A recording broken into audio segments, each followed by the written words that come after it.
Hi, everyone. Welcome to Comic Artist Pro Secrets. I'm Ethan Van Sciver, 27-year veteran of the comic book industry, world's most charming, elegant, eloquent, and yet humble man. Great big Star Wars fan, trusted member of the media. Welcome. Hi, everyone. Hello.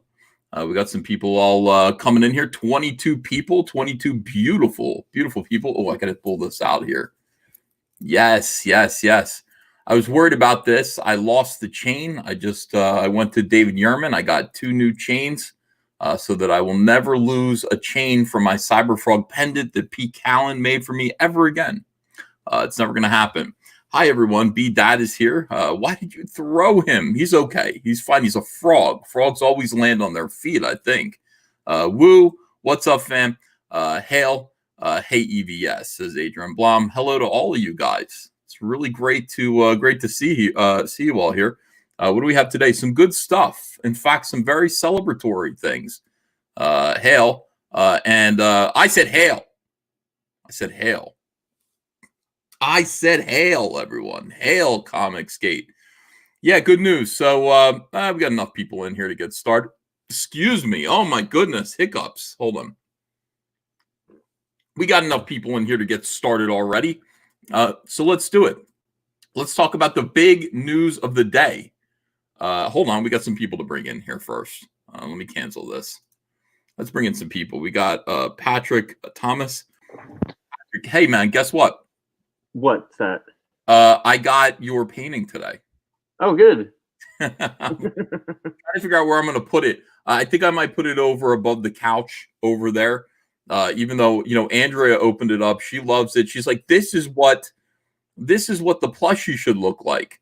And that's why I had a frog just now. She's showing me, she's like, a realistic frog, like what Patrick painted, but with cybernetic accoutrements. That's cool. Yeah. I guess she's a big fan of the big eyes. She likes the big eyes. She likes the way it looks like a real frog. Like she's thinking it could be a children's book character. The way that you painted him could work for like a children's book. I'm cool with that. I did my own little drawing of Cyberfrog and what he should look like as a plushie, and had 3D Robin render it because it's they're going to make it. They're making the plushie. They're marketing it now, and I just thought hey, baby Cyberfrog, Oh, that's adorable. Baby Cyberfrog. This is my original drawing. Look at how good 3D Robin is, Patrick. That's really great. He took my little scribble and he turned it into a 3-dimensional rendering. He's like, how detailed do you want to go? And I'm like, I don't think I want to go too detailed with it because I'm afraid they'll screw it up. Like the more things you ask for from them, the more opportunity they have to goof. The only thing we got wrong here is there are 4 fingers and a thumb, and there should only be 3 fingers. So we're going to fix that. What's the size of that? I don't know yet. I don't know. It's got to be big enough for kids to cuddle. I'm thinking, I don't know what sizes are. Hold on a second. Let me look at this ruler here. I think he's going to be like this. So that is 9 inches. I'm thinking he's going to be 9 inches. Remember glowworms? Yeah. That'd be fun if his eyes like lit up. Oh, we're asking a lot now. I know. Don't put too many ideas in my head because I will want to see that happen. Patrick, you're kind of new to Comicsgate. You haven't been here with us for very long. So you weren't here 2 years ago. Well, actually, can I jump in real quick? Yeah, sure. I actually was. I was here at the very, very beginning. I got Johnny Phantasm funded, and I kind of disappeared to go draw it. I've been watching you guys like regularly. I just haven't been on the forefront as much as I've been recently. Patrick, do you remember when Kickstarter kicked your boy Zach's Jawbreakers campaign? I do, and that's kind of one of the things that kind of like started to wake me up a little bit. Okay, so that's what we're going to talk about today. Now, Kickstarter decided that they were going to hire a political commissar. Her name is CAMILLA ZHANG. I'm familiar with her, and she is everything that you would think an SJW would look like. She's got the purple hair.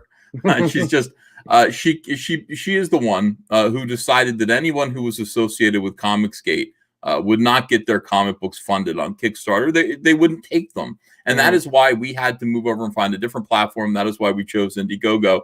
And that is why we've been making Indiegogo wealthy, you and me, Patrick. Getting using their platform to fund our projects quite successfully and encouraging other people to do so too. Now, because Comicsgate has only used Indiegogo, and because Comicsgate is so incredibly prolific and successful in getting projects funded, Kickstarter has missed out on quite a bit of money, and they've had to lay off a lot of people. I know, very sad. What's that? The little tiny violin? It's even smaller. It's like this. Yeah, tiny little microscopic violin. And so today we learned something rather wonderful. And I sent this over to Zach. I don't think he's seen it yet, but this is big news. Kickstarter's comics outreach lead, CAMILLA, laid off. So victory is ours. We cannot stop winning every single day, Patrick. It's a shame to say that, seeing someone laid off brings excitement, but this brings excitement because this person was an a-hole. That's putting it mildly. Yeah, this person was an a-hole. This person is another. This person was implemented to keep comics SJW. So basically, if you can't work in the mainstream because the mainstream comic book industry is being gatekept by people who look like this, and it is, then you have another opportunity. You could go crowdfund your comics, except that Kickstarter is being gatekept by an SJW who looks like this and keeping you away from your opportunity to get your books out to your, to potential readers. That is horrible. That is why we thank God for Indiegogo. Absolutely. Indiegogo has never been like that with us. Indiegogo is actually very kind to Comicsgate, and of course, we're kind to them too. And I'm going to point out it's easy to use, and also their platform is evolving. Like the whole like the mail-in situation where you can kind of sign up beforehand. Like the pre-launch page is an awesome new feature. It's great. And also, the add-on feature now as well is pretty cool. Yeah. I like the I love the add-on features. I love I got to use all of this stuff from my new campaign, Cyberfrog 2 Wreck Planet. The add-on features at checkout made everything so much better, so much easier for people. And then finally, Kickstarter takes 7% of your earnings, whereas Indiegogo's fee is only 5%, a modest 5%. So Indiegogo is much better. Anyway, this is great news. Kickstarter's comic outreach lead. In other words, her job was to encourage, I don't know, people who are SJWs, people. This is her whole thing. Let me just encourage more lesbians to do comic books through Kickstarter. Let me encourage more people of color and all that. That all sounds nice.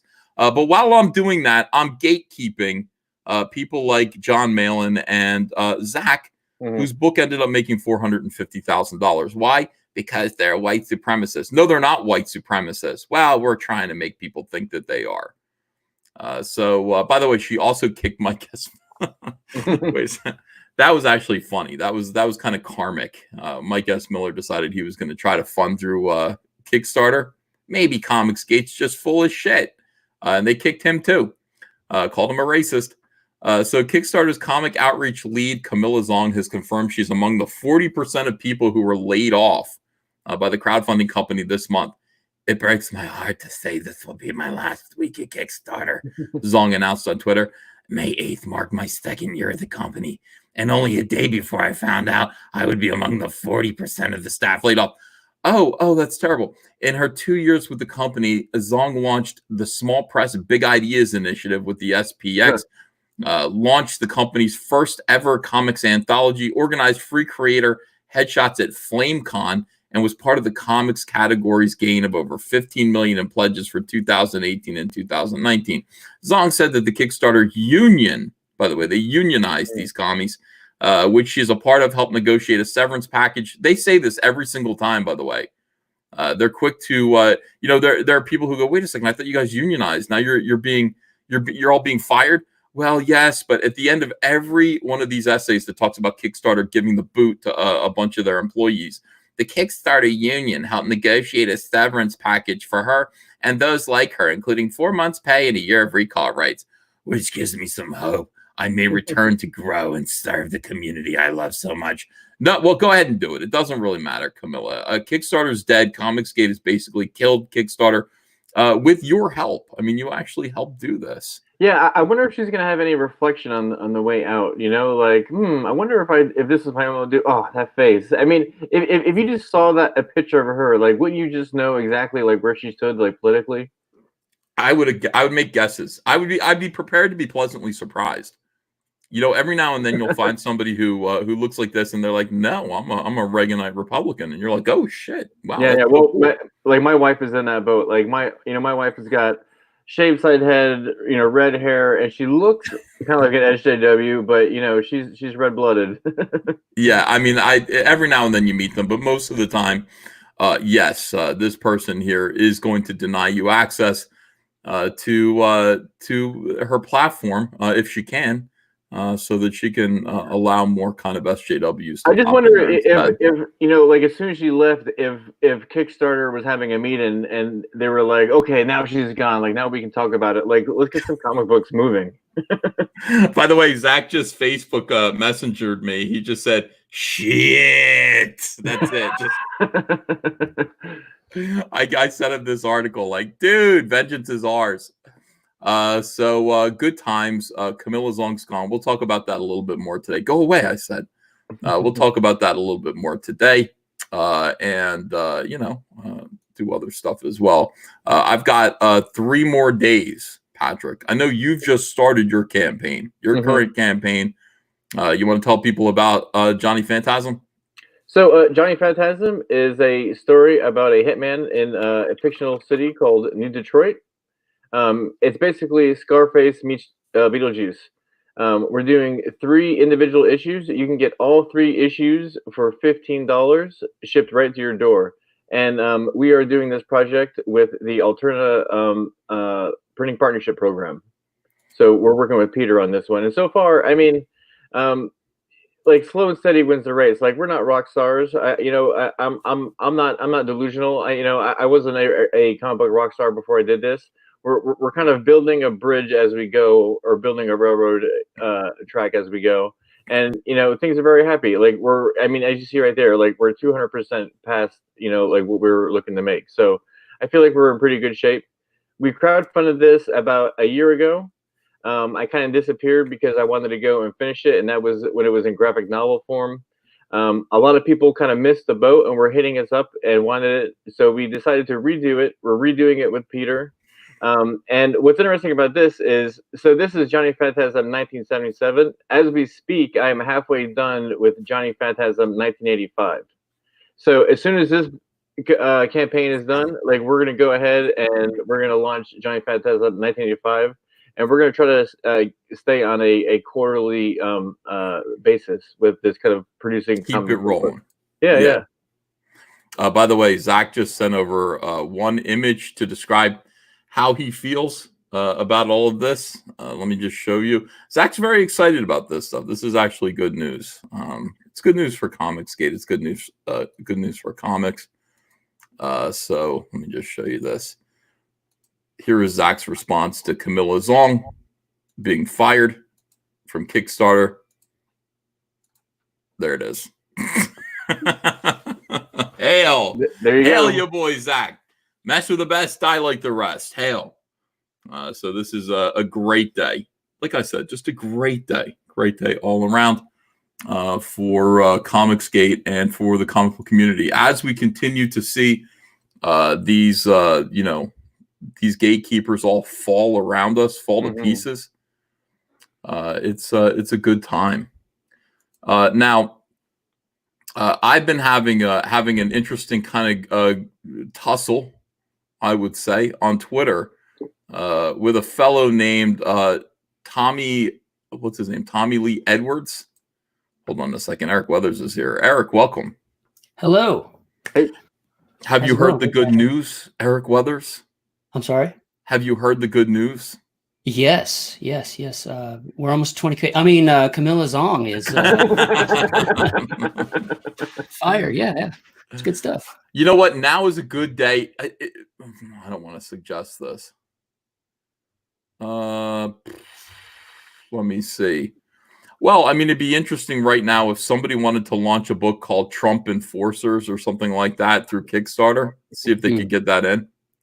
You know, some sort of MAGA book, you say? Yeah. Okay. It's a thought. You know, I don't. You know, it'd just be a joke.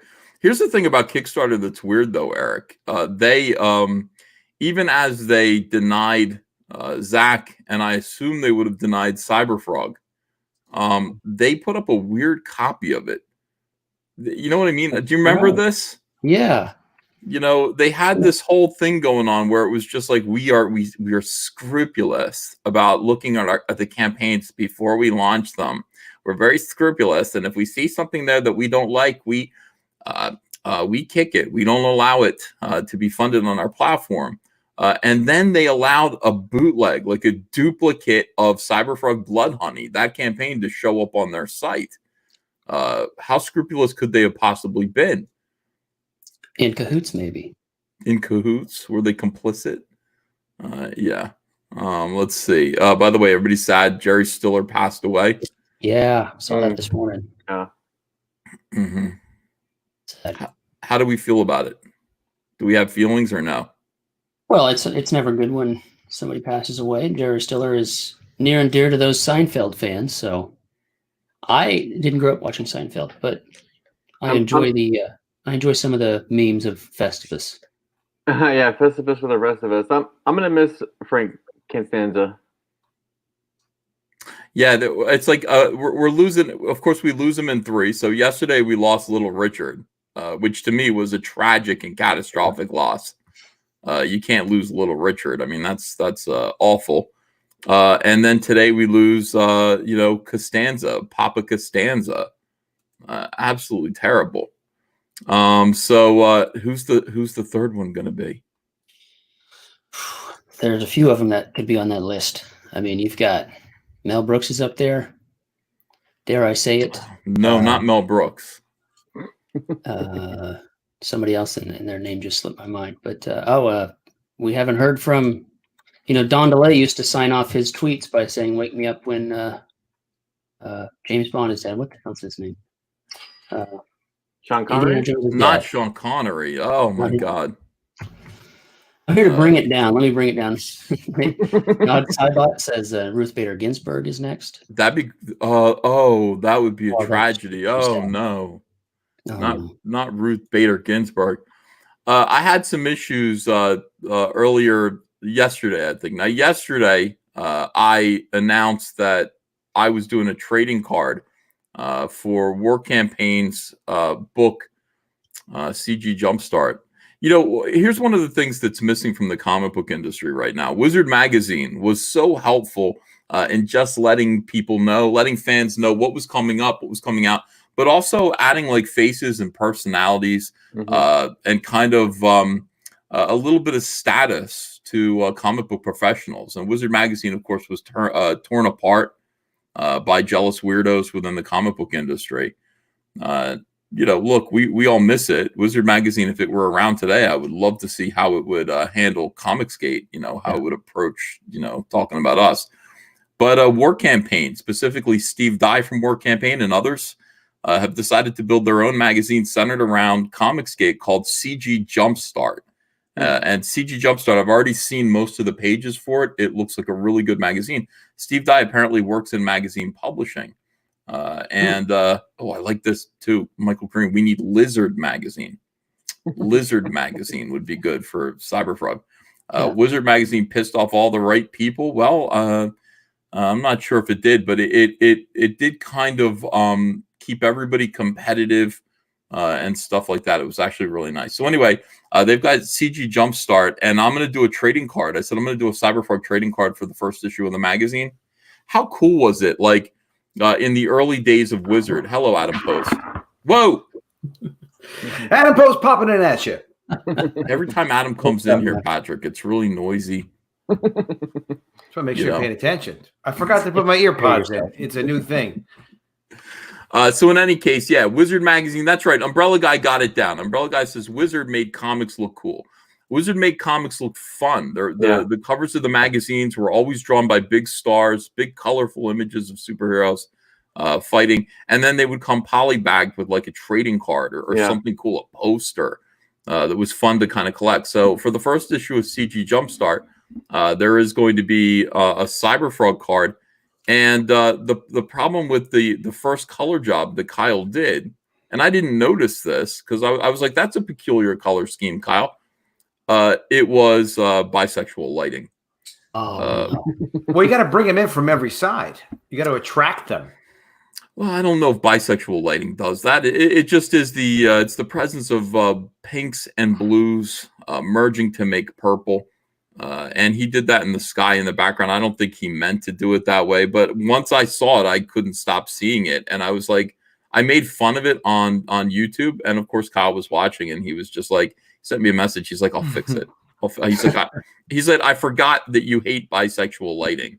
I said, bisexual lighting is a dog whistle for SJWs.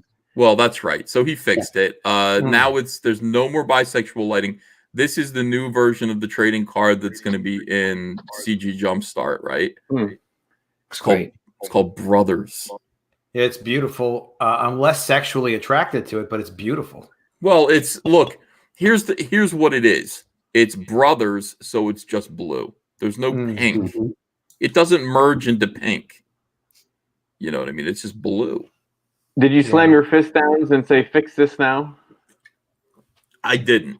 I don't do that. I very rarely do that. I just sort of, when I'm happy, I let people know that I'm happy. And when I'm unhappy, I don't let them know that I'm happy. And then they feel like something's wrong and they try to fix it.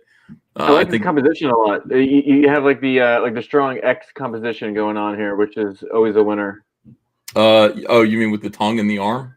Yeah.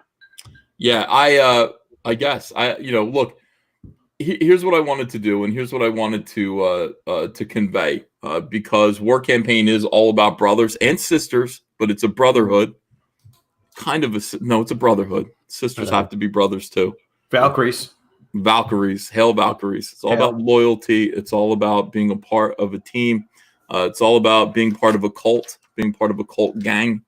And Cyberfrog and Salamandroid are definitely a part of a group. They're loyal to each other. They're a brotherhood. They're a cult gang. What do you think of that, Adam Post? Yeah, I love the brotherhood of Comicsgate, and War Campaign is all about people fighting together on the same side and fighting for comics. So I'm all for that, 100%. I love the piece. I love the idea of producing a magazine, and it's very hard to produce a magazine. So these guys are not just doing this to make money. They're taking on a really, really difficult challenge. Wizard actually hired Marty Schranz, who was a Time magazine executive. He's the one that really, really made it a classy, high-end, professional top-line magazine. Comics had never seen anything like Wizard before. Yeah. In fact, Marty was with them for a couple of years, was either quit or was fired, and then worked with me for a little while. We were trying to do something similar. We published something called Amazing Heroes Interviews. And we had an interview with Todd McFarlane in there. Freaking Fraga had a copy. He's like, this thing? I'm like, oh yeah, man, that was it. Fraga's amazing. It's so hard to do. So, kudos to them for putting this kind of energy and effort. And I actually have one article in there as well. I was fortunate to be able to be included. You're writing an article in CG Jumpstart? Yeah. Well, I wrote it and Steve edited it. Steve Dye is an amazing editor. He made me look so good. Yeah, fantastic. And, I really wish these guys, luck with this. This is going to be, it's a daunting task. So look, it'll happen and people will see that this is what passion's all about. Everyone has to help. I mean, that'd be great. Look, there's a magazine. Comicsgate is going to have a magazine. Everybody should help out, make the content better. We have a lot of creative people here. Anyone who talks to War Campaign, maybe offer, hey, maybe a 4-page preview or exclusive preview of this comic or something like that in there. Yeah. Posters, trading cards. all of this stuff. That would be cool. Keep the expenses down for them.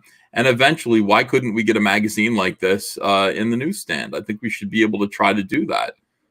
So, yeah, something I want to say about War Campaign is, like you mentioned at the beginning of this stream, I'm kind of new to the forefront of Comicsgate, and I was attacked on Twitter for the Cyberfrog painting that I did, and I thought it was friends just trolling me because it was so cliche, the things that they were saying, and I had a little bit of back and forth there for a second. And then some folks from War Campaign just jumped all over these people for me, and they were just basically like, "Sit back, like we'll take care of this," and they just threw facts at these people that were bothering me, and they just completely like buried them. So I mean, I'm all about War Campaign. Like those guys are great, and those guys have our backs. Those guys are enthusiastic comic skaters. That's why I like them, and that's we need more of those. Let's see. Scott Gustafsson is a new member. Thank you for joining. You'll get a Rumblebee card. I went to the post office today, and I got on my mail. And boy, I'll tell you, yeah, it'd been a while, been a few weeks. So when I went to the post office, it was sick. It was really over the top. Thanks everyone. We got some really neat stuff. Somebody sent me handmade oars. Little miniature oars, and each oar had the avatar of a comic skater on them. Oh, that's really cool. They cool. Hand painted them. They're really, really beautiful. I thought that was really nice. A lot of people just sending neat stuff over here. Don't send candy. Don't send candy. We cannot accept candy. Send me your candy. I will send you address. It's like, could you imagine being us? Like, I'm already sitting there opening the mail, with like a bomb squad, around. It's just like, what's in this package? I don't know. Is it ticking? So don't send candy. Yeah, we just we throw candy away, but appreciate the thought. Ethan, everything else is nice. Do you have the box of donuts ready? Those 8 Entenmann's donuts? Because you're, to break the number. That's 800,000, right? So I don't have them ready. I told my wife about this. She's like, they don't. Why do they think that you can't eat 8 of those? I'm like, I think they know that I can. I mean, we don't live with you, but we feel like you could do anything pretty much. But it would be funny to watch you eat 8 donuts. No, what pack of donuts is it? Is it all one kind, or is it the mixed box? I would do all one kind. I would do all the chocolate covered ones. Those are my favorite donuts in the world, and they're addictive. And if I eat a box, I haven't eaten them in a long time. If I did eat them, I'd have trouble. I'd have to go to detox. I would have to detox from Entenmann's. They're so delicious. It's like they're not even donuts. It's like they're just like big pieces of chocolate candy. Yeah, they're like I like the sugar powdered ones, the cinnamon. The one that has the 3, and that's Hostess. That's definitely no. Entenmann's makes one that's cinnamon powdered and then just plain coffee donuts. They're yeah. That's a true story. You know what's funny is I've been eating Entenmann's products since I was a kid, especially those chocolate chip cookies, and I'm a little freaked out now because I still eat Entenmann's, and I don't think any Entenmann's product has ever gone bad. Is that right? What are they putting in those foods? Probably because you eat. And the price is pretty much the same. Like their prices don't really go up, which is kind of scary too. It might be because I eat them so fast. They have Entenmann's outlets here. Yes. Entenmann's outlet is like Entenmann's that's past its due date. So you can go in there and it's like you can get an Entenmann's cake for $1. It used to be $6. And I go in there. I went in. I used to go in there. You haven't been there in a long time, like 100 years. 2 days. It's been a couple days at least. It's like if price was the only thing stopping you from gluttony. I mean, this removes that obstacle. I mean, holy cow! Entenmann's stuff is so good, and it doesn't matter. You're exactly right. There is no due date. It's okay. It's still good. Damn it! There's no end date. My father-in-law used to do Little Debbie distribution, so we'd get boxes and boxes of free Little Debbies that were expired. This is such a bad boy conversation. I know. It's awesome. Cyberfrog 2 Wreck Planet. We are in the last 3 days. I know it says 4 days right now, but it's about to tick over to 3. And this is terrifying. This is absolutely terrifying, guys. Because are we going to be able to beat the Dirtworm in 3 days? Gotta crush the worm. Yes. I mean, here's the thing. I mean, the thing is this. I thought you beat him already. Well, okay, so we beat him in one way. Like Earthworm Jim made $696 in its first 2 months, but then he left it up, you know, and people forget that. People forget that it had an in-demand period. For the total earning time was 5 months, and by the end of the 5 months, he had raised $815,000. It was phenomenal. So I want to be able to do that in 2 months. I see. You know, and let there be no really question. Thank the worm. Yeah, you know, I want Cyberfrog to pick him up and be like this. Yeah. You know, Crush the worm. And without goals, there is no accomplishment. Simply put. So we all have to push harder for goals like that. Yeah. I think it's in our best interest. It is. We will achieve. Success is always good. It's in our best interest to spite fund everything. Well, I mean, I did that the other day, and you know, it's like I had Dan Fraga on, and Dan Fraga was, I think his campaign was at like 94,000, and unfortunately, Jeff Lemire had his campaign running, and it had already hit 99,000 and change. And I said, we have to spitefully, if we have to use spite. Spite is a lubricant. Spite is a turbo fuel. You know, if we have to use turbo fuel to beat Jeff Lemire to, you know, 6 figures, then that's what we have to do. Spite is liquor for teenagers. It's good. It is? Yeah, it's good. It's good. Well, hey, it's another way to acknowledge doing something and getting something done. It was good for College of the Dead graduation day, too. When Mike and Edwin used me as a way to attack Comicsgate. So creepy. Oh, I forgot about that. Yeah. You want to tell people about that? What happened? I forgot. Well, was Edwin and Mike were on a live stream, and Edwin, you know, was going over campaign. That was an Edwin laugh. Edwin was going over campaigns, and Edwin found my campaign, and Edwin, you know, talking to his co-host there, Mike, was saying, "Well, you know, this guy Adam Post, he makes the videos. He goes on shows and looks like he's not really having much success. He can't break 100 backers." I just launched the campaign a few days ago. It was doing like 300% or something, or 400% of what I had done by that time on the first campaign. So, but, you know, without putting in context, yeah, it looked like the campaign was weak. Also, I launched it on my own platform, which is what we're all supposed to be doing, is building and supporting our own platforms. And if we can get on Ethan's show or other shows, hey, that's great. But you build your platform and you build your relationships. You go from there. So anyway, so then Mike was saying, well, yeah, I don't know, Edwin. Too bad it's not working out. I guess that's the power of Comicsgate. Talking about how, like, I was a failure, even though I was successful, because it's all relative. And how that was the power of Comicsgate being shown, that it's weak, which is obviously the opposite. So then a few hours later, I think Ethan was like, oh, yeah, we haven't actually had Adam on yet for his campaign. So Ethan and John pulled me on the big channel, and Ethan and John were like, yeah, let's get Adam Post on. They played the live stream with that. This is the power of Comicsgate. Within maybe an hour, we put $3,000 on my campaign. I mean, within an hour. And then, you know, to this day, it's been probably about 25% of my campaign having been on it. We're like 26,000 plus. But it's, you know, to mock the power of Comicsgate is to invite the wrath of spite funding. And it's also a fun thing. Let's be honest. It's a fun thing for backers to do, to know that, you know what, you are making a difference when you support this campaign in many ways, but this is just one extra way. Yeah. Yes, indeed. You know, that was kind of fun. I don't know why Mike would say that. Like when Mike puts up barriers, I almost feel like he's helping. You know, it's almost like he wants to help you.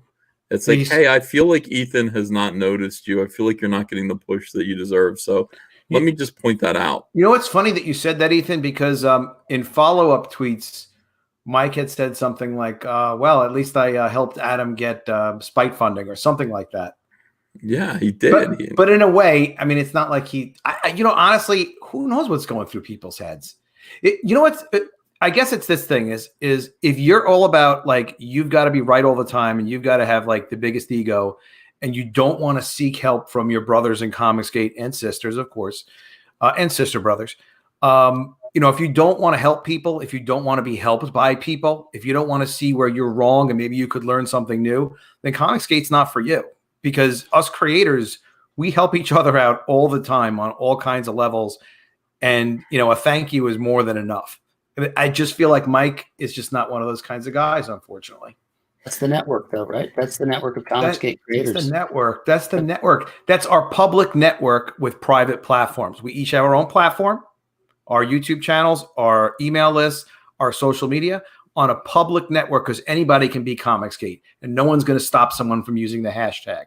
But you can't force any of us to support you just because you have a hashtag. You have to kind of win us over in a respectful way, and we build it up all together. That's why I'm so freaking excited about Dan Fraga being part of Comicsgate. Why are you excited about Dan being Comicsgate? Because Dan, I did a video with Dan, an interview with Dan on the future of comics. I'm going to seek you out to do one as well. Just kind of talking about like, where are we going to be, with comics? What are the potential, for print and things like that? And you just kind of get to see like his energy he has a whole different kind of energy. He's positive. He's creative. His channel, as he says, is about empowering creative people. He has a different design to his channel where he like always puts the StreamYard links out so fans can get in there of Comicsgate, comics fans. Sketch is welcome in there. I'm welcome in there, kind of like different people for different amounts of time. So he has a culture of interactivity and positivity, but he's known like from coast to coast. People know who Dan Fraga is. So it's not enough that like, oh, well, someone's popular. It's like, but if someone's popular, someone's known in comics and they have a heart for what we're trying to do with Comicsgate, and then they put so much time and effort and energy into interacting with people, and they do the promotional work to help sell their own book. That's really, really positive. He also just did an interview with that guy, Dan Shaheen. And as Dan Shaheen explained, because Ethan, that guy Dan had an interview he thought he was going to schedule with you, but he never confirmed it with you. So I think he's new at YouTube. But that was what he did was wrong, but he's new with YouTube. But in any event, so Dan Fraga jumped in there, and Dan was asking me if I wanted to go in, whatever. But they were comfortable going together. So Dan Shaheen brought in Dan Fraga and then retitled the video, Dan Fraga, is not Ethan Van Sciver, which could be taken a lot of different ways. But Dan Fraga represented Comicsgate so well. And the reason why Dan Shaheen, who has an audience of mainstream comic book people, mainstream retailers, Steve Jeppy was on there twice. A lot of people are becoming aware of that as a comic book industry channel. Dan Fraga was able to kind of bridge it because Dan knows a lot of people know Dan Fraga. So they both know Joe from Flying Colors. And I love this one thing that Shaheen said. Shaheen said, well, look, I don't really know you, Dan Fraga, but I do know Joe from Flying Colors. And Joe from Flying Colors says that you're a good guy. So there's no way that just because you're Comicsgate, you're some kind of N-word or something, because you're good people. Because I know Joe would not be friends with someone who wasn't good people. And Fraga's known Joe since he's been 15 years old, Fraga. Well, I think the thing about Dan is sincere. He brings a new energy, but Dan's very sincere. And I myself have become quite insincere when dealing with people who have problems with Comicsgate. No time, no patience. I don't expect them to act like normal people. So I treat them like garbage, and I talk to them as though I don't expect you to understand. I know we're playing a little game here. Dan doesn't do that. Dan expects a civilized response from everybody, and he's shocked when he doesn't get it still. So Dan goes after them and goes, me, like, why would I align with the group of bigots? That's not who I am. That's not who they are. And you guys have to understand that that's not what Comicsgate is. and they treat him or they respond to him however they're going to respond to him. But Dan is entirely sincere, whenever he does that. You know what? Maybe he's doing that for himself too, Ethan, because he needs to see the ugly face where he's like, look, I'm making it clear. This is who I am. This is what I am. I would never be involved in that. Take it or leave it. And a lot of them leave it. And he's disappointed, I'm sure. But when he gets to his point where he realizes, like, this is just a bunch of sick people. I knew them when they were well, but this is a zombie now, whatever. College of the Dead. Back it, baby. But no, I knew them when they were well, but now they are sick. And maybe they come back and maybe they don't. And you do have to just say goodbye to people when they get sick and they don't ask for help. Is that what you do when people get sick? You say goodbye to them? When you can't help them. When you can't help them, you remember the good. Mama's ill, and we just go, well, we did what we could. To sea. We did what we could. We did what we could. We did everything we could. We pushed her out to sea in a life raft. Then we shot a flaming arrow into the sky. Exactly. Goodbye, Heidi. Set her on fire. It's farewell. It's what's best for Mother at this point. What do you think, Patrick Thomas Parnell? Well, I mean, talking to my friends in the mainstream comic book biz is very. It reminds me of that beginning of Saving Private Ryan. Where they get on that beach and they're running towards the Nazis. Mm-hmm. And I feel like a medic, and it's like I can't help everybody. It's like I try to help one person, and it's like I can't help you. Your guts are all over the place. I have to go to this guy. And there's only some people that I can help. And it's like I can't spend my entire life trying to change one person's That's mind. what I'm like with. That's how I am with Micah Curtis. I'm like, yeah, I can't help you. I want to help you, but I can't help you. Your guts are all over the place. Mm-hmm. You are a terminal case. Maybe what I could do is use you as a human scarecrow. Maybe I could use you as a human shield. So that as I'm approaching the nest of menacing Nazis with machine guns or SJWs, I hold your body up. The picture holding Micah's sleeveless body up. Yeah, and they're Micah's like, but you're okay. yeah, you're fine. Let him suffer those slings and arrows. And there's some people who that's I feel like when it comes to Comicsgate, that was their purpose. Their entire purpose all along was just to be used as a human shield, to be cut to ribbons for the greater good. Like a pair of sleeves. It's for the greater good that Micah was. Micah must live so we can die. Micah must die so we can live. Which, of course, we love Micah Curtis, though. It's just me, I guess. All right. I still love the guy. Can't quit that guy. You've got Liam Gray. This is another one. They're identical. Well, no, that's different because Liam has that battle show, and Micah hasn't done anything like that. He's just being Micah. Yeah. That's different.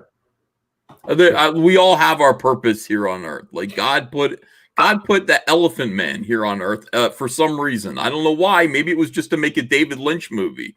What the fuck did God put the Elephant Man here on Earth for? What was the Elephant Man's purpose? He had a purpose. Adam, and how dare you question it? Well, God, to show us love. Right. You're right. The Elephant Man did not show anyone love.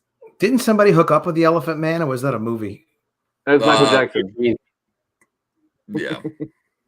Didn't Michael Jackson buy his bones? No, that was a lie. Oh, really? Oh, man.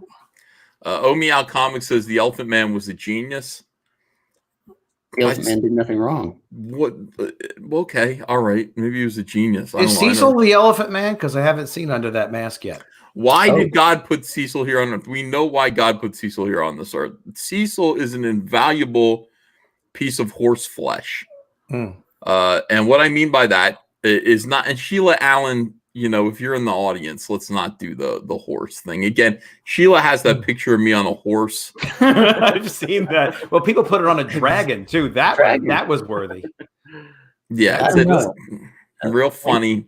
Funny, Sheila. Cecil's a valuable piece of horse flesh. You're welcome, Cecil. In that Cecil look, he's very smart. He's very clever. He's very, very funny. And drinks are on, well, I would say drinks are on him, but I don't think drinks are on him. I mean, think plus sharing. he can make you feel better about yourself in a lot of ways.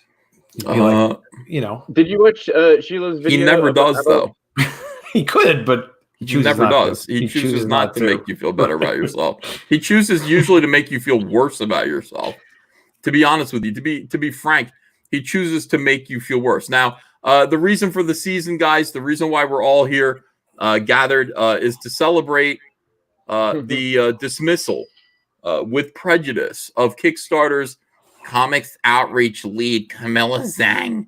Is it Zhang or Zong? Zing zang zong. I don't know. I would venture to have Kelsey Shannon come out and try to pronounce it properly, because he was batting 1,000 on my stream the other day pronouncing these people's names. Are you serious? Oh, it was fantastic. Cecil, why don't you come in here? Why don't you help me? I love Cecil. Yeah, Cecil needs to come in here. Now, look, this creature here, it's a very nice necklace. Is it? Is it? You know what? It looks like it has too much of a story to it. TIE fighter wings on it. It's nice to wear things that have a story to it, but when your necklace becomes the story, it's too much. Yeah. It's be distracted by my necklace, and now watch what I do behind your back. Yeah. She's sneaky. Wow. I wonder what she's gonna do now. Kickstarter's comic outreach lead, CAMILLA ZHANG. Now, for those of you who are in here, we've got 1,737 people. And for those of you who don't know, CAMILLA ZHANG is the SJW gatekeeper, or was the main SJW gatekeeper for Kickstarter. Now, CAMILLA used to work for DC. I never knew her. I never got to meet her or anything like that. But she was removed from DC Comics, took a job at Kickstarter. And at Kickstarter, she maintained her SJW contacts within the mainstream comic book industry and used all of that stuff to gatekeep Kickstarter. Kickstarter should be a platform that's just like, yeah, you want to come over here, and as long as it's not hardcore pornography that you're trying to crowdfund, and even then, by the way, yeah, they run that. Why couldn't you? Why couldn't you do hardcore pornography? I've seen X-rated projects on there. I mean, I've heard that they have them. Yeah, no, I've heard. Yeah. Well, I've been publishing a long time, so I've been looking at Kickstarter for on and off for 10 years, and yeah, they have adult stuff on there. They have like adult anthologies. That's where you go. You go to Kickstarter to get porno. I don't go to Kickstarter to get porno. I like, part of developing your business model is you look at what works. For me, anyway, I like to see what works.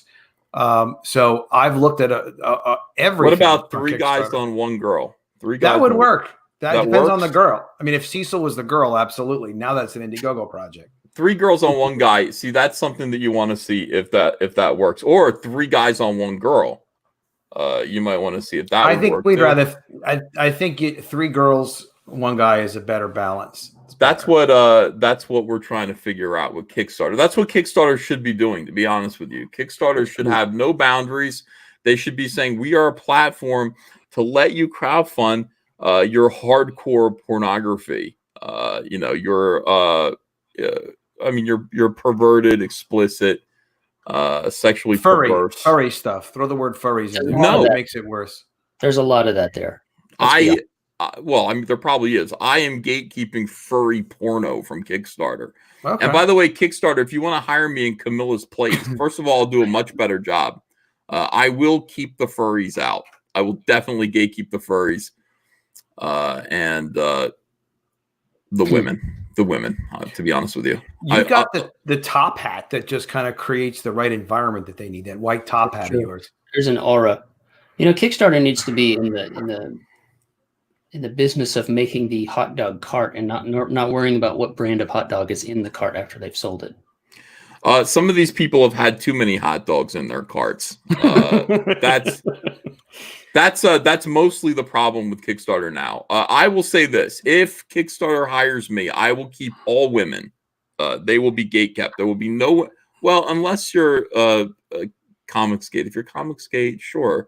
Yeah, come along. I'm talking about crazy feminists. I will you know, I will ask you a question. I will say, why are you not in the kitchen right now? And if your answer is because I already fed my husband, you're in. Yeah, but how does she know he's If not you do hungry? anything, if you kick me in the balls, if you do anything like that, you're gate kept. Kick me in the balls, I'm not letting you in.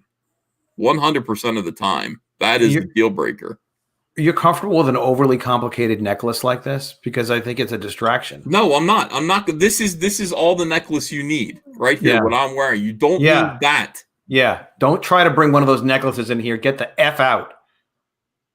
You know, in the time it took you to put that necklace around your head, you could have made breakfast for like 6 dudes. Exactly, and for the kids. What's interesting about her is I actually remember her at DC. She was an editor for the Johnny DC line, you know, like the kids line, and she was a gatekeeper over there as well. Really? Oh yeah. Just got a gatekeeper. Because I was like introduced to her from another editor. And they were like, hey, you should hire Patrick. And you know, while I was on a CC'd email with the editor that sent me to her, she was very kind. But as soon as the conversation was just she and I, she was like a completely different person, and she wanted nothing to do with me. Yeah. So I mean, she's like, empower me. Give me power so that I can deny people their liberty. Give me power so that I can tell people no. Give me power so that I can tell people you're a bigot. Empower me. This person today is on the unemployment line, and that's good. I mean, it's actually pretty good. It's a good thing. Now, it's not always good. I mean, some people, when they get fired, it's sad.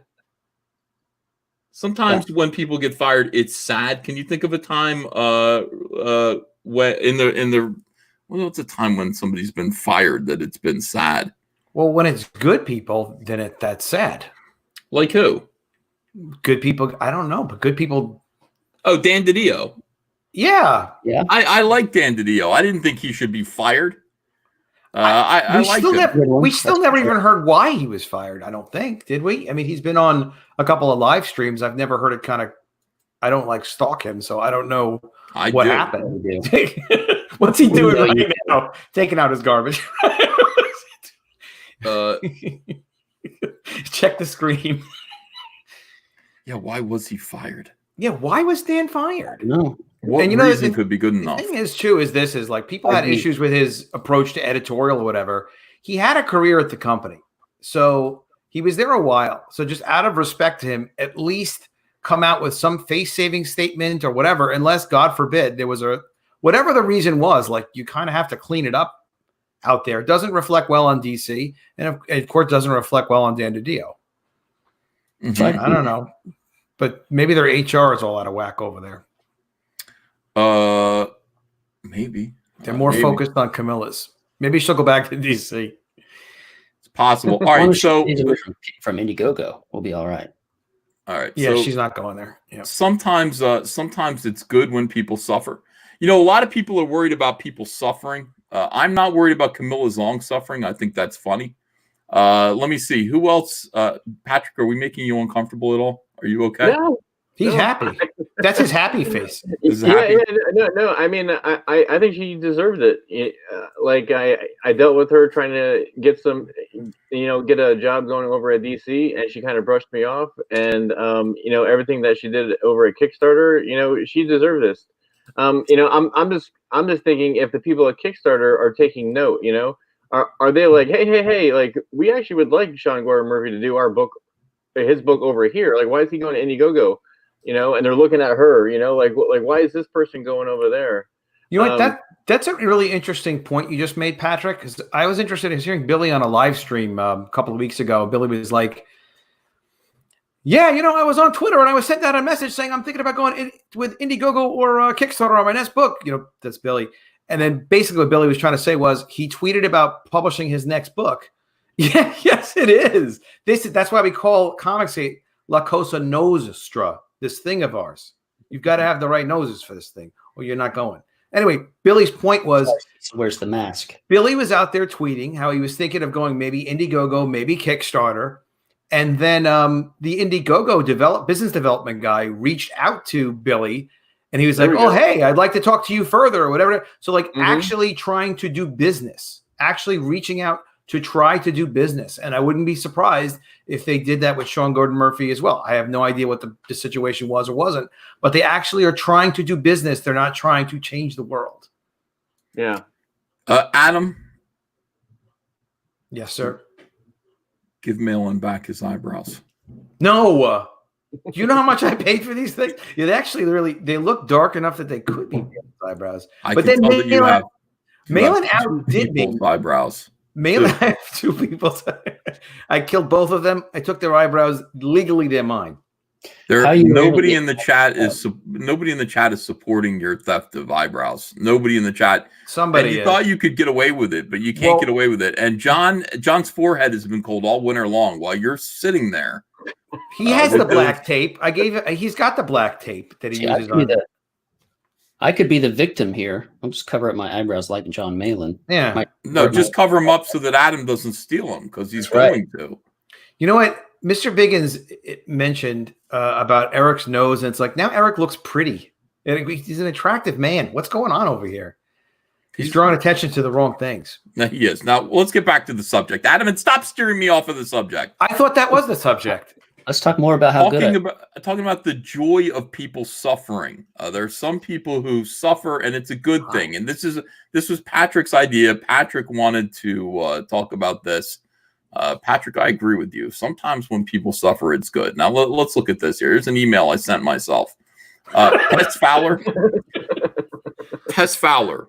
Today in comics, apparently, known Batman writer who supports bigots in a hate movement, as well as supports that hate movement's apologists, has a new imprint at DC and is hiring bigots? LOL.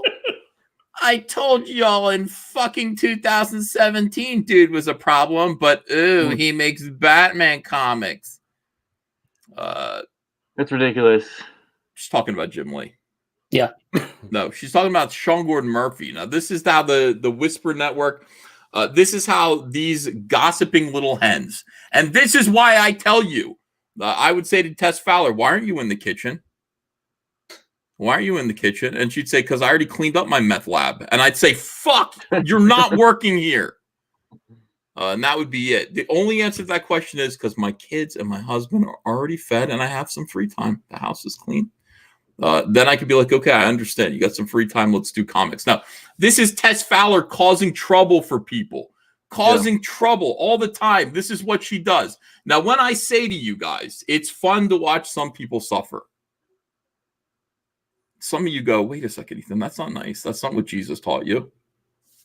No, Jesus was all about that. Jesus is like, certain people deserve to be kicked when they are down. And if you don't kick them when they're down, they will get right back up. You liar. Jesus never said anything like that. I don't listen only to Jesus. I also listen to Caesar Caligula. And here's what he said. Laugh when this happens. Tess Fowler, today, financially, this could do us in. And honestly, y'all, I'm finally scared. I don't know what to do. I've never been robbed of the ability to work like this. We can't stop effing winning. Everywhere around us, we are winning. Tess Fowler is drying up, withered soon. She will be on the streets with a little cup with pencils in it. And I will take that pencil out of her cup and I will write on her forehead, leave people the fuck alone. Leave people alone, Tess. It's an IOU. Yeah. Yeah. Demonizing people who just want to make good comics is not actually work. It's evil. So the hell with thinking that that's work. And thank God for this, whatever this is, this business interruption where it's like, look, you're going to be a Kickstarter, but you're not going to add value. Well, look, we actually have to pay bills. You're out. You know, people have to add value. They have to, it's got to be merit. And all the troublemakers that just want to push weird agendas, go. And Ethan will spit in your cup, kick you when you're down, and we will be successful. You know, there's no trying to get other companies to change. that is playing their game. It's nonsensical. They are good at getting companies to change by dedicating their lives to going in there and hating. When you're hating, you're not creating. We create. They are the competition. So we will outcompete them, and we will replace them by outcompeting them. Damn it. Hail Adam. Hail Adam is right. So no, we don't have to worry about changing Marvel and DC in corporate characters anymore. There are no more people that care about the characters at those companies. So the idea is not to infiltrate those companies and try to care about them and then get fired when the next SJW vice president of finance is at Disney or AT&T or something, is like, I don't want those kinds of comic books for my son, daughter, son, whatever creation, gender thing. And it's like, just you make your own stuff, you sell it based on merit. That's it. Yeah, it's very interesting. Like when I launched the new Johnny Phantasm campaign a couple of weeks ago, like people were, commenting and saying that, oh, this is a Comicsgate, dog whistle that you're using Indiegogo. I mean, besides the fact that it said hashtag Comicsgate, what was the clue? But it's just, and then I've heard them say the same thing about Sean as well. It's like, oh, well, he must be Comicsgate because he's going to Indiegogo. It's like it's impossible for him just to think that Indiegogo is better than Kickstarter. I mean, like regardless if he's Comicsgate or not, like he thinks Indiegogo is better than Kickstarter. Like why is that a dog whistle? No. Well, even Billy, like Billy was over there with and he completely hurt his momentum by publishing the two at the same time. He knows. I'm not criticizing. He just kind of did, and they didn't feature his campaign once. Yeah, not once. No. And there's plenty of that of Kickstarter not promoting the good stuff and just promoting the agenda-driven books over and over again. Whereas Indiegogo goes with the algorithm, and we play to that algorithm. And my book, Battle Brick Road, was #1 for the first 2.5-3 days. So it's all about, it's about making a great book. Obviously, that's our #1 goal. But Indiegogo helps us do that and helps us shine in other ways that Kickstarter does not. I was looking for a country western version of All I Do Is Win, Win, Win, no matter what. I couldn't find one because I know this audience doesn't like rap, and when I play rap songs, they go, "Oh, that's shit." But I mean, if I played a country western version, like imagine Garth Brooks, doing "All I Do Is Win, Win, Win, no matter what." Good money on my mind, I could never get enough. Maybe they would like that. That was great. They would love it. I don't know why they haven't done it yet. Captain Chokeout likes it though. He says he likes rap, so I'm glad about that. I make one, make a cover, make a country western cover. Chorus to do that cover. Yeah. Geek Chorus, maybe. Geek Chorus. He can do anything. Yeah, we need to look. Here's the thing. All I Do Is Win is the Comicsgate tune.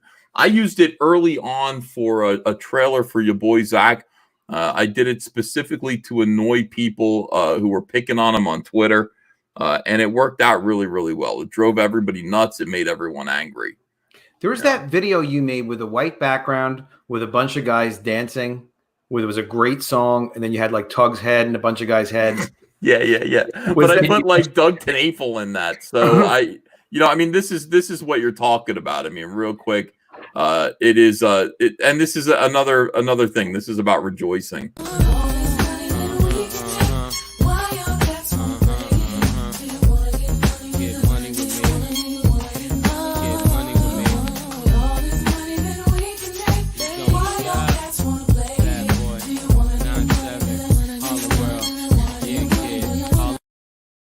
That's the remix where I just put my own head in there. But what's that? What's the name of that song? It's called "Do You Want to Get $$ by Mace. Do you want to get $? With Mace and Puff Daddy? That's our recruiting. Mace and Puff Daddy were great because what they do. Yeah, it's Mace. What they used to do, this was like 1997, 1998. They were two talentless buffoons, and they're making so much money, and they would just wear these shiny coats, and they would just do stupid dances at the camera. And basically, from what I understand, Mace had to leave like his neighborhood because everybody wanted to kill him. I totally admire that. I admire Mace and Puffy doing little arrogant dances at the camera, talking about how much money they make. We need to do that same thing to the mainstream. Absolutely. And I do. Yeah. Mace is sick, good rapper. That's right. I like Mace. I like how tired he is. He's sleepy all the time. I dig his rap style.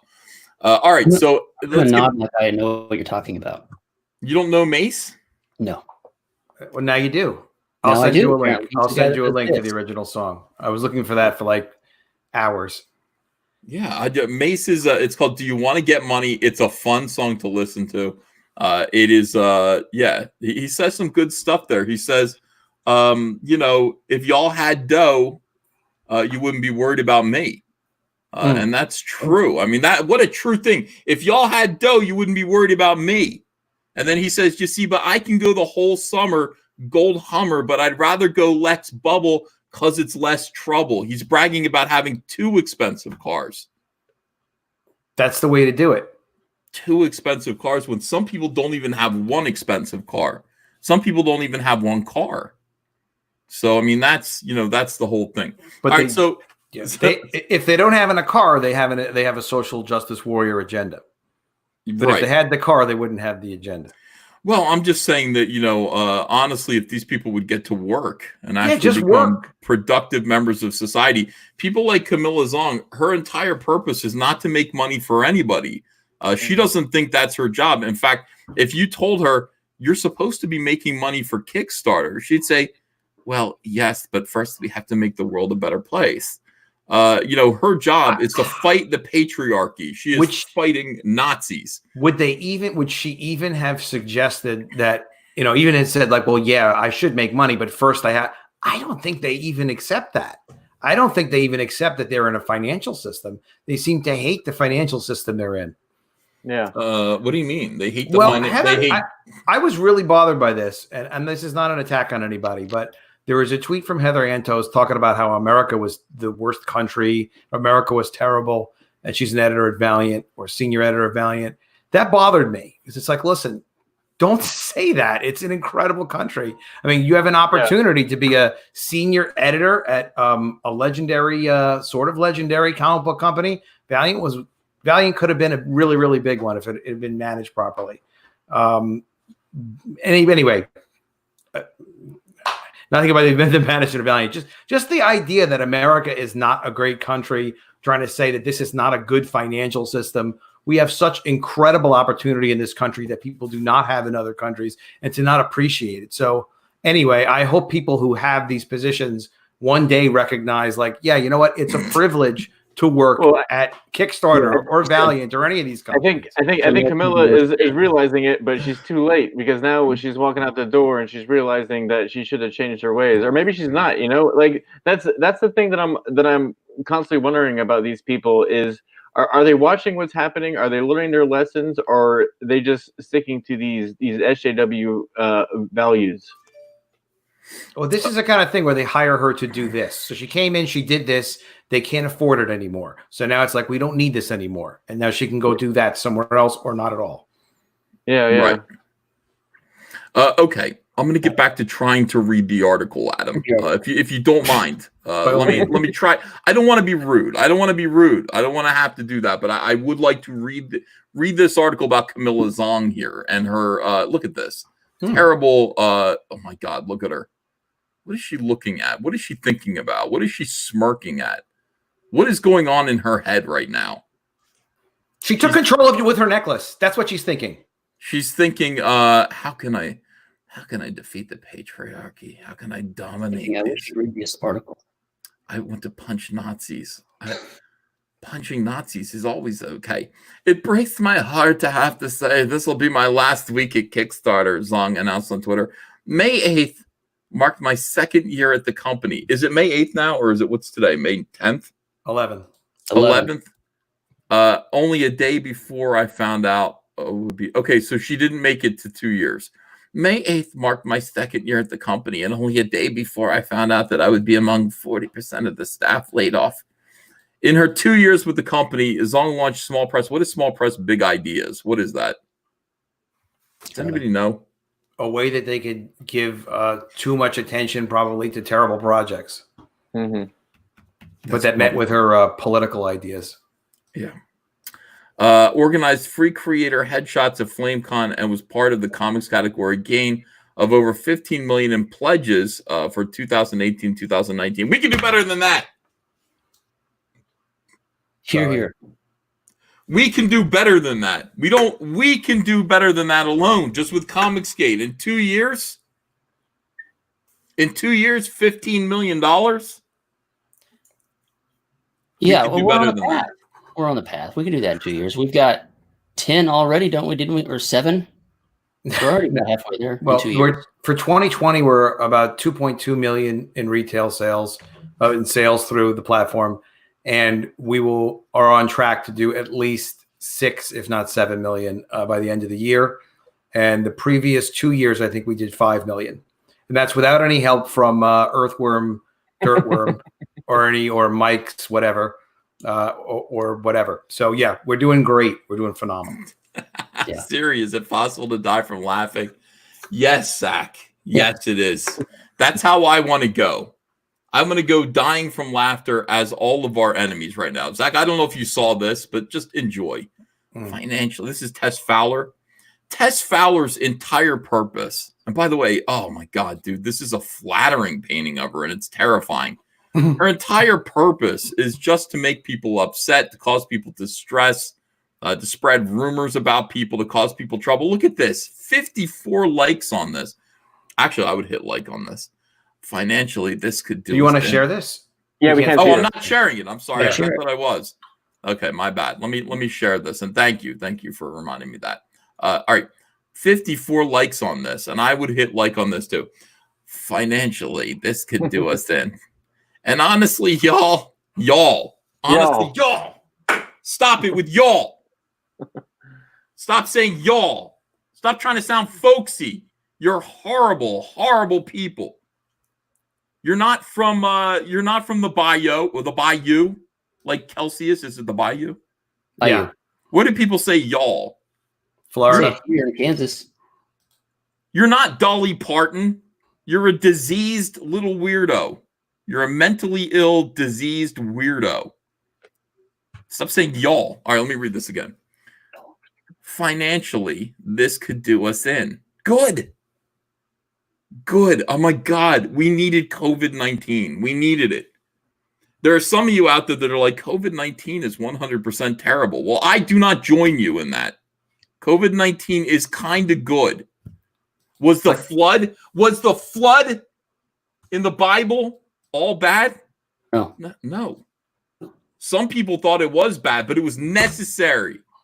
It was a necessary evil. Is there something else I can throw on my desk? I could throw this fan, but I don't know. Probably leave a dent in the wall. It was a necessary evil. There's something like these SJWs go, Ethan he's crazy on his show. He's crazy. He's getting worse. When he's talking. He's getting worse on his show. He used to be okay, but he's getting worse. They say that? Yeah, he's getting unhinged. He used to just talk about Star Wars and teach us how to draw the Joker, and now look at him.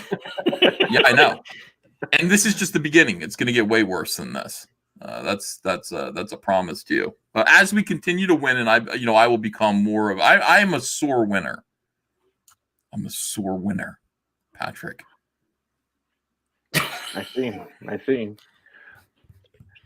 Well, like what's interesting about this, and I think you made a good point about that we needed COVID-19. It's kind of thinning the herd. It's seeing who can survive.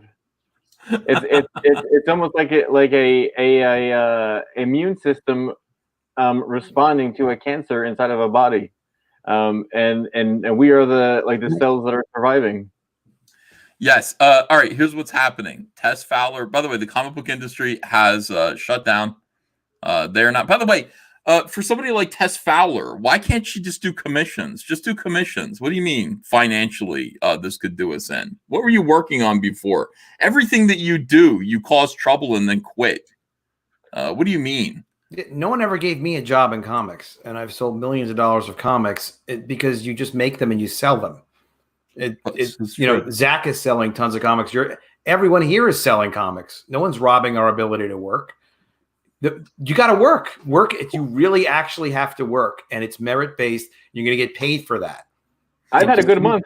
Cecil says I just hired Zhang and Fowler to bum fight for me. Oh, I'd like to see that. Oh, That's awesome. good. SJW bum fights. That's where YouTube is going next, guys. That's where this leads. That's the rabbit trail this goes down towards. Ethan, Yes. can I ask advance permission for Cecil to use gotta his use horn soundboard? It's hysterical when he does. Why that. don't you just have him in? Cecil, why won't you come in here? I don't understand. He'll be here in about half an hour. What's and that? bring He chatted earlier. He was an hour away about half an hour ago. Oh, okay. okay. So he'll class up the joint. Just drive faster and bring those horns. Yeah. Hey Cecil, if you can hear me, this is Patrick. Add me on Twitter so I can write you. I can't write you right now. Uh-huh. Okay. That's it. That's all I have to say for that. Financially, this could do us in. And honestly, y'all, I'm finally scared. I don't know what to do. I've never been robbed of the ability to work like this. I wonder what would we do if COVID-19 struck us here at Comicsgate? What would we do? It did strike us. We're invulnerable. Oh, it did. Oh, it did. You mean we're in the same boat as she is? We're essentially. actually, yeah. Oh, It's what did we do? Well, you did over $700,000 on a sequel that shocked Mike Miller and the world because you got more than 5,000 backers. College of the Dead grossed 500% of what it did in its first 60 days with its sequel. It's over 26,000 now, and it's going to the printer. Well, that's what we did. What we did is what we did. Patrick launched Johnny Phantasm, which has already made its goal. Eric is blowing the effing doors off with Battle Brick Road, a very cool Wizard of Oz with guns, a very cool title, way outgrossing his previous book.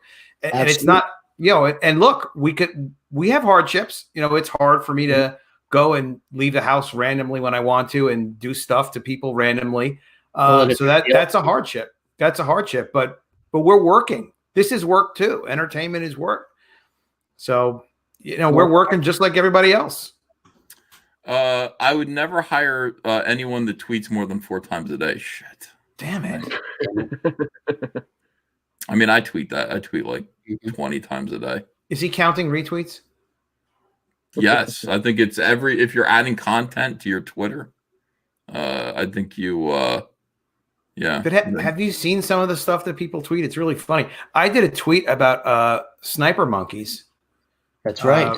Yeah. And that blew up yesterday. There's a photograph of a monkey with a sniper. It's basically like, forget about the murder hornets because there are sniper monkeys we have to worry about. It was some kind of a monkey It's just good marketing for Battle Brick Road. Yeah, it's for Battle Brick Road. It's funny if you see it. It's not funny if you talk about it, Adam. Right. What is I it? have go ahead. Well, I'm sorry. What were you talking about, Adam? You have a trailer for something? Is that what you're saying? Not at all. I'll send you the link. What do you have? I just went through the explanation. I tweeted a picture of a monkey sniper. Somehow a monkey got a hold of a gun, and people liked it a lot yesterday. And somehow it also promoted Battle Brick Road for Eric, which made me happy about that too. So I'll send you the picture. I don't know if you'll find use for this, but I will send this to you. Okay, cool. In the meantime, let's take a look at Battle Brick Road. I don't know what's going on. Battle Brick Road, which launched just yesterday. Is that correct, or was it 2 days ago? Friday morning, May 8th. Whatever the 8th was, I think it was Friday. Yeah. Now, Battle Brick Road. By the way, congratulations! You've just hit $20,000 for Battle Brick Road. And let's take a look at this. This is now the reason why I'm promoting this, of course. Eric, you have fulfilled campaigns before. Yes, I have twice. And this looks even cooler than your first campaign. Thanks. I love this idea, this concept of the Wizard of Oz, but war. But you want to explain it? Yeah, so it was written by my good friend Zeb Hatfield. I came to him with an idea of I said, well, what if we made the Wizard of Oz with guns? Here's a rough outline of what I was thinking, and he took it and ran. So he took the original Frank Baum writings and basically pulled out everything that was candied and fluffy and we added this multi-layered, high testosterone, kick-ass story with guns and genetically manipulated monsters and AIs that are controlling each sector of Oz. Dorothy Gale, our version of Dorothy Gale, grows up in this dusty, barren world, sort of like Mad Max, and she's been on a mission to find her dad. And for 20 years, she finally gets a message from him saying, "This is where I am. This is this place you've been trying to find me. When you get here, follow the yellow brick road." And she hops on a cyclone transport ship and crashes into this land and goes on quite an adventure, picking up some badass friends along the way. Yeah. Okay, let's watch the video here. Let's see. Yeah. Thea Gale has grown up in a world brought to its knees by drought and monstrous dust storms. Now, a message from her long-lost father will set her on a path through an exotic land. Along with her trusty sidekick Toto, she must befriend a ragtag group of outcasts to endure the many challenges along the way. Battlebrick Road Operation Zephyr is a 52-page graphic novel in the first volume in a 4-part series. From artificial intelligence to genetic manipulation, Battlebrick Road brings an original and multi-layered story to the familiar backdrop of Oz. Back it today and help bring to life this apocalyptically fresh take on the classic American fairy tale. Only on Indiegogo. Magnificent. I love it. That was a great video. Thank you. Fantastic short video. All right. So Battlebrick Road plus supplemental. This is your featured tier. You've got the book and what? And a poster? Yeah, so the book itself, you get a poster, and the supplemental book is sort of it's going to have the ash can we did a couple years ago. Some people have the original printing of that. It's going to have the ash can in its various forms of pencils, inks, and colors. Backgrounds on characters, sketches, hopefully, and we're planning on opening up for a lot of fan art where hopefully, we can make this book bigger with all the fan art coming in. And I've seen some people, names are escaping me, but I've seen people sending me sketches of things that they're working on that'll be included. Magnificent. This is the $25. This is just the book and the poster. And then $85 you get 2 copies, $100 you get a sketch. You're going to do the sketch? Yes, I am. What are you going to draw? Probably Scarecrow. People like his design a whole lot. So Scarecrow aiming down his sights, ready to blow something away. Look at him. I like Scarecrow too. Scarecrow looks badass. Mm-hmm. He's got body armor on. He looks cool. And look at it. You have him kind of like hanging like a scarecrow by this gun. That's just a great design. Are you going to ink this and finish this up? I mean, the book itself actually isn't inked. I'm going straight from pencils to coloring. So a lot of what you're seeing there are just sketches. Like that right there is me just pencils, no inking. There's a certain look that has, and it's something I wanted to go with for the style of this book. Cool. So the sketches themselves will probably be inked, though, the ones that you drop $100 on. Beautiful. Absolutely beautiful. The name is genius. Thank you.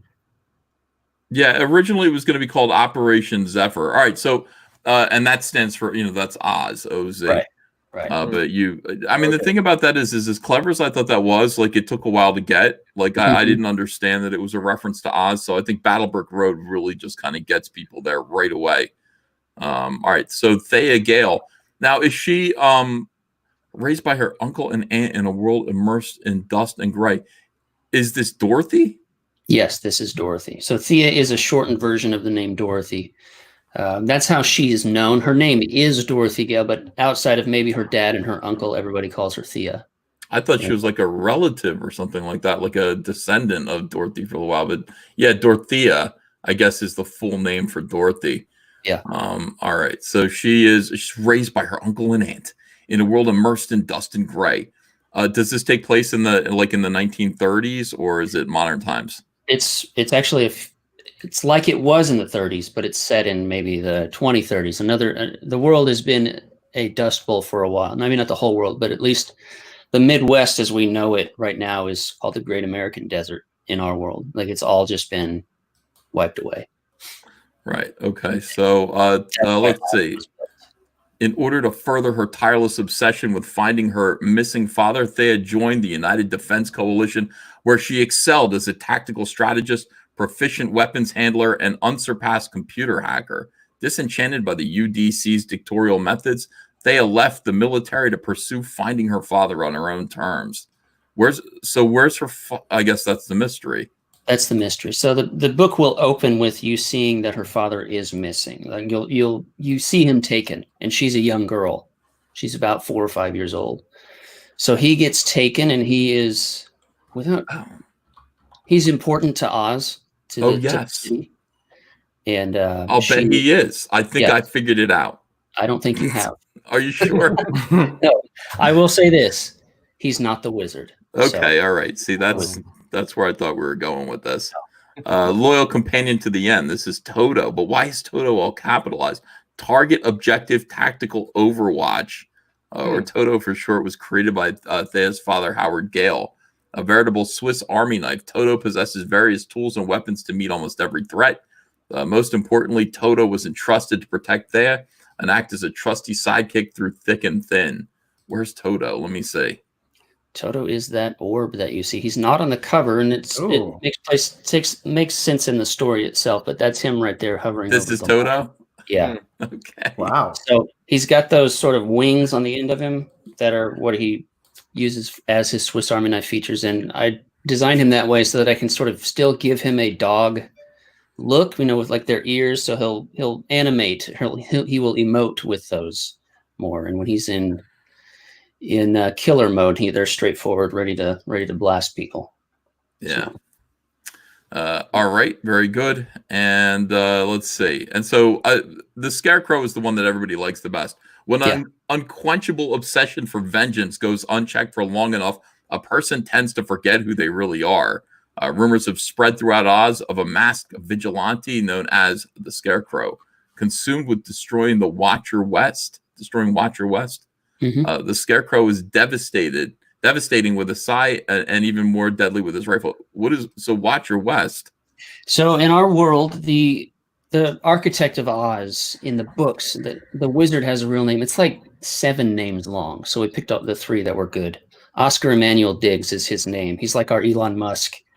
Andrew Ryan, for anybody that's played BioShock, he created this utopia where people could find a safe haven from the dust and debris of the outside world. He creates this place. He gives the control of that of Oz itself to these 4 AI constructed sisters. He called them Watchers. They're supposed to overwatch everything.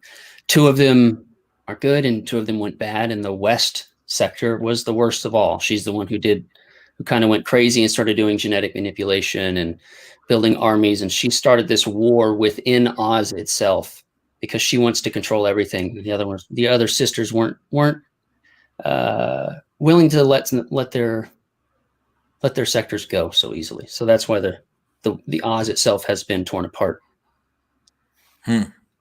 Wonderful. Great. I love your art, man. I think your drawing is, I would say, underrated. Everybody thinks of you as a letterer, and you're a great letterer. But boy, not unlike Kyle Ritter, you guys who kind of allow yourselves to help out other creators, help out other artists the way that you do, and it's really commendable that you do such great work, lettering all these Comicsgate books.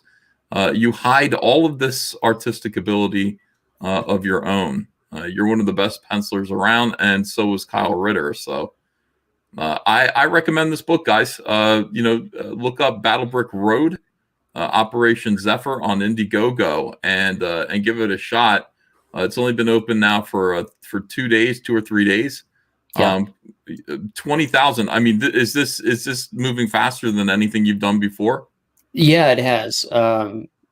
My opening day was about 17 something. In that, my Flying Fortress opening day was less than 7.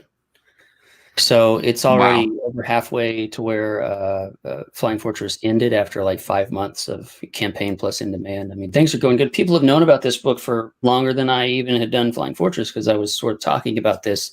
You even had me you brought it up on stream 2 or so years ago. Back when all I had was that one piece of promo art that has the whole 4 of them. Actually, the 4 of them look a little bit different now, but you try to put the art that you have up there.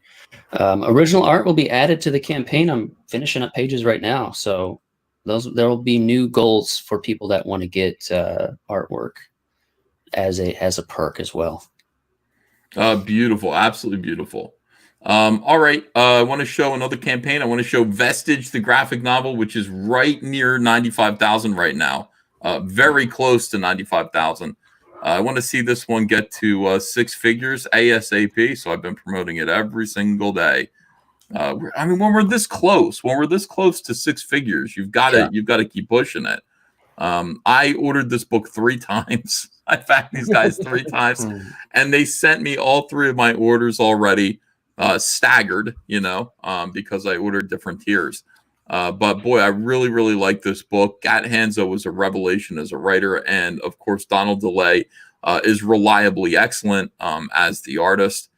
It really is cool. I mean, there are these kind of special weapons, historical and also fictional, but of historical note, and they are these are special relics.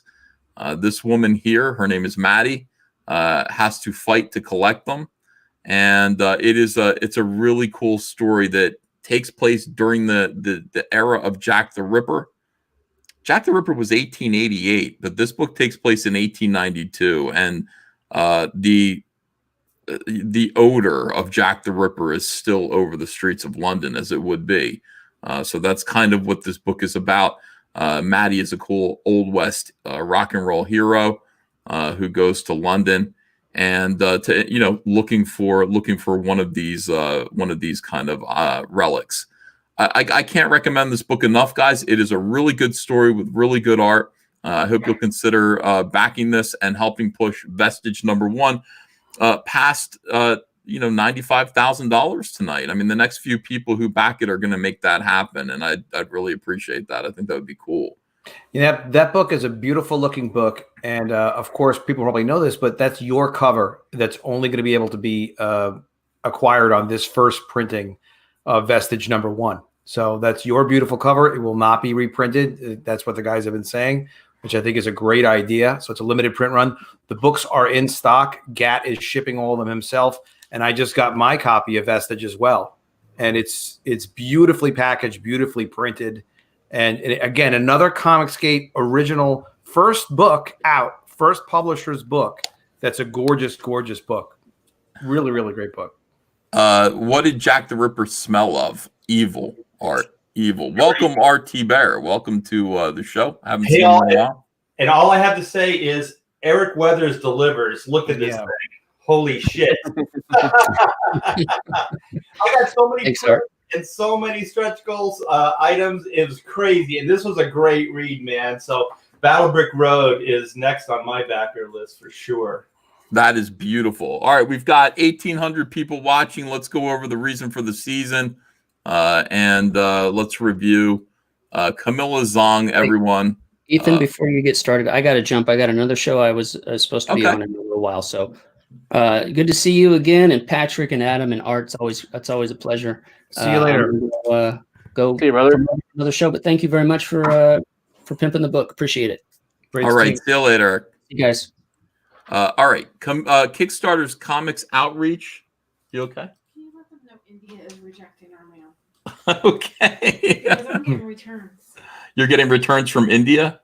Some countries don't want our mail, so they're sending it back on the trading cards. So what are the countries so we can curse them? Yeah. But we do have some returns on just India, and is it like Canada too sometimes? not Canada yet. But we've been having a long wait in England. England is a long wait. Okay. Yeah, Andrea just came downstairs. We went to the post office and got some returns. And the for the trading cards, all of our mail to India is getting kicked back to us. I don't know why. I assume it's COVID related, obviously. And there is a wait. England apparently is having a tough time getting our packages through. Like we send them and they just sit in a holding facility in New York for a long time. But we're trying to get everything out. We personally get everything out as quick as possible. We are going to try to get those, India letters out to people. When Again, we have England, when we have boxes that were shipped to England, we ask them, we contact and say, there's going to be a layover with the packaging. Do you still want us to send it, or do you want us to wait till, you know, some of this heat is diminished a little bit? And they usually say ship it, but it always is delayed. So yes. How long are you finding it's delayed, Art? Like a week to 2 weeks, they told us. Okay, that's not too terrible. It's not bad, yeah. Yeah, it's stuff eventually gets there, but like I said, our letters to India are coming back to us, which is kind of frustrating because you know, we're sending everybody their trading cards. You know, we got all our returns today, and it's like, you know, we've got to go through everything and contact people and resend everything, and that's just the way it is. It's always the most expensive things too. You know, like these are expensive places to ship things out to. So then you got to do it again. Yeah, those are always where you have the problems. Yeah, it's never like Phoenix or something like that. Larry's Comics says, got my invoice for next week from Diamond. Exciting. Guess I get to stay in business a few more hours. Larry, you should come in here and talk to us about the state of the industry. I would love to. I'd love to hear your take on things right now. Larry's a big retailer. You know, one of the biggest, and a nice guy, really nice guy, but. You know, he's got his own ideas about Comicsgate and about what we're doing. Come over here and converse with us. All right. So once again, here we go. Let's do. This is the day, right? I'm never going to get through this article. I'm trying to get through it over and over again because I keep more things kind of occur to me about it. But Kickstarter's comics outreach lead, Camilla Zong, was laid off. This is great news. This is very, very good news. Kickstarter's comic outreach lead, Camilla Zong, has confirmed she is among the 40% of people who were laid off by the crowdfunding company this month. You know, look, this person, gatekept Kickstarter, was responsible for telling a lot of kind of comic skaters no, saying we don't want to support harassment campaigns and you know, responsible for trying to demonize Comicsgate and make Comicsgate not succeed. Now we're because of Camilla Zong and because of people like her, we did have to go over to Indiegogo, and I'm glad that we did because we built up Indiegogo to be a very successful crowdfunding platform, and Indiegogo takes a smaller percentage of their earnings. This stuff, it just naturally works out. I always tell Andrew, I'm like, you know, we have to be kicked off of. Sometimes you have to be kicked into gear.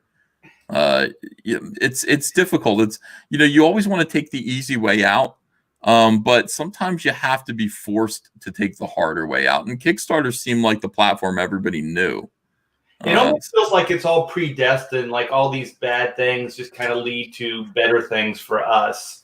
Yeah, because before Comicsgate. Because I had already had 2 campaigns with Kickstarter, and so I was all about Kickstarter. And then when I heard about Comicsgate and stuff like that, and I came over, and then I found out what a superior platform, you know, Indiegogo is. I'm so glad because I was not comfortable with their policies at Kickstarter because they really did encourage you to tell a sob story. Like they really want. Oh, I can't stand that. Some kind of interest sob story. And until I started talking to Brian Polito, Brian was like, "You don't have to do that, Art." And I was like, "Good," because I don't want to. And I like Indiegogo because it's basically just commerce. Like you put out a good product, you sell it, and that's it. They don't give a shit about your politics or any of that stuff. I mean, by the way, they do that on these singing shows too, and I find it so degrading. Like, I don't care about a person's personal tragedy. I just want to know if they can sing. But they encourage you to do these weepy kind of.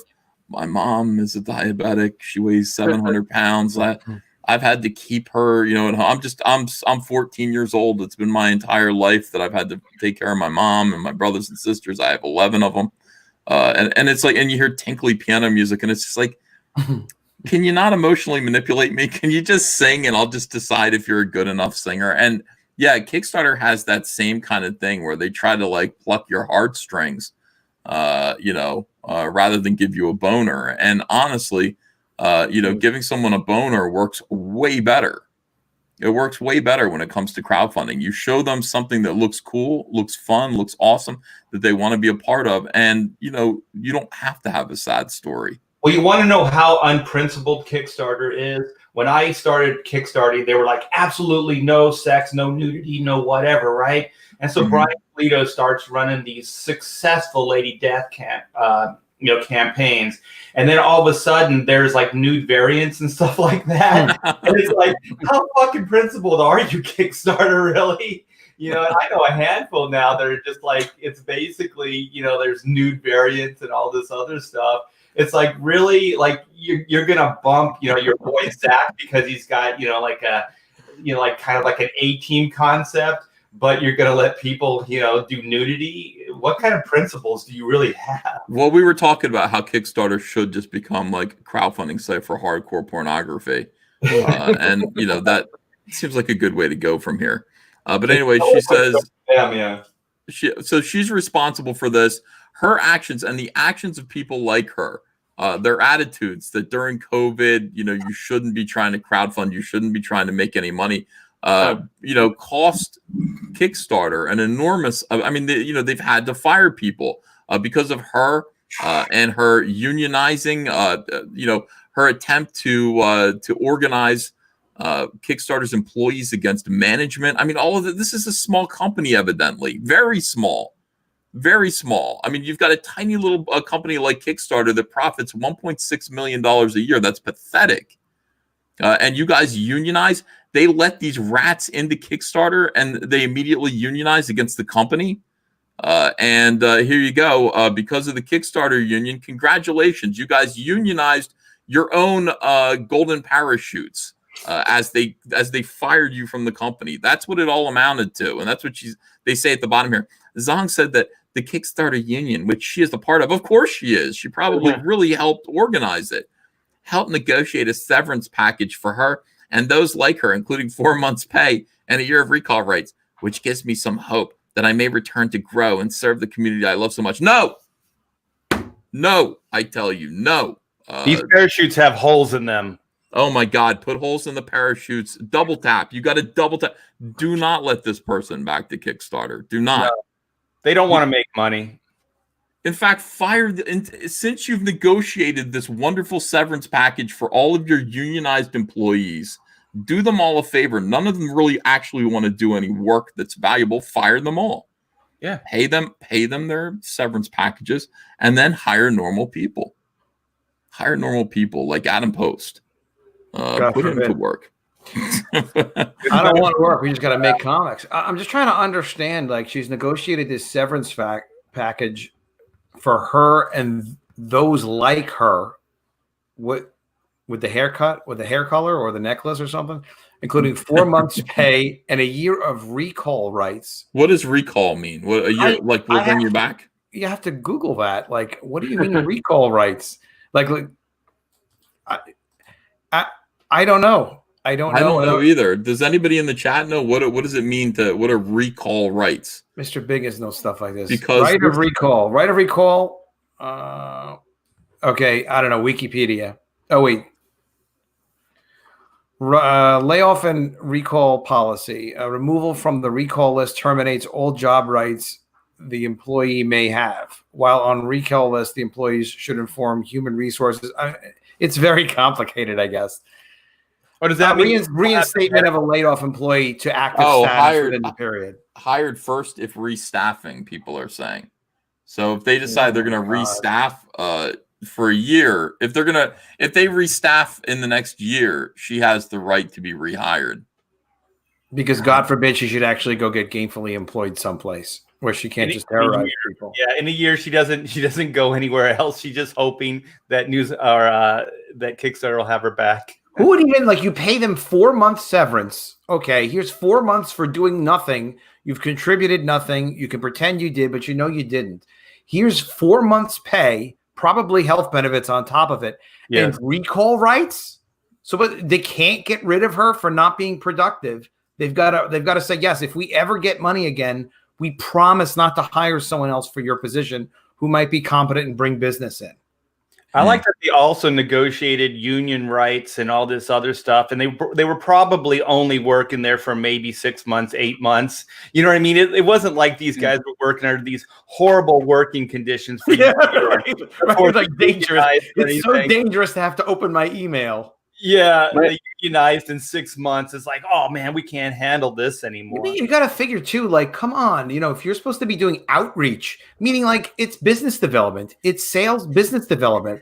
IDW did trading cards or whatever on there, or they did some board games. They developed a board game business on there. But it's like, you can't do outreach with some of these starving comic book publishers and bring them onto Kickstarter and get them to do deals. Like, be creative about how you're going to do it. It's like, no, because that would actually, entail an intelligent conversation about selling marketable product. No, that's interesting. All right, let's just say goodbye to Camilla Zong. I hope she doesn't come back. I really hope she doesn't. She's part of the problem. And Kickstarter, I hope, will actually take a look at what Indiegogo's doing and maybe make my prediction is that spot is going to be vacant for a year. I hope so. That's what I want to see too, Patrick. However long that year is, exactly. You know what's interesting in that year, Patrick, is if business doesn't change at all, like it still goes exactly the same. May 8th. Remember May 8th.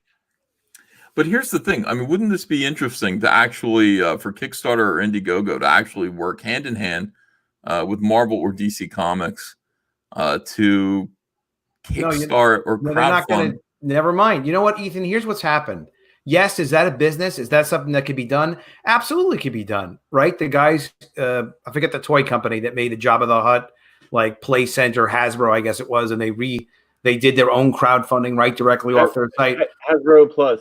Forget saving these companies. We have to forget they're the competition. Back in the day, it was DC versus Marvel, Independence versus DC. Like, we're going to outsell them.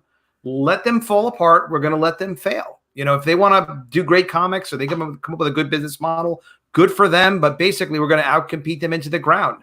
It's not even about getting rid of SJWs anymore, whatever. Let them do whatever they want to do with their corporate comics. We're going to put passionate comics out, cool toys, cool products. Yes. Could DC take Batman and do a deal with Kickstarter or IGG or somebody else or even their own thing? They kind of could, but they're probably listening. F them. We don't need to help them. I'm thinking of Plushy Cyberfrog. That's what I'm thinking. Yeah. We should all do plushy Cyberfrogs. Well, we are. Art, did you see the Plushy Cyberfrog? Yeah. The design is dare I say, adorable. Hey, Adam, real quick. I approached IDW about doing a Transformers book that I would crowdfund on Indiegogo, and I pitched what them did they say? Story. They said no. I mean, they looked at it and they were like, no way. But I mean, so like they don't have any interest in it. I mean, I don't know if it was just me that they didn't want to work with, but I put together a nice little package. I'm very good at drawing robots, and I pitched them this idea of doing a Transformers story that happens in World War II. I did a bunch of concept designs for them, and I'm sure it's beautiful.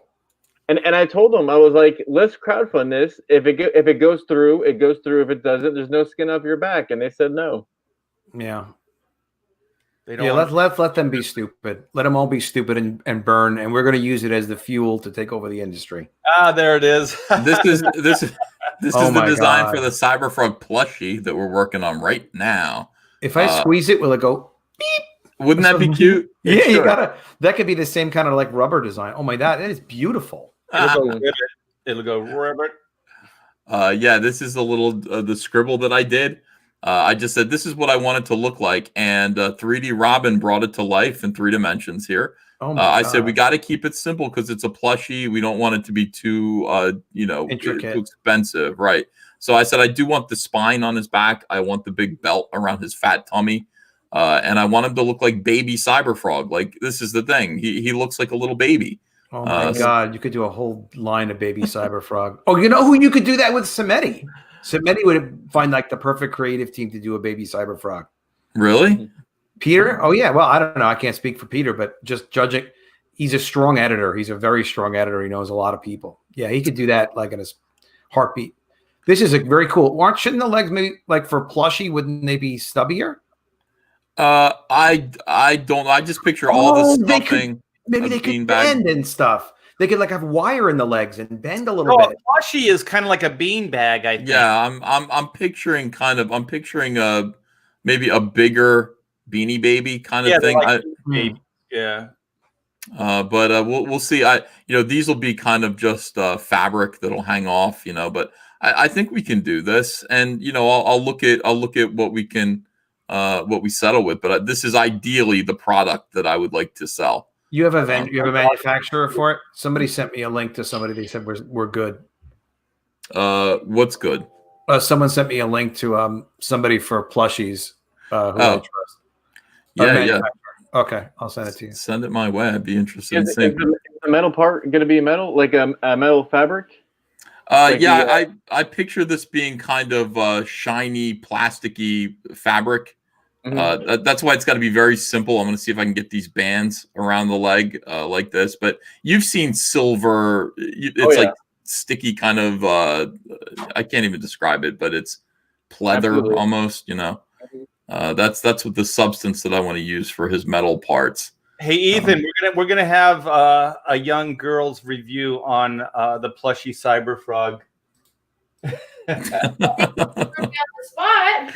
It's adorable, right? I like his big old eyes. Yeah, this is thank you. Yeah, this is the Cyberfrog plushie that we're working on right now. He looks like a baby.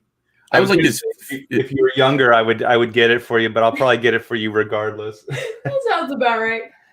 Get it for me, Art. I love it. No, none for you, Adam. You're on your own. No, it's cute. People say he should have a stretchy tongue. That's an idea too. Stretchy tongue coming out of his mouth. The kids will abuse that, man. Yeah. But metallic chenille, says David Sopwith. Some people actually know textiles, and metallic fabric sucks, says Eric Helpful. So yeah, but what do you want to do? I mean, we could do it gray. We could just do gray, but I feel like it needs to be metallic. Who knows? They want it to be soft. They want the material to be soft. Yeah. Yeah, it will be. It will be. It'll be a different substance than his body, I guess. I don't know anything about the belt either. This is what I'm giving them. I'm saying, make me this. What is it? I don't know. What are my options? How can I make this? How can I make a product that looks like this? Well, you're going to sell 1 million of them, however you manufacture it, because that thing's pretty adorable. As long as it's good, it'll sell a lot. I mean, that's what I keep telling them. I'm just like, look, if you make something that's this cute and this good, you are going to make whatever money that you spend. You'll make that back and then some. You'll make profit. So I'm hoping that's good. Hey, are you guys watching what's going on with Peter Samiti right now? No. Yeah, I am. Adam, I'm going to go get a drink. You want to kind of introduce that topic, and I'll come right back. Yeah. Okay. So Peter Samiti is the publisher of Alterna Comics. Peter he's been on the show recently a few times. We've kind of all known Peter. He's an indie comics publisher, and he's just a sweetheart of a guy. To know Peter is to really like him. He's been publishing small creators who otherwise kind of couldn't be published since I think he's 2005, 2006. And he's now even selling direct to consumer to make sure people can get the comics. And since the whole COVID blow up with Diamond, he's been selling to retail stores. He's signed up, I think, by now about 200 retail stores to sell direct. Well, since Peter has more recently been kind of coming on Ethan's show and associating with Comicsgate that way, and again, he doesn't say he's Comicsgate. He's not hashtagging Comicsgate. He's just coming on the show saying, yes, he believes in dealing well with creators and dealing well and respecting fans. Peter's been starting to get attacked. Mm-hmm. And Ethan, I got as far as to introduce that this is who Peter is, and he's been starting to get attacked. Yeah, Peter's starting to take some abuse. I really feel like anyone who associates with me right now or Comicsgate, or me, Comicsgate through me, is going to get beat up by some weirdos. I don't really know. I don't understand why. I don't understand what the point of this is. Peter Samiti is somebody who kind of kept his distance from me, I think, for that reason for a long time.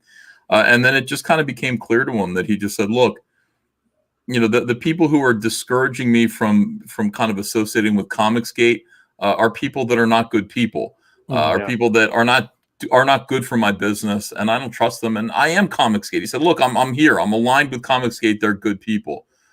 So Peter started showing up on my streams, and I think he's been on 2 or 3 of them. Not too many, just a few, but he's great when he's on here. The consequences for that have been there's a group of trust fund brats, trust fund middle-aged brats. I can list them for you. One of them is John Delarose. These are guys these are worthless people. I mean, John Delarose, Preston Poulter, worthless. Absolutely worthless people. God will punish them. Well, John actually sends me private messages and starts talking like very like altruistic, like his morality and his way of looking at life is so superior. And he's like, Art, if you really want to save comics and you want to help comics, why are you associated with Comicsgate? And I'm like, well, what would I associate with you? Like you're not, to be honest and to just be crude about it, he's not even the industry. He's not even part of the industry. And you know what? Him and Preston will never be part of the industry. They're nobodies.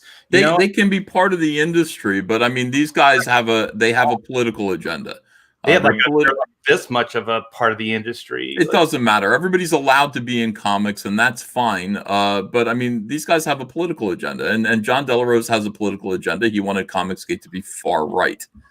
He is, look, John Delarose comes from Vox Day's school. Vox Day's ideas for Comicsgate were to create a counter industry that was extreme right wing, and just kind of shove it in the faces of the SJWs. And he started to do that. He did it with some success. I disagree with that. I don't think that's the way to go. I've always said I think that the way to beat SJWs is to thrive in business. So what we do is we do no politics in comics. Right. But there are some people who are so politically poisoned. I mean, I'm going to do a video about this political poisoning. You see it all around you. Yesterday I got attacked out of the blue by this guy, Tommy Lee Edwards, who at first made a comment about he didn't like my art. That's okay. You can not like my art. And then he made up a story about Hunter. When Hunter was 8 years old, going around at a convention and asking people for sketches, little sketches in a sketchbook. And he said that Hunter was rude, and that Hunter demanded a sketch because his father was so famous. Can you picture Hunter going around and saying, "My dad's really famous, even though you do the same shit that my dad does? My dad's famous, so can you draw a sketch for me?" The truth of the matter is, what an absolutely demented thing to say. The truth is that Hunter was at this con with me, and he said, "I'm bored." And I said, "Well, what you could do if you wanted to is take this sketchbook, go around and collect autographs. And while you're collecting autographs, you could kind of wink at them and say, 'Will you draw me an eyeball? Will you draw me just a little 5-second doodle?' Now, oftentimes, if you're cute, enough, you're a good kid. Most of us will draw something a little bit better, and I do personally. I know that because I put in the service. When somebody's kid comes to me and asks for a drawing, I put aside everything I'm doing and draw for the child because they're the future. It's like you want kids to have a good time at these boring fucking conventions. So I know I did it. How can you look at their eyes and go, no? Yeah, no. They really like no. Yeah, you can't do it. Yeah, and you're right. I always end up doing better drawings for those kids. Yeah, of course you do. So Hunter goes around, and Hunter is, and by the way, Hunter had a pocket full of money, and if anybody wanted to be paid, he could pay them. The important thing was for him to have a good time and meet all these professionals and collect a little sketchbook that he could keep forever. But his rap would be, drawn out, and then he'd say, "By the way, I'm Ethan Van Sciver's kid." Now that's a little extra traction. You've got fellow pros out there who are like, "Oh, you are? Okay, well, tell your dad I said hi." Well, this one guy, Tommy Lee Edwards, received Hunter's request as though it were the arrogance of an overprivileged brat, and Hunter was not over. Now he is. Now Hunter's overprivileged. He wasn't then. We were. Was he? Yeah. But Ethan, that's our window. It seemed like he was traumatized. He was going on as if he was traumatized by your son. He was just like, my daughter and I looked at each other like, can What do you we do? believe this arrogant child? Hi, Cecil. How you doing? Hello. Cecil, like a dog.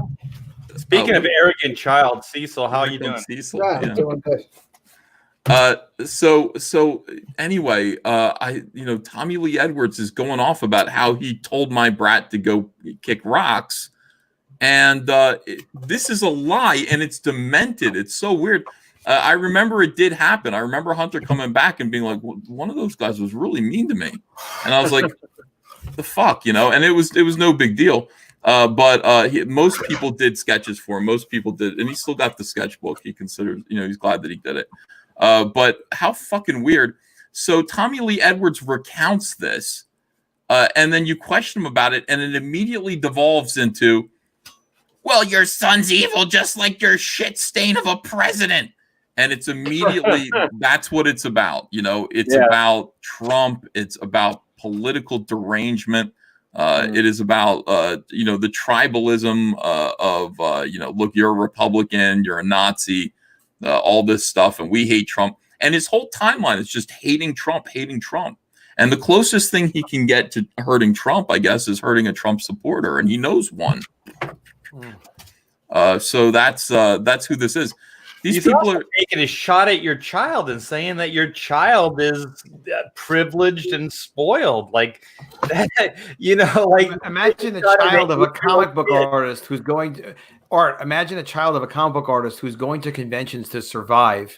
If the child is so overprivileged at 8 years old because dad is so famous and rich, it's like that's not reality. That's not the way any of us were living. What's his name again?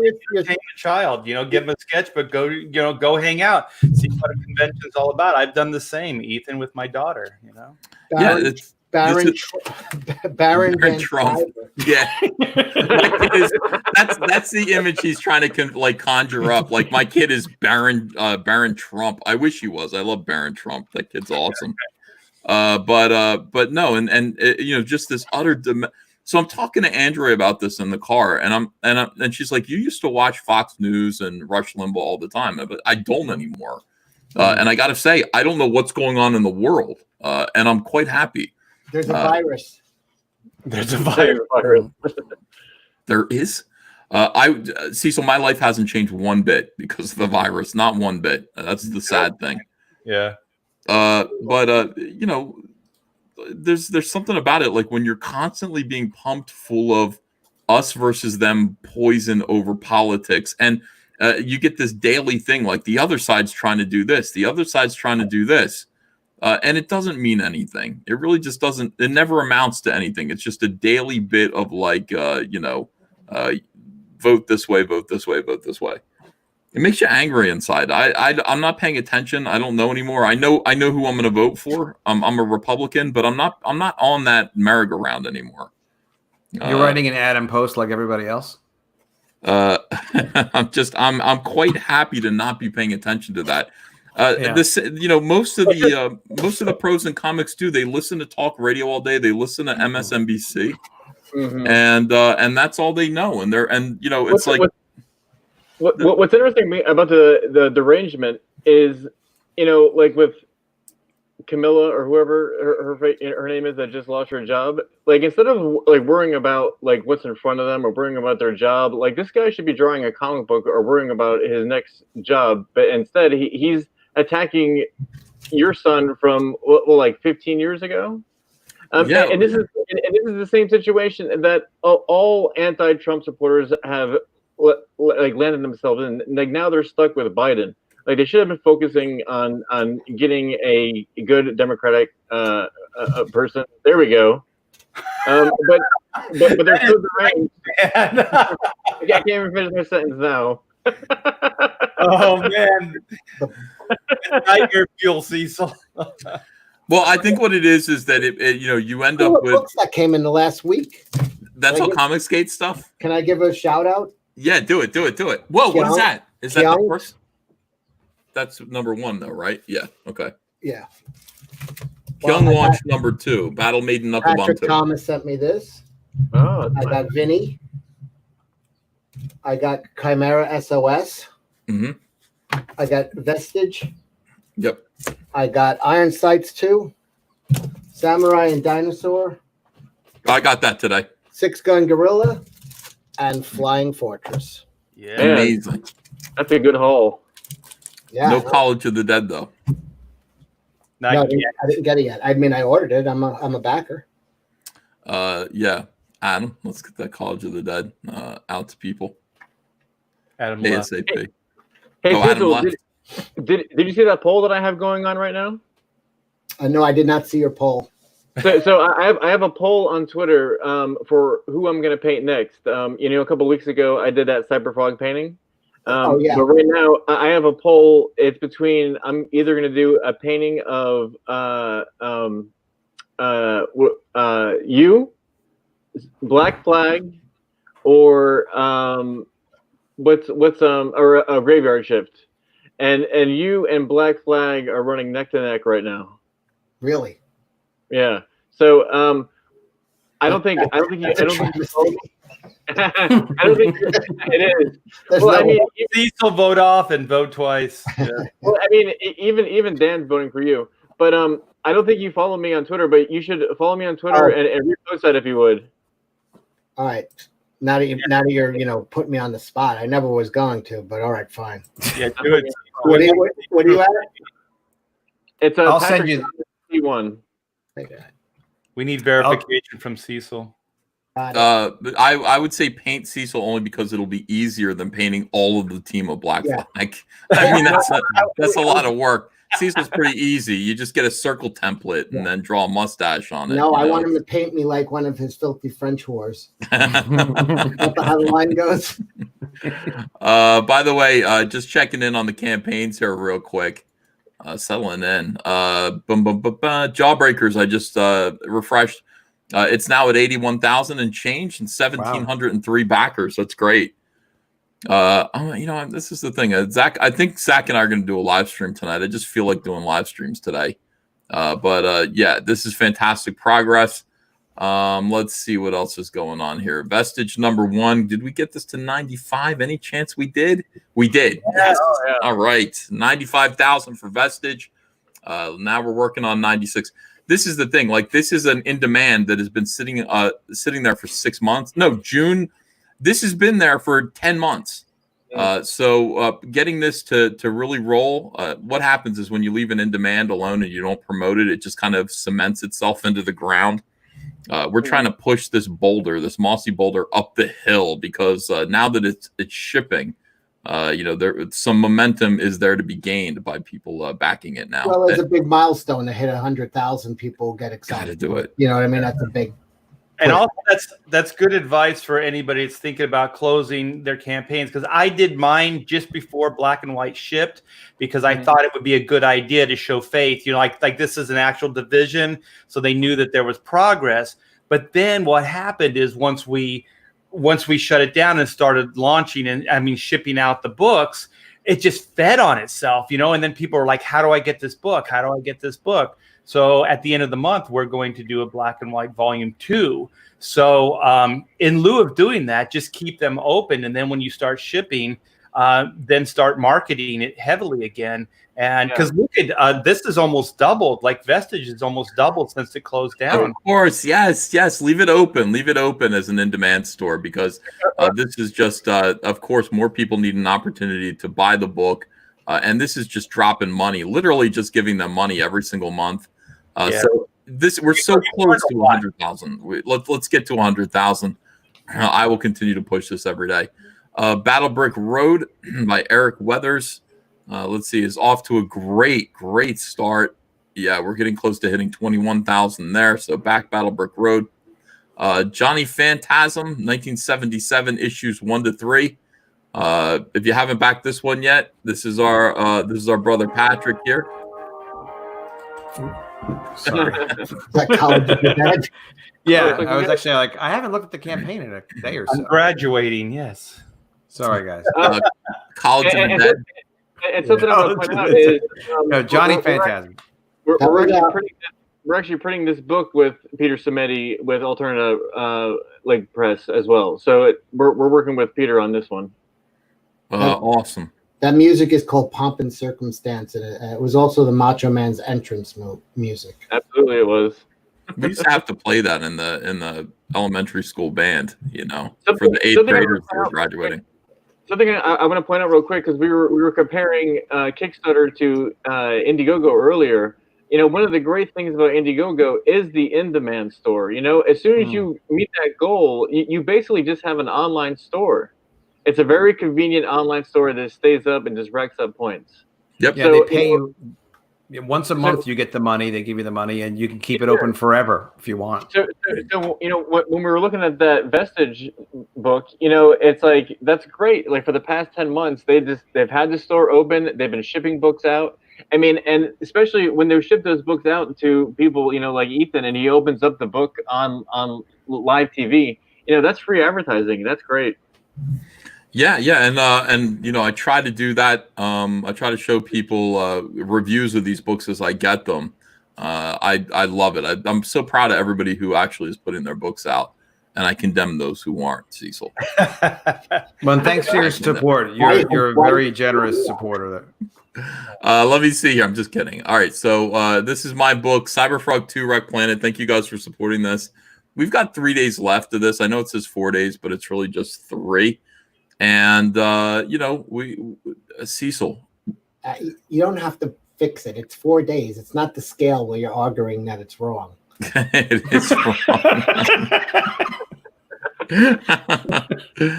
735. Wow, thank you. $735,747. We're moving ahead every time I refresh it. Because yeah, we're getting close to the wire. Cecil, listen, we're pretty close to beating Doug Knaples' Earthworm Jim. Yeah, in just 2 months. I think that's gonna happen. How is Doug doing? Doug has cancer on his face. Has anybody heard about that? And they know how Doug's doing? I don't want him to have cancer. Yeah, I hope he's doing. No, yeah, I don't want him to have that either. That sucks balls. So I'm hoping he's okay. I want to beat him, and I want to feel good about it. I don't want. We want him to live to be able to see you beat him. That's correct. So I know it's not a big deal from what I understand. It's like skin cancer, and they can cut it out. But I still wish him well. I hope he's okay. You're saying that if you're beating cancer, honestly, the will to live is probably the most important thing to have, and you want to take that from him by beating him soundly. Stop. No. I don't. If by the way, if not beating Doug with Cyberfrog 2 Wreck Planet meant Doug could live, I would reluctantly. Is this Jesus or Ethan? Sometimes I get so I don't listen. All of my enemies are horrible people, but I don't want them to die. I'm trying to think if there's anyone I actually want to die. Damn it, Ethan! This is Highlander. There can be only one. There can be only one. I think that people. Here's the thing. If I may interject, I see this thing, and it's the guy you're fighting gets cancer. I mean, it's the worst news for you. I don't know why bad things like this happen to you. It's so bad, Cecil. I mean, it's just awful because you can't even gloat now. How embarrassing! He took that from you. I don't. Is he being truthful, or is that a way to protect himself from criticism? Possibly, I don't know. I don't think he's that crazy. Yeah, Jesus Christ! Yeah, you don't want to lie about that. I think the best thing that could come out of it is Doug would double down and he'd hunker down and he would have a more successful campaign than yours. And then your next campaign would be more successful than his. And then the only one that really wins is the consumer and the reader because they're going to get more and more and more product. And do you know what actually gave him that cancer? He has talked about it. Smoking. Smoking. Is that what it is? No. What gives you that cancer? Sunlight? Well, Mr. Sunbeam, it was multiple sunburns as a child. That's what he said. Wow. Do you see this?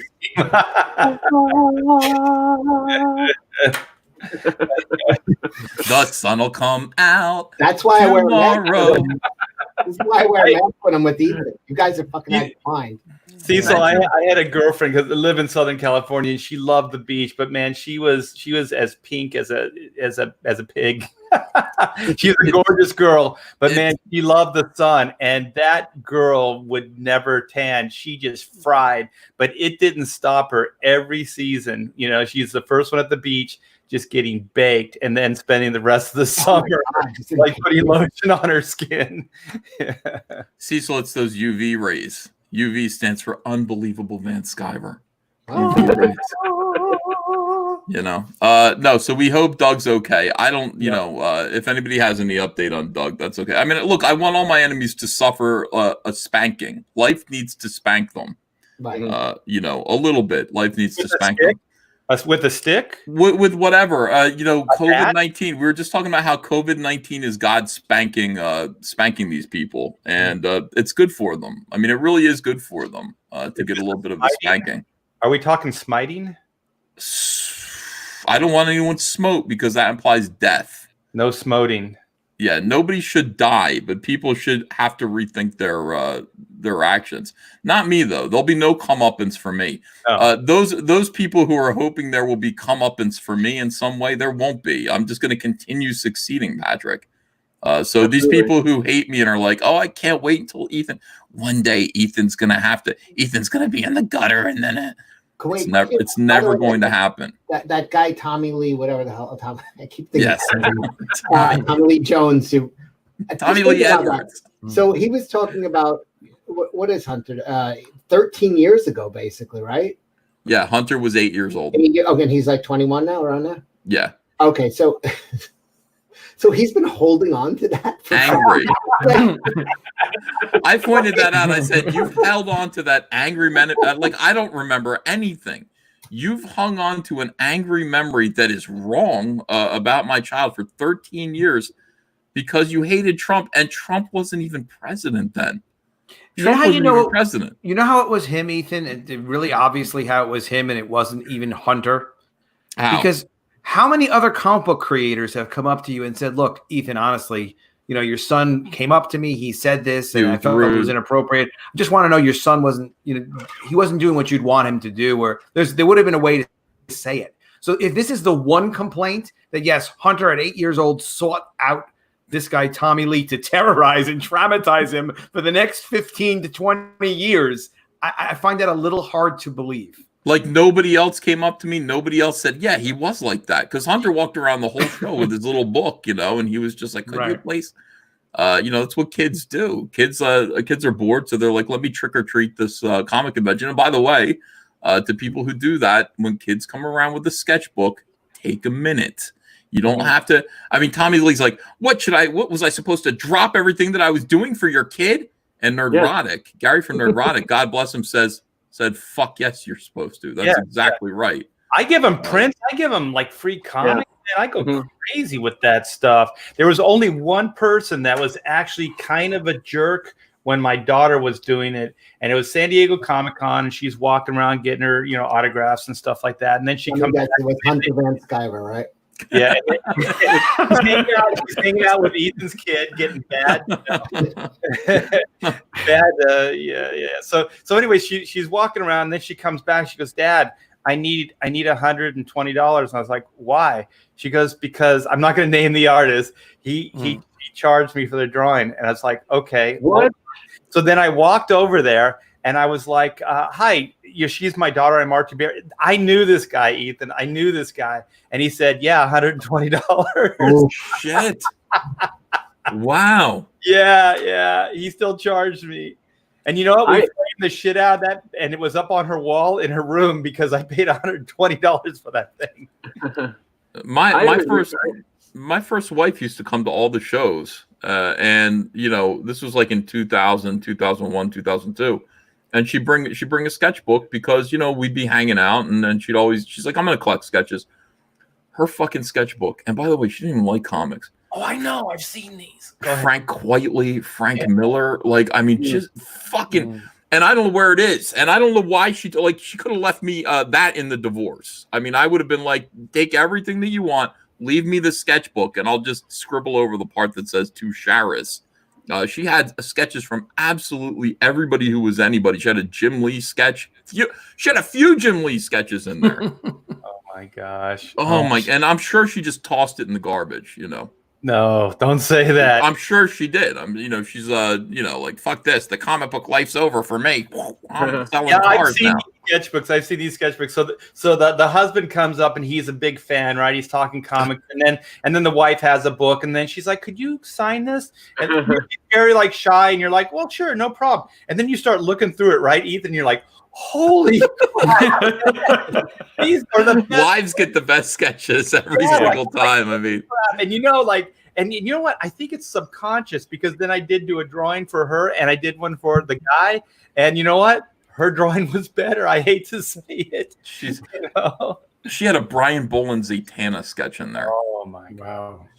Wow. We sat next to him at a show, and he's like, "Give me your book." Yeah, Brian doesn't know how to do loose drawings. Everything is like tight. Yeah. You got to find that. Maybe she gave it to Hunter. The rabbit, she was pulling Zatanna was pulling a rabbit out of the house, and the rabbit had a penis. That's one thing I do remember about that Boland sketch. The rabbit had a dong, which was weird. Was it big? No, it was little. It was a little tiny bunny PP. I thought you were going to ask if it was Dan Fraga, because he's in that bunny costume. Was it? I told Fraga he didn't have to wear that bunny costume. He's going to do the cover for G.I. Jackrabbits. He's got the job. He doesn't have to dress like a bunny and show that he's bunny enough. Bunny enough for me. He could model for it all the shots. Yeah. Take some photographs. Cecil, listen, all of our enemies are being punished by God. Sometimes it's sad. Sometimes we're worried about it. God sends plagues. We know this. What do we do? What's our feeling about it? Like, is there too much punishment, or is there a time? Let me explain something about Tess Fowler. Tess Fowler is another one who has. No. That Zombie and Fowler, they could go fuck themselves. Tess Fowler has cancer. She got cancer the same day as Doug TenNapel. Fucking amazing. By the way, she got cancer the same day Doug TenNapel, on the very same day that she was harassing Doug TenNapel about Sean Gordon Murphy. She got her cancer diagnosis. Do you think Doug could actually spread his cancer? No. Doug is the victim in this. Doug is the victim. If I remember correctly, she had ovarian cancer. Jesus. Absolutely horrible. But I will tell you, Tess Fowler is a monster. I mean, I can't even. She is a monster. I mean, if there is an evil like an SJW who's legitimately evil out there, it's Tess Fowler. Her entire career in comics has been about destroying people's lives, destroying people's reputations. From the very start, when Brian Wood, who's a very talented writer, made the mistake of trying to sleep with her at a convention, walked up to her at the bar and said, "I'd like to have sex with you." She turned his entire life upside down.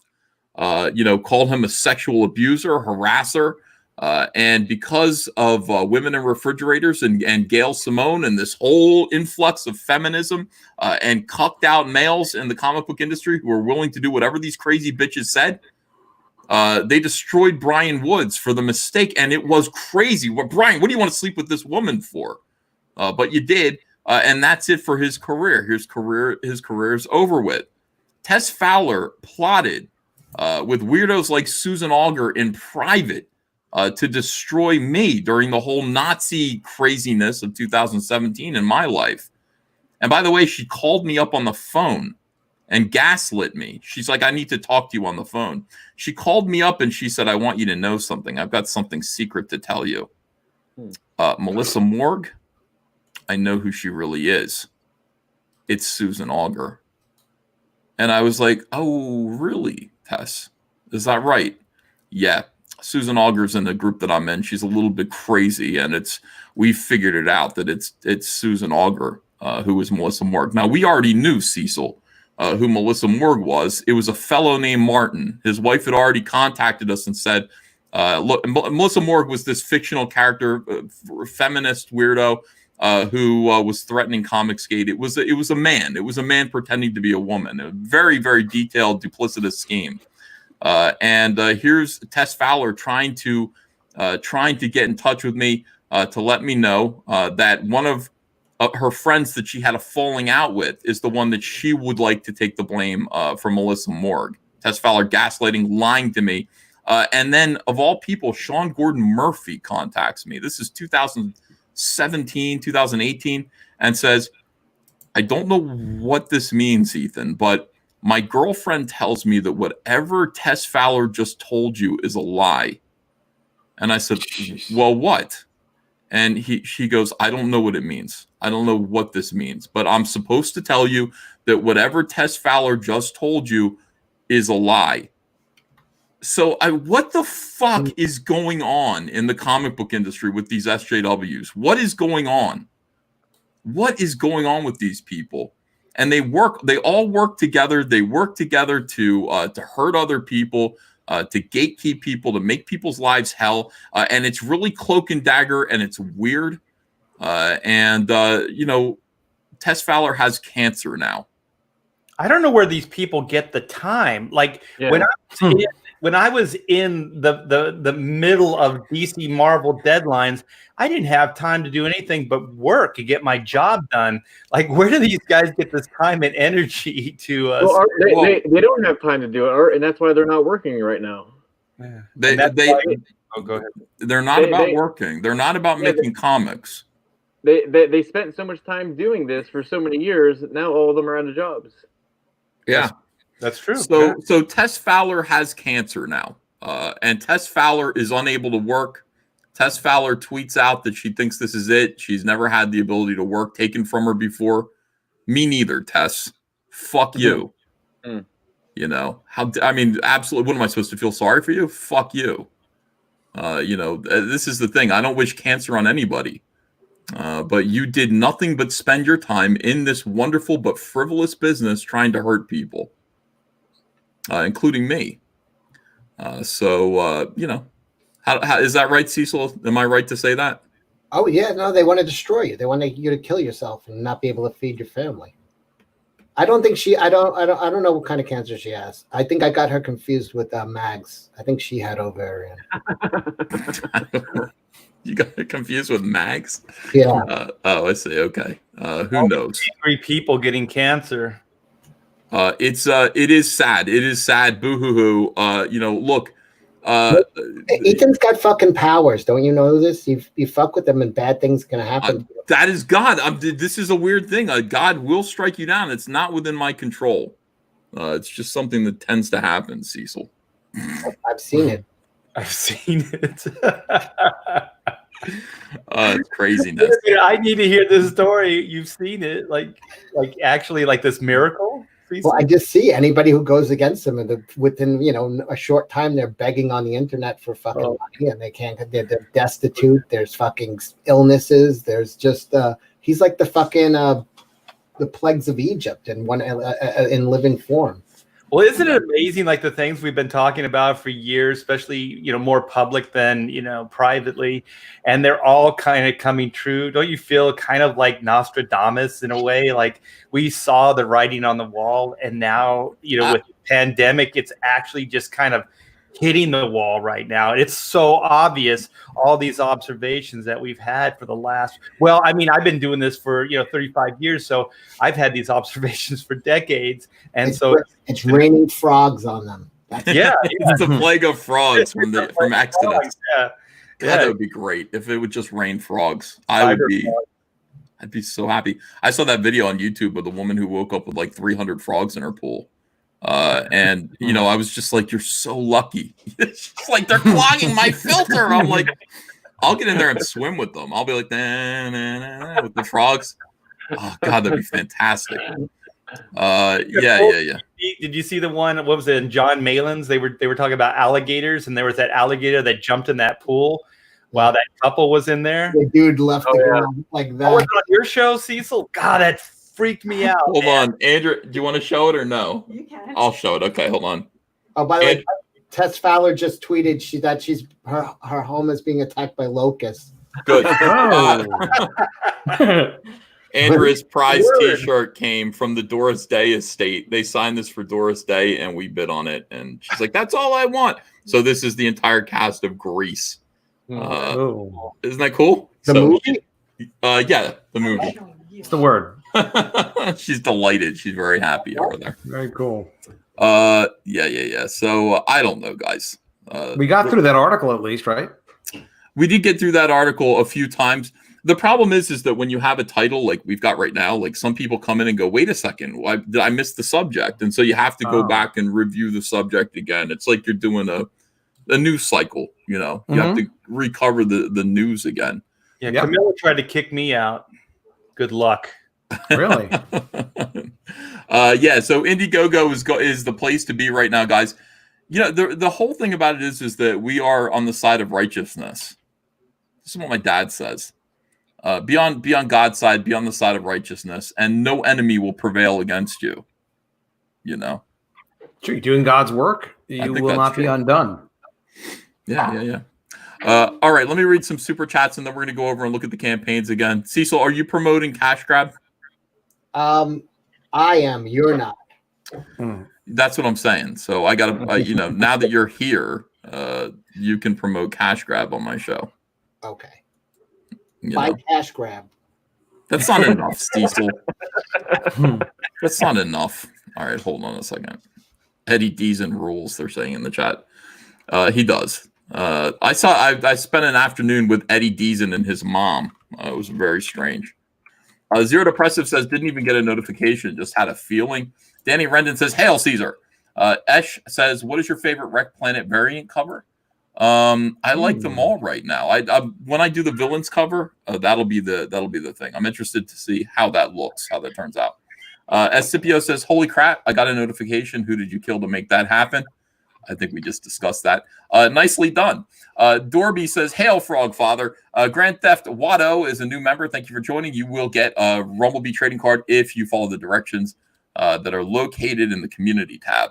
Trenchard 1375 says, to the Tiny Violin Fund. Dorby says, what part of outreach confused her? JDI says, SJW gatekeepers are quote-unquote problematic. Michael Green says, have you heard Black Flag, the greatest miniseries from the 90s, is back in action on Indiegogo now? The push for the 150K stretch goal is live. Fasten Kasai says, back Mortal Worlds on Indiegogo. It's the second Blitzkrieg. Keaton Smith says, picked up Cyberfrog Reservoir Frog #2, Death of Kurt Cobain. I did too. I just got a copy of that on eBay. It was fucking $200. Wow. I know, to buy my own books. It's right there. Like, you know. Let's see. Camilla's long burned money for clout. Good riddance. Yellow Flash 2 says Marvel has an editor job ready to go for, you know, that they don't right now. They don't have Yellow Flash. They don't. They're closed. Everybody's been frozen. Yeah. Pencils down. Michael Strelitz says, EVS, keep the good work going. The downfall of nonprofit. Hail Comicsgate. Normal does win in the end. SJW world is being eradicated. Yes, I am. Dwight says, does this mean your boycott can lift and you can promote High Noon's ill-advised Kickstarter campaign? No, my boycott is still, it's not a boycott. I just have strict guidelines for who I can promote. Raven D is a new member and will receive a Rumblebee trading card. Let me let Fragaboom in here. Hey, Dan. What's happening? Hey, Dan. What a weirdo. How long do you have to wear that for, Dan? Or is it until 200K or until I fulfill. So let's get to 200K. Jeez, every day that you live stream, you've got to wear the bunny suit. Every day, no matter whose show I go on. It's a terrible, terrible thing. I think it looks good. Suit that you can trade out, you know, like wash one, wear the other. I might have to get a spare, or this might end up being a perk at the end of my campaign. You guys there might you get go. my suit. Yeah. A very smelly perk. Yeah. Hey I'll Dan, watch I was thinking like what you could do is get one and just cut it like below like camera angle, so it's just like a top thing, so there's no legs to it. No deception, man. I gotta do it. I gotta do it all the way. Look at it. It's got hands and stuff too. He's got hands with it. Make sure that How you you gentlemen keep your doing? promises. Good to have you, Dan. Great to Thanks, have you on man. the show. Yeah, it's my kid's 9th birthday. We spent the morning doing fun stuff, and we did something we almost never do. We got junk food. Did they do a parade where the you know, kids drive by, his friends drive by? What kind of junk food did you get, Dan? I actually braved the wilds and went to McDonald's of all places. Oh. And it was disgusting. I felt quite filthy afterwards. I haven't had anything like that in months. Filthy. It felt really great going in, and then I instantly regretted it. Yeah, afterwards. I was gonna say, have you soiled your bunny suit yet? No, I don't wear this all day long. I keep it hung up and press it and all that stuff. I was going to say that when Dan stood up, he forced us all to look at his fluffy bunny crotch. My bunny balls. Let's get straight up. I have a question for you, Art to Bear, because I'm a techie. I got my new mic all set up. That's why I sound a little more golden than usual. Yeah, what are you using for headphones? You're the only one that I see that's kind of wired. What are you doing? I just hook it up and just do it this way. Yeah. So everything works out. Somehow it works out perfect. I don't know why or how. You have no echo? No. And you can hear us, but we can't hear the echo. That's pretty incredible. Yeah. I thought maybe it was your hearing aid or something. No. I do.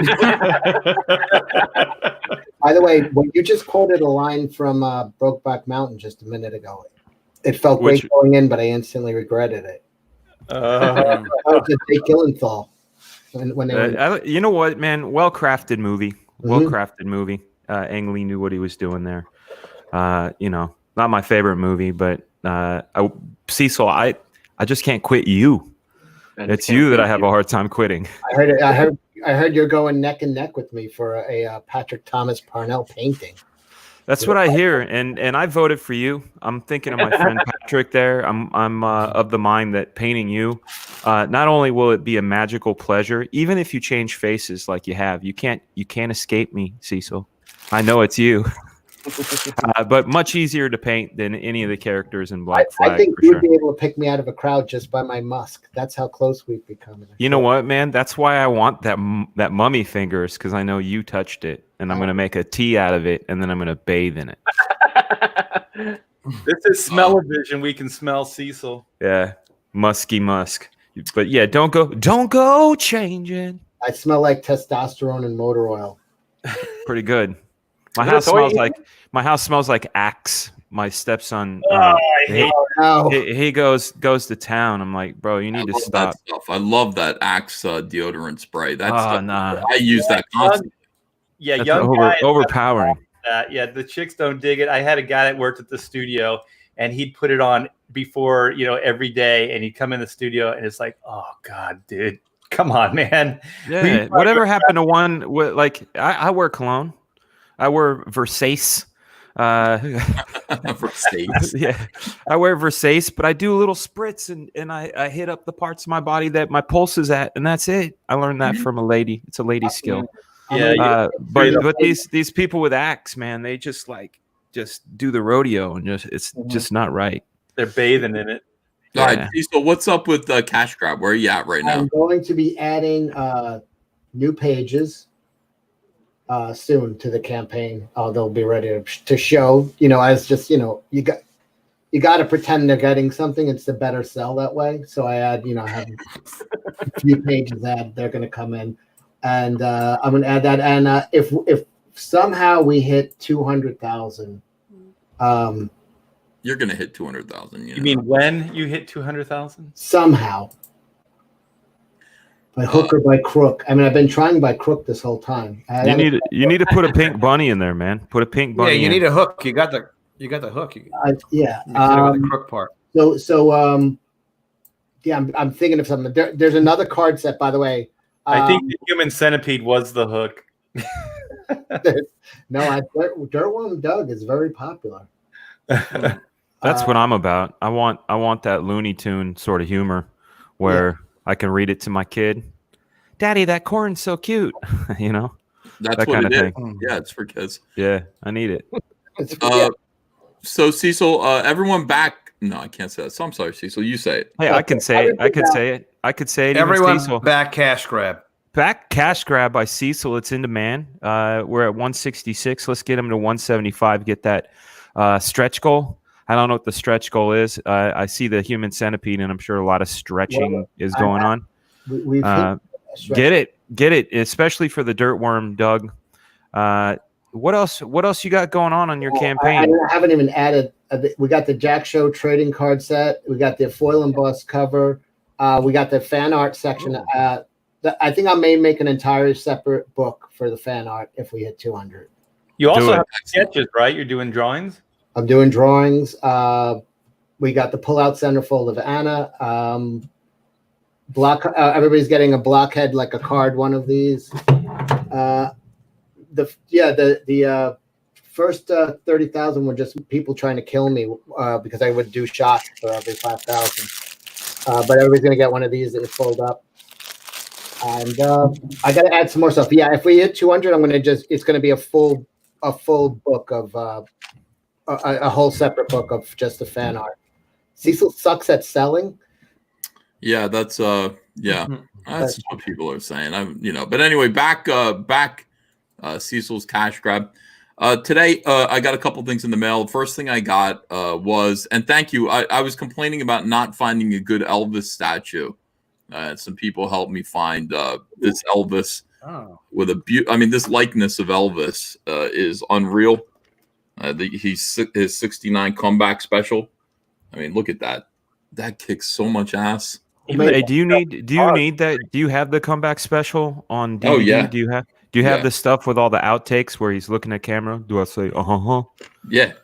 I love that, dude. All the outtakes are my favorite part.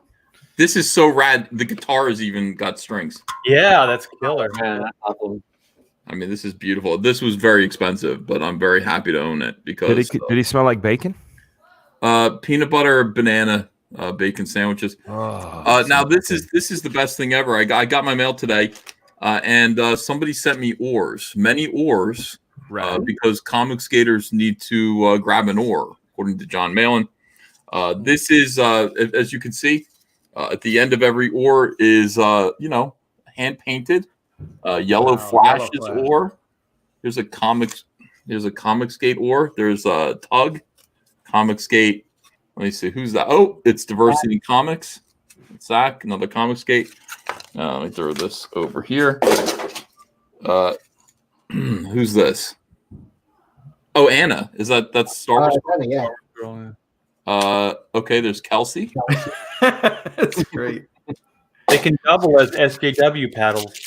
I know you can hit people with these. So there's one more package of these. That's really, great. really crafty. Here's John Malin. Cool. Let me see here. There is Dan right there. Couch 2. Rad. That's awesome. And Nerdrotic. Let me see what else. There's me. It looks like an old and there's Cecil. Oh, perfect. Isn't that cool? He looks very dapper in that. Yeah, he looks good. He looks good. He looks like a little skinny Dom DeLuise, like Cannonball Run era. That's all I've ever wanted to be. Yeah, people have cool stuff. All right, let me read. Let me see. Hold on. Did they really just got here? Did they really ring the gong for Zong? If yes, LOL, LMAO, LROFL, ha ha ha. Yes, they did. Let's see. Hex Allen Comics says, Ethan, when you reach 800K, would you kindly, for the love of all things Roman holy, live stream while wearing a flowery muumuu and a white golf cap? You got the white golf cap on. Yeah. I'm wearing the Buddha. I mean, we already negotiated the 8 chocolate donut thing, and we kind of have that locked down so far. You know what I feel bad about? I feel bad that the sound in a comic book that a machine gun makes is Buddha, Buddha, Buddha, Buddha. What if you were, what if you were doing a scene where you were killing a whole bunch of Chinese people with a machine gun, and or what do they call people that worship Buddha? What is Buddhists? Buddhists, yeah.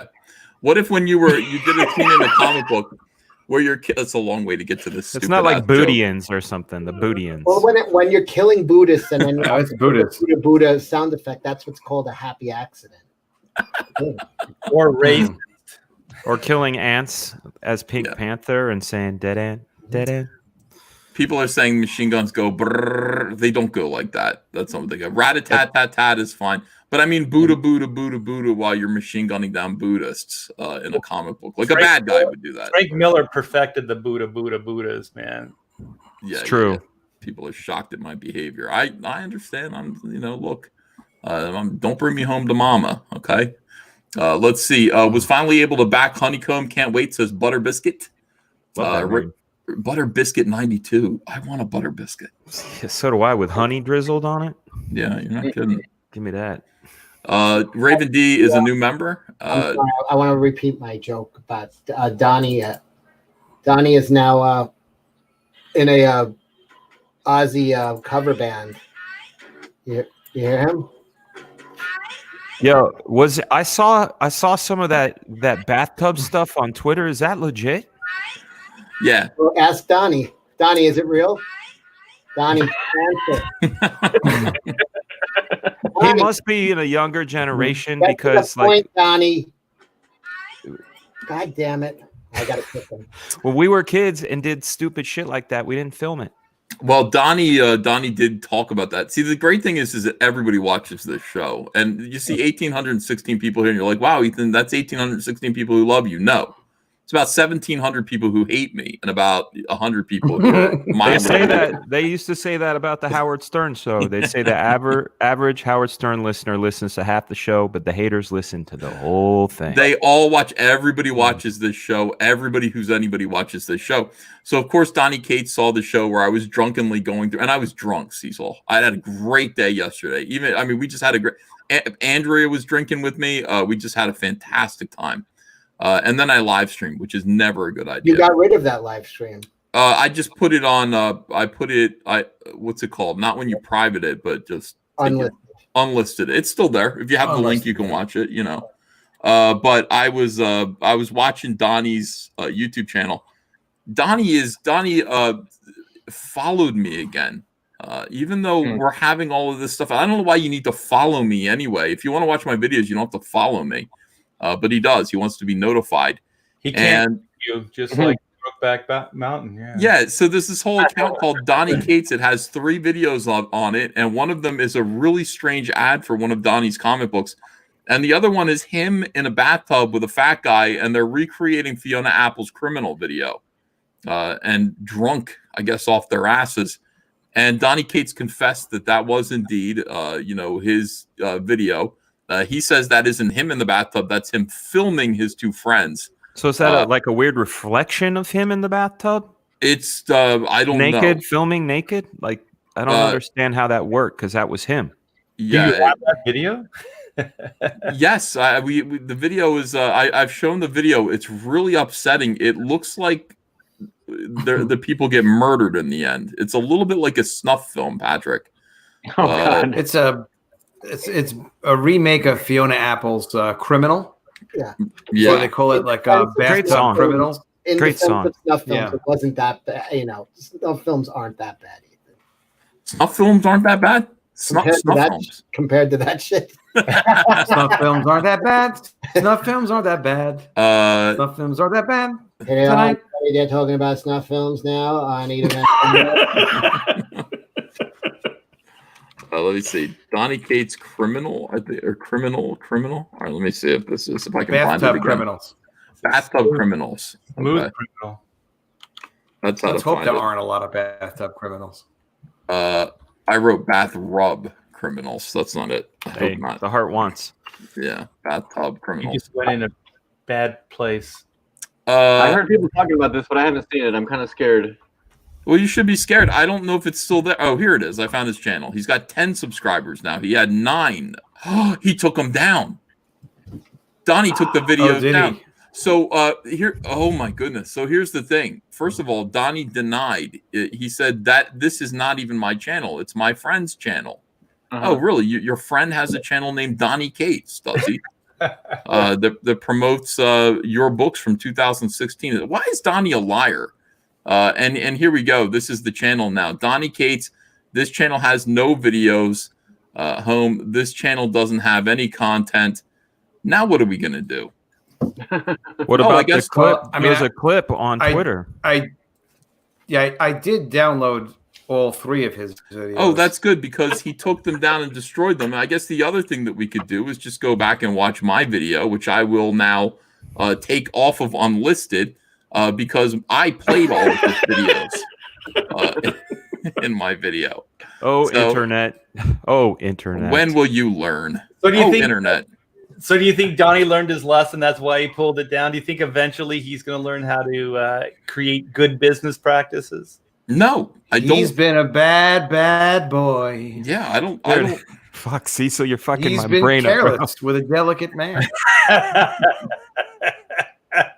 All right, I got to make this. It's unlisted right now. Let's go ahead and make it public. I don't know how Cecil made it more creepy, but he did. He moved it. He slid it over just enough. No. That's his Hillary.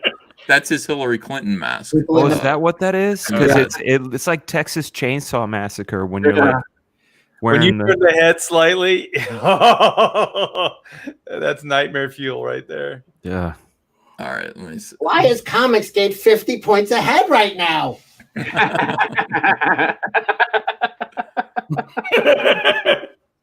That's cool. You got a Reagan and Bush hat, man. That's nuts. Is that a repro or is that like a legit?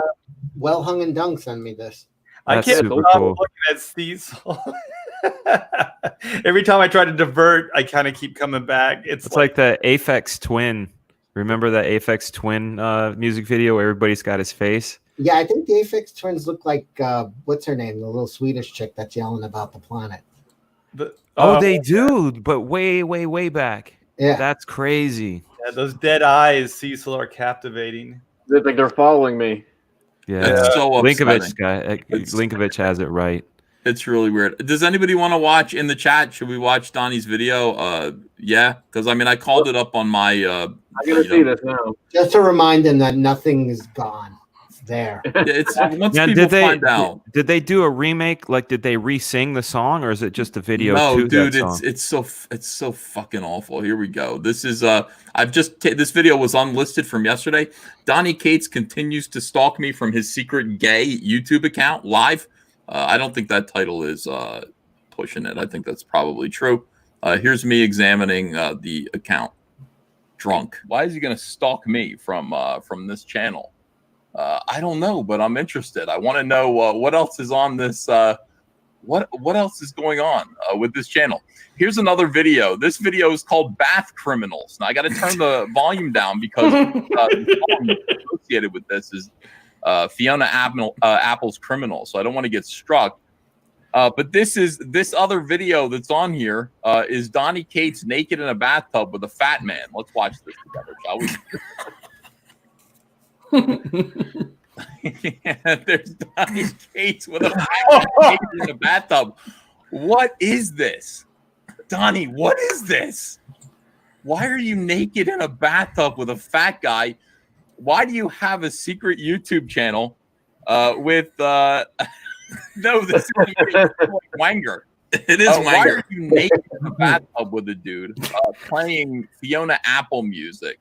And I guess hi. I don't know what this is, but this is fucking weird.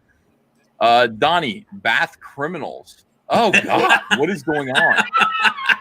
What is going on with this shit? They say we're a cult. This looks like a cult ritual right here. Might be Wenger and Donnie Cates in a bathtub together, naked, stoned out of their minds. I can't make it stop, dude. We're gonna watch it all the way through because this is, this shit's gonna disappear. And I was right. Oh no, he's getting up. What? Can somebody sing the lyrics? No. What is going on? He's gonna give Donnie a kiss. No, don't do it. Okay, pull away. How much longer? Oh, a few seconds. That's it. Wow. So Donnie says that's not him in the video. Donnie Cates insists that that's not him, but Donnie Cates also lied and said that the YouTube channel isn't his. And yet today, the YouTube channel has been scrubbed of all content. So it's mysterious, guys. It's all very strange. He left YouTube on his other channel too, right? He's gone. He said he's gonna. Did he say he's gonna stop making his live stream with his wife? I don't know if that was him. Why? I don't know. I thought I heard that he's going to start doing a podcast with Ryan Stegman. I'm Stegman's a good guy. He's a good guy. I'm 98% sure that his wife pegs him at home. I don't know about that. I thought her name was Meg. Meg. His wife's Peg at home. No, he meant Peg. That's something different, Dan. Dan's I know what it is. I know exactly what it okay. is. I had to draw it once. Really? Someone had a gun to your head? No. I had to draw it. I won't say for what show, but I had to draw it once. Andrea texted me from upstairs. Andrea's upstairs watching, and she says, "Play your trailer." So, that's a good one, Oh, man. yeah, that Heather good. Swain Yeah. VO on that's really good. That's really good by trailer. the way, Andrea gave me a little look because, I found the girl who plays Heather Swain's voice, the voice actress. She's on Twitter. She's like, "This was so fun. This was so fun." And, she's I don't know. And I basically, I responded to her and I said, "Yeah, it's great. Now when I'm writing Heather Swain's dialogue, I'll hear your voice." Andrea went, I read that and went, Uh-oh. and I went, You've got another woman in your head, Ethan. yeah, I didn't mean it like that, but so yeah, and I like that Andrea gets a little jealous. That was sweet. But fuck that bitch, because Andrea's the greatest woman in the world. All right, so here we go. Let's watch this trailer. I don't mean fuck that bitch. That's so nice. That's a little harsh. A little harsh for the poor voice actress. I didn't mean that. All right, here we go.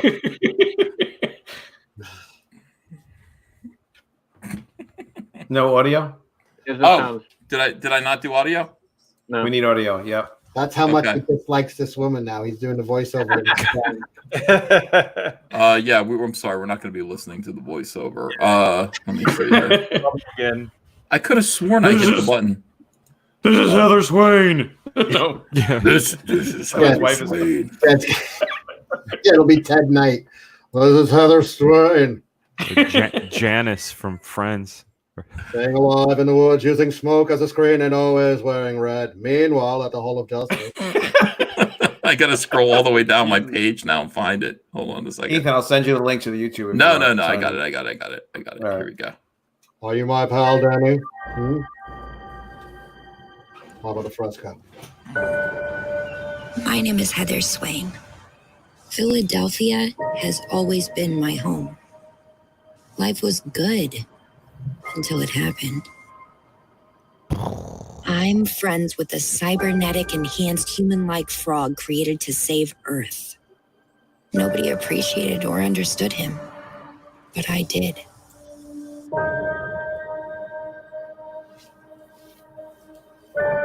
We were good friends who enjoyed hanging out with a bucket from the chicken fry.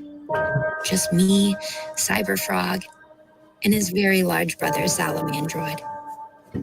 Until the invasion hit. They rained from the sky.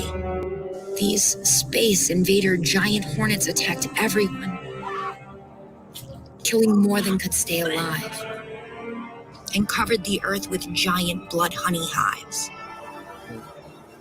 They can't fly near trees, so we hid in the woods, burning endless fires to keep them away, wearing red so they can't see and kill us all. The last time I saw Cyberfrog, he told me he'd track me down, but it's been decades, and there's been no sign of him. Yet I can't shake the feeling he is not gone. I believe he will return again. We need Cyberfrog and his brother Salamandroid to return and fight off these invaders, to take back our wrecked planet so we can live without fear. If you see my friend Cyberfrog, tell him I need him. We need him to save the world.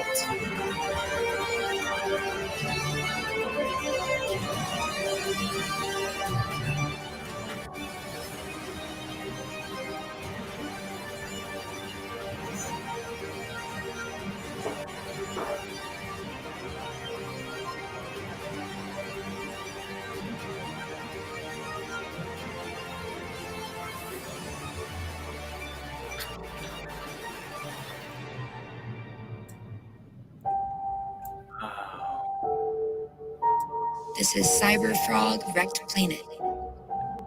Join the fight. It's good. Wow, that was really good.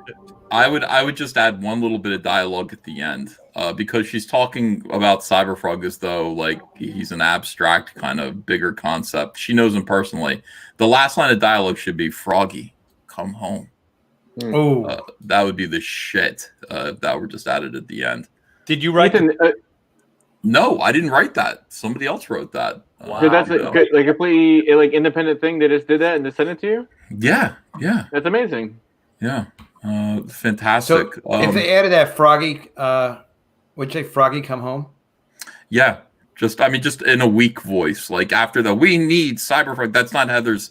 I mean, Heather's a survivalist and everything, but it's like she misses her friend. So she's talking about taking back the planet. These are all big subjects for Heather Swain to be concerned about. She would just say, "Froggy, come home."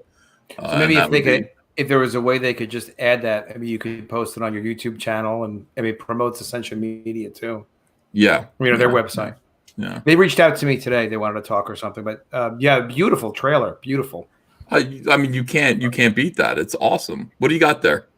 Yeah, Mr. Miracle. Mr. Miracle in a glass. It's nice. Yeah. You're muted, Dan. Dan, you're muted. It's a Kirby Mr. Miracle glass. I broke my flash glass. Couldn't find a replacement. Found this as a replacement. Then found a replacement flash, but this one just came. So I'm super stoked. Slade Wilson says, Ethan, why is an advanced alien race that conquers planets unable to deal with trees? LOL.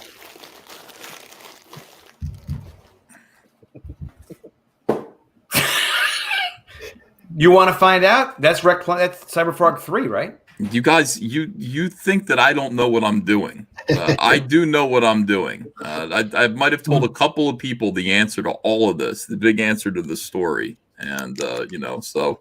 Well, if they keep burning those trees, there's not going to be any trees left. That's my fault, bro. Sorry about that.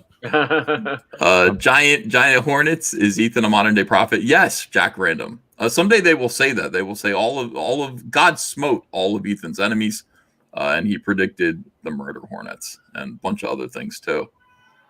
Yeah. So, all right. Let me see. Let me go back to reading some super chats. What do you think, Cecil? About the trailer? Yeah. Or the trees? No, the trailer, not the trees. Trailer was awesome.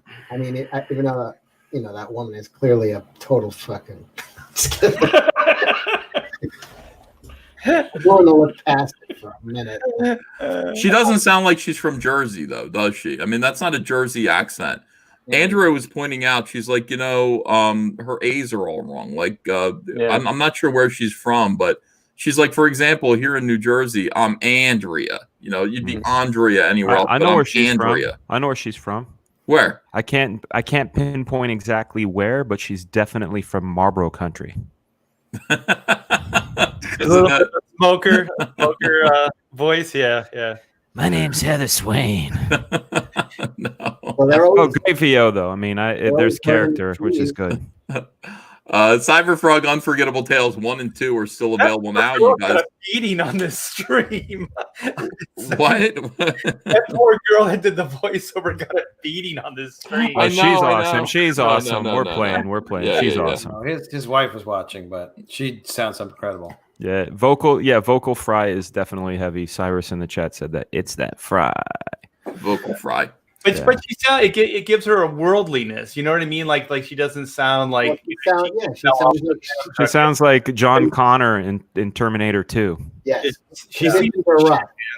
She seems. I think Heather Swain sounds a little bit more like Marissa Tomei. Not extreme like My Cousin Vinny, but still her voice is a little bit lower than that. She's the voice actress had a high registered voice, and when I heard it, I was like, that doesn't sound like Heather. But I guess like if that were Heather, I could get used to that, and I could start thinking of her that way.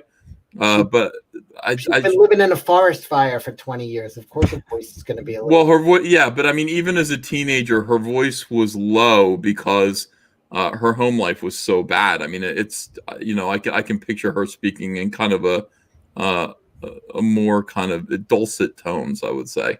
Maybe if you slow the tape down, it'll slow her voice down. Well, that's an idea. Yeah, that's an idea. Sorry, my only notes as a director is I would have pasted it up, made it about two-thirds of what it is now, trim a third off, make it a lot quicker. Little slow. You would take some of that content out of there. Yeah, it also pace up, but it not necessarily take content out. We did stuff when we would cut sizzles at Mattel to pace things up, and usually it came from brand. You know, sometimes they'd ask incredible stuff. Can you take 15 seconds ad out, add 45 seconds to it, but make it all 20 seconds shorter? You go, what the fuck kind of math do you know? But yeah, there's ways, trimming, speeding things up, semitones, things like that. But I would have made it a little bit quicker. It'd be fun to see what you would do. You know, Dan, of course, is an editor and he knows all about this shit. So anyway, thanks for backing Cyberfrog Unforgettable Tales. We're heading towards $175,000. I need to make a new stretch goal. I think I made one at 200,000, but I don't even remember what it is now. I'll have to look at that. Anyway, this campaign's doing great. Thank you. Thank you most of all for this campaign. Now we've had a little bit of a conversation here tonight. Whereas you know, is it the right thing to do to beat Earthworm Jim when Doug is sick? And Doug has skin cancer on his face. That sucks. Yeah. So, you know, it doesn't make me feel great to try to win. Like we already did win, but his campaign earned $815,000 in 5 months. Mine, this has only been 2 months. We've got 3 days to go. If I could get to $815,000 in the next 3 days, Cecil, I will have felt that I won. You're whooping the worm, dude. You're whooping the worm. That's right. We're beating the worm. We're whipping the worm. Now You are the early bird. Yes, Flying Gang. Doug got cancer as well. It is sad. I didn't give him cancer. Fuck Doug, says Worst One. Yeah, I understand that, but that's still. My mom had skin cancer. It'll be okay. Doug, says Justin McClure. Some people are saying that. No big deal. Okay, so let's try to beat Doug. If you haven't backed Cyberfrog 2 Rock Planet, please do. The Cyberfrog Executive Honeycomb box set. We've sold 1,756 of these, Dan. And you tried to tell me not to do this. That wasn't me. Oh. Well, I'm Shaggy in this particular station. So that wasn't you. It was Patrick. It was Patrick that told me not to do this. It seems like it was the right thing to do. After all, 756 of them, and 2,500 are available. So if you don't have one yet, make sure that you do. We're kind of winding down on those. 3 days left to go. Can I ask you a quick question about Jay Lee? Yes. Now, you know, like obviously, like he's a mainstream guy, and he's coming over here and doing a cover for you, which is great. I mean, I'm a huge Jay Lee fan, so I was very excited to see this. Has he got any heat for doing this? Yeah, of course. Okay. Yeah, but he doesn't. You know, I don't think he really cares too much. If you don't give a reaction that they want, they just move away. They don't stay in. That's something that I'm discovering. It's if you engage, it kind of makes it worse. If you kind of ignore it, it just goes away. Think about Mike Mignola. Yeah, Mike Mignola didn't even say "go fuck yourself." He just stayed the course, and it basically evaporated. Mm-hmm. That's how it is. I mean, that is the key to everything. That's what I'm trying to tell Peter Samiti right now. Yeah. Peter Samiti is enduring some pretty heinous shit from some former friends of ours. What is their mission in that, other than just to be divisive and to put churn in the water? All right, so I'm not sure what Captain Cummings thinks he's doing. I think Captain Cummings at this point, let me be charitable and say that Captain Cummings is now an anarchist who's looking to cause shit. He's just looking to break shit. Right. I think there's some other stuff going on with him as well. But let's just say, what would he like you to think about him? He would like you to think that he has seen the truth of Comicsgate. And the truth of Comicsgate is lies. And he is going to spend his time trying to poke through Comicsgate and reveal all the lies. In other words, Preston Poulter's line, John Delarose's line. Now, John Delarose is different. John Delarose is Vox Day's BFer. That stands for best friends. And so Vox Day's original agenda was to, launch Comicsgate as a far right-wing reaction to the SJWs. And then we came and basically cut that whole idea by being like, no, we want to actually succeed. We're not here just to make a point about our politics are better than your politics. Our point is we care about comic books and we want comic books to succeed. So we're going to try to show you the proper way to do it. And, you know, you can see who's doing better in the long run. So this has pissed Vox Day off in a very kind of interesting way. Vox Day publicly says things like, let's just leave them alone, guys. They're not the enemy. The SJW's the enemy. And then privately, I believe he instructs John Delarose to come in and raise hell here and use SJW tricks to make life difficult for Comicsgate, which he would like to not exist, I guess. So in any case, that's what they're doing right now. And because Peter Simeti appeared on my stream a couple of times, now Peter Simeti is the target. Deadwood Dale put out this video. I haven't watched it yet, but I'm fond of what Deadwood Dale is doing. I like his videos. I'm going to watch this with you guys, and you guys can kind of get caught up. By the way, subscribe to Deadwood Dale. And you know, let's get his what's he at? 1.2 thousand? That's not so bad. Let's do better for him than that. Here we go. If you're not familiar, the 10-cent story is actually Captain Cummings, one of the old school Comicsgate YouTubers that pretty much fell off the face of the earth. Nobody knew what happened to him, pretty much just vanished. Until recently in 2020, he has decided to come back. This time, though, he has joined the anti-Comicsgate crowd. Big reason why that is because the anti-Comicsgate crowd is more politically motivated. And I don't just say this because of the whole SJW alt-right labels. I say this because look at these guys' channels. Look at Mike Miller's channel. They do the same exact thing. They rarely talk about comics. You'll see them talk about atheism. You'll see them talk about religion. They're more inclined to go with political conversation, which in and of itself, I don't disagree with. But when that's what all of your videos are about, in between your videos talking shit about Comicsgate, it's clear that your passion for comics, if you even have one, takes a back seat to your agenda.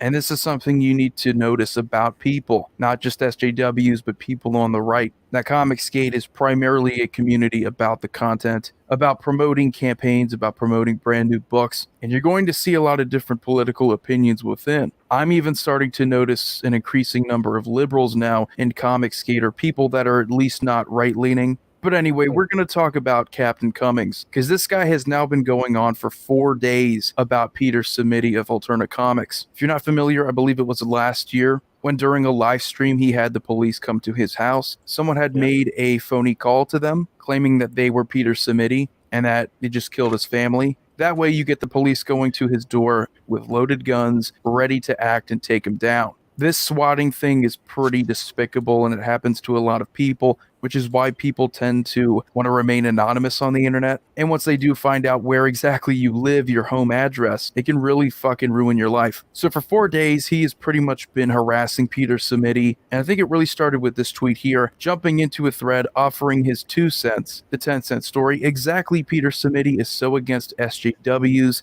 that he faked a swatting attempt for attention. Now, what does he base this on? His own opinion. You're coming out and saying that he faked a swatting attempt. Now, this has also been done to Tug, that Umbrella guy, where people said that he faked the whole mailbox incident. I don't know if he faked it or not. It really doesn't matter, because what we do know is that people did actually dox him, and they have said terrible, disgusting things about he and his family. So if yeah, the Umbrella guy thing is interesting, like his mailbox situation. My opinion on that is that Tug got so wound up, his mailbox got knocked over. They did dox him, they threatened him, they said all this stuff, and he panicked and he thought this was a threat, the mailbox. I don't think it was. But that's what happens when I think you're put under that kind of pressure. You know, it's like then you're suspicious of anything, yeah. A little paranoid, and that's, yeah, these guys are coming to get me. Well, I mean, okay, so you know, if something was vandalized in front of your house, wouldn't it cross your mind that it might be a nut job? Like, of course. Well, it's the first thing the police ask is like, well, do you have problems with anybody? You know, if something happens, someone throws a brick through your window, you call the police. They'll come and they'll say, well, they're looking for potential suspects. So do you have problems with anybody? Like, yeah, he does have problems with people. Yeah. Anyways. All right, let's see. Let's go on with this.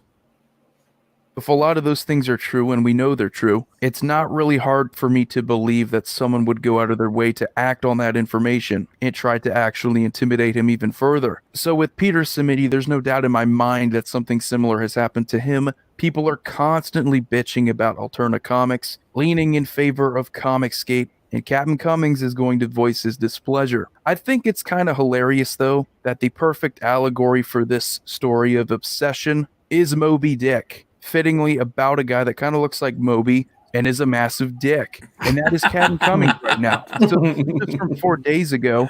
They call him Meth Moby now, you know, which I think is pretty funny. Good job, Deadwood Dale. But if we go back and we look at his whole timeline, it's just nothing but, oh, Peter Samiti faked it. Oh, no, his police department didn't actually tell me to stop. They were just relaying a message. Oh, I'm just going to keep talking shit about him. And it comes back around to Comicsgate. And this pretty much encapsulates what he's trying to prove here perfectly. And why is a group comics hate that is known for perpetually harassing characters now so deeply worried about someone's mental well-being? This is clearly about revenge now. Because these guys, the guys that really made a lot of money in crowdfunding, they left your ass in the fucking dust. By the way, the reason why we have a reputation for perpetually harassing people is because of Captain Cummings. And it's like I hate to kind of have to say that, but it is true. The early days of Comicsgate did involve lunatics like Captain Cummings really going to town, I think, unnecessarily on people like Mark Waid and people like that. And I want to be. Here's the thing about Comicsgate: I want to be right. I want to be right as much as I can. I don't want to harass these guys.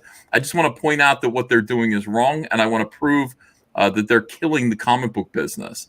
But people like Captain Cummings would chase after Mark Waid and tell Mark Waid, make videos like Mark Waid's wife likes black cock. And I'm like, you can't say that, dude. You can't say stuff like that. I'd have to yell at Cummings. And he kind of got shamed, and he made another video, and he said, well, I just wanted to explain what I was saying about black cock. I just mean that because black people usually have bigger penises. And I'd be like, fuck, Captain Cummings, knock it off. Knock off this shit. And so, most of the stuff that's like Comicsgaters harass comic pros comes from Captain Cummings. It's fantastic now that he can spin around and call us Comicsgate or Comics Hate and then talk about perpetually harassing people. Cummings, it was you. And you'll notice that like Comicsgate doesn't harass people or hasn't been accused of harassing anyone since you left. Isn't that interesting? We just inherited his focus. Yeah. The smell, the stank, not the musk, Cecil. Don't worry, you've got the musk. You've got the musk. But yeah, there's that stink. I mean, even Scott Snyder said no matter what Comicsgate is now, they can't escape that they were rooted in harassment. And I gotta say, we're trying to escape it. We're trying to make time come in between us and that. But that is true. And that's this dipshit. Those are the caterpillar days, man. Those are the caterpillar days. We're in the cocoon right now. We're gonna fly like a beautiful butterfly. That is right. That's what I was saying early on when like even the Mike S. Miller thing was happening. You have to judge individuals. You can't judge a group.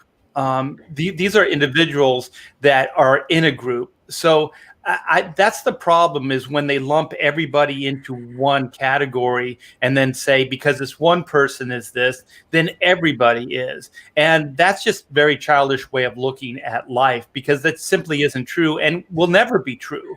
There's always kind of a rogue faction in any group. There's always some loudmouth idiot in almost every group.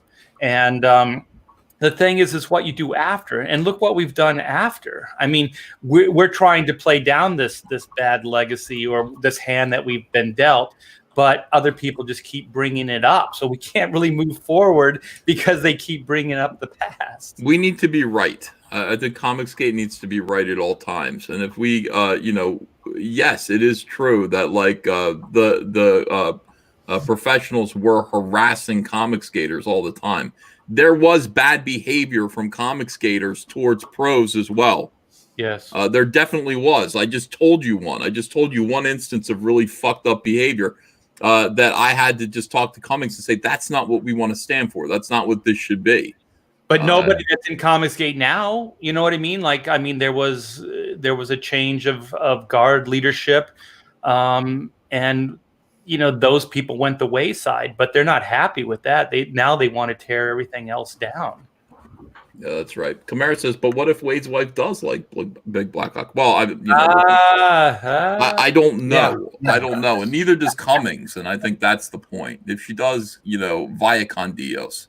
All right, here we go. Nobody gave a shit about you anymore when people were making $500,000. Why the hell should I have to listen to this grown-up Kyle Broflowski? You even have Bleeding Fool reaching out to him wondering why the fuck he's doing what he's doing. Doesn't seem to be related to your channel. Do you guys have beef? Of course it's beef. It's beef. It's motivated by his intention of destroying Comicsgate. All the antis have the same motivations. They were never really good at doing what we were, so they have to fucking tear it down. His YouTube channel has nearly 20,000 subs, and I get more views than him. So there's a lot of insecurity here, and this is a cautionary tale because you have people jumping in on the bandwagon. They want to get their attention. They want to get noticed. And this was from the very beginning we had this guy. Understand and notice the signs. When they're here for an agenda that has nothing to do with comic books, you're probably best distancing yourself from them. This is about comic books. This is about promoting an alternative to the mainstream, and that's all it really needed to be. Anyway, this is Dale signing off. Try to have a wonderful day. Try to have a wonderful day. Thank you, Dale. Another great video from Deadwood Dale. Please subscribe to his channel. Hail, Dale. Hail. Great yes. guy. Peter Simeti's getting all kinds of abuse from these guys. They're trying to prove that he wasn't swatted. I can't imagine how you're going to do that. It is the strangest bit of gaslighting. If you look at Peter Smith for just a short period of time and you watch his videos and you see how he conducts business, he's not a sensationalized kind of person. It's not in his personality to even stage something like this. So it's utterly ridiculous that he would just fabricate something like this. Well, it's two-pronged. Number one, that they're attacking his credibility. That's number one. Number two, they know that it was a stressful thing he went through, and by addressing it and forcing him to go through it over and over again, they're making him relive a trauma that took him a while to get through in the first place. To me, it's completely uncalled for. Something I'm going to point out about Peter, with working with him on Johnny Phantasm and just knowing him for a little while, he's literally the nicest guy. And these guys are just complete assholes for even doing anything like this. I mean, he's such a gentleman. He's such a nice guy. I mean, it really shows the caliber of themselves. What's the connection between and Simeti? Why would he single him out? Yeah. He's friends with JDA now. He's appearing on John Delarosa's channel why a lot. Why do JDA care about Peter Simeti? Like, why are they going after him, of all people? I think they're looking to make a splash. My opinion is that they're looking for attention, and they call themselves anti-Comicsgate. We call them that too. Those guys keep doing things and trying to dig up a little bit of energy. It's a little bit of like good comics. Yeah, it's like starting a chainsaw. It's like, here we go. John Delarose does Robo-Toad Wrecked Manlet. Doesn't work. Preston Poulter tries to trademark Comicsgate. Doesn't work. We ignore them. I mean, if you just ignore them, this is all bullshit. It's just, the ultimate goal is to just make people upset so they have something to talk about. And then boom, it's like Peter Simeti wasn't swatted. Peter Simeti is responding to this. Peter should not be responding to any of this. But Peter doesn't understand. Peter doesn't understand he's dealing with people without a sense of decency. And I keep telling, I tell Dan this too. Dan, we're talking about Dan Fraga earlier in the stream. And I said, Dan's sincere. Dan deals with people with sincerity. And that's one of his best qualities that I will strip from him soon. Because you cannot, you cannot deal with these people with any form of sincerity. They are not sincere people themselves, and they will gobble your sincerity up and spit it in your face. All it takes is understanding. And I've had to deal with a couple of them, is to realize that they're not operating as human beings. That's it. Well, they're operating. Yeah, kindness is a form of weakness to them. Yeah, well, yeah, that's true. That's true. Bruce Lee was very kind. Well, it Bruce might Lee work was for very, Dan. very I mean, Dan goes on with these people, and he goes and he tries to talk to them. He tries to reason with them. But how do you reason with people about politics? How do you reason with indoctrinated, crazy people and try to talk them into moderation. That's the thing. The thing about the internet is that unfortunately it radicalizes people. So you've got people like Preston Poulter, who used to be somebody who was looking for some promotion for his comic, right? I mean, he was always a dickhead, but he just wanted to be promoted, and so he wanted to be a part of Comicsgate. He was disgruntled because he didn't get to be on my show, and then he was upset, and I think his feelings were hurt. But you could take those hurt feelings if you fuck with a dude like that, and you could turn him into Al Qaeda. You can radicalize him, and that's what these people do. They find people like Preston. They find people who are slightly disgruntled, and they turn them into assholes. They turn them into absolute monsters with an agenda that doesn't make sense. We saw this in works of fiction in The Incredibles. You remember Incrediboy, who was felt rejected and turned into Syndrome? Yeah. That's how you make supervillains. But I mean, these guys, Captain Cummings has been radicalized. He is like a lunatic now. And you say, well, why are you doing what you're doing? Because he's so angry at something that I'm not even sure he remembers what it is. He's angry that the Comicsgate kind of moved on without him. And John Malin points out that Bin Laden and Preston were both trust fund babies. This is a great point. It's just one more thing. One more thing that they have in common. Let's see. Guy from Red Bank says, Ethan, stop making villains. I make more heroes than villains, to be fair. I don't know why there are so many people who are gay for me. I don't understand it. That I turn their lives inside out. Too sexy, man. I must be. Take a look in the mirror, bro. Yeah, cut it. I do. Down on the axe body. I like what I see, but Stop with the axe body spray. Ethan's too sexy for himself. I'm never gonna stop with the Axe body spray ever. Yeah, it's good. What do I have? Cecil He's got gold lame shirts, skinny jeans. Yeah. Wait, you see, dude, I have so much good stuff coming in the mail. I can't wait. I barely had anything to wear. I haven't gotten clothes in a little while, but I go on the internet and find horrible stuff, and I don't have anything right now, but I've got great stuff coming.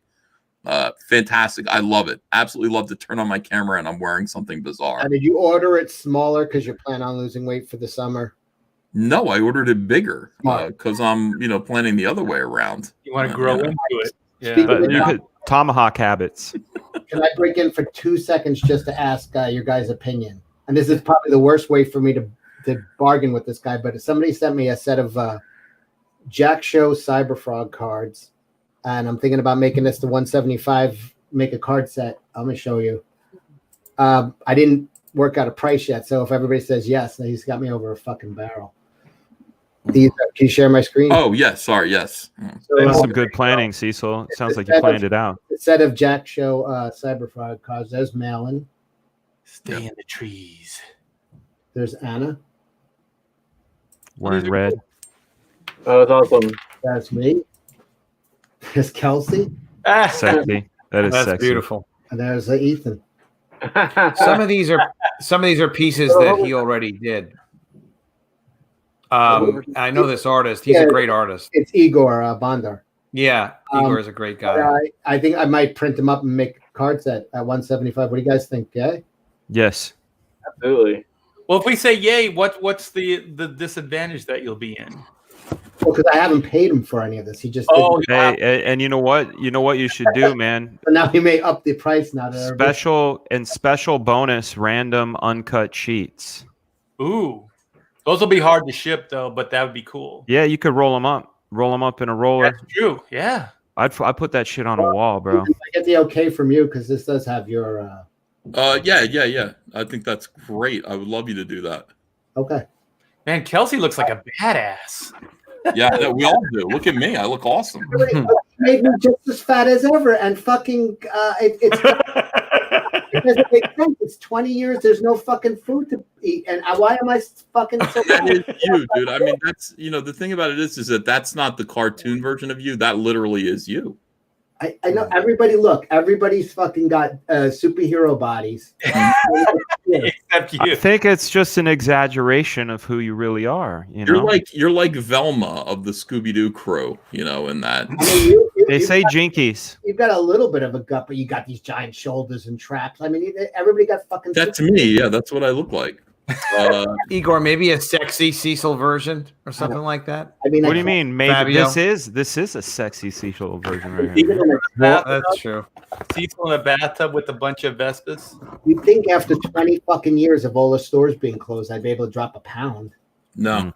I actually bulked up. Fatter than ever. Yeah, you're doing good. You like the blood honey. You're actually into it. You're like, nom, nom, nom, nom, nom. Human remains. All your superpowers are in your gut. So what are you doing, Cecil? You're making those a trading card set? I mean, I'm going to make him an offer on the set for the art, and then I'll make that a 175. That'll be a trading card set that'll be included at 175. 200 is the fan art goes from a few pages in the book to its own book. no, I wonder what I could do here. I've got my Cyberfrog cards here. Okay, these are Cyberfrog sketch cards. Ooh. You know what I mean? I've got tons of them. What do I do? I mean, do I give these away?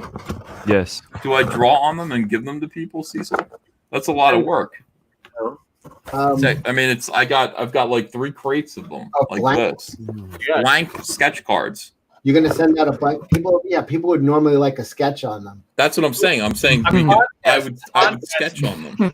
Yeah, a contest where they draw on them. Let me get you an empty can of Coke. On the cards. Do a contest? Yeah, and then have like the winner gets, something cool. Like, yeah, send them out to different fans and have them draw Cyberfrog and Salamandroid. I would love to see that. Yeah, you could send it. We have so many fans that are artists. I mean, like just tons. You could make a fan art thing where you send them out, and then I don't know.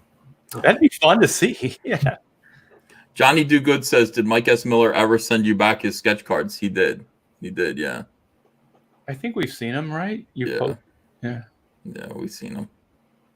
And I'm not going to say anything. It got handled. It got handled. Everything got taken care of, and everybody's happy. Now, everybody's happy. Did you come up with the idea of sending out blank sketch cards, or did that guy Tommy Lee give you that one? You should get Tommy Lee to draw one of the cards.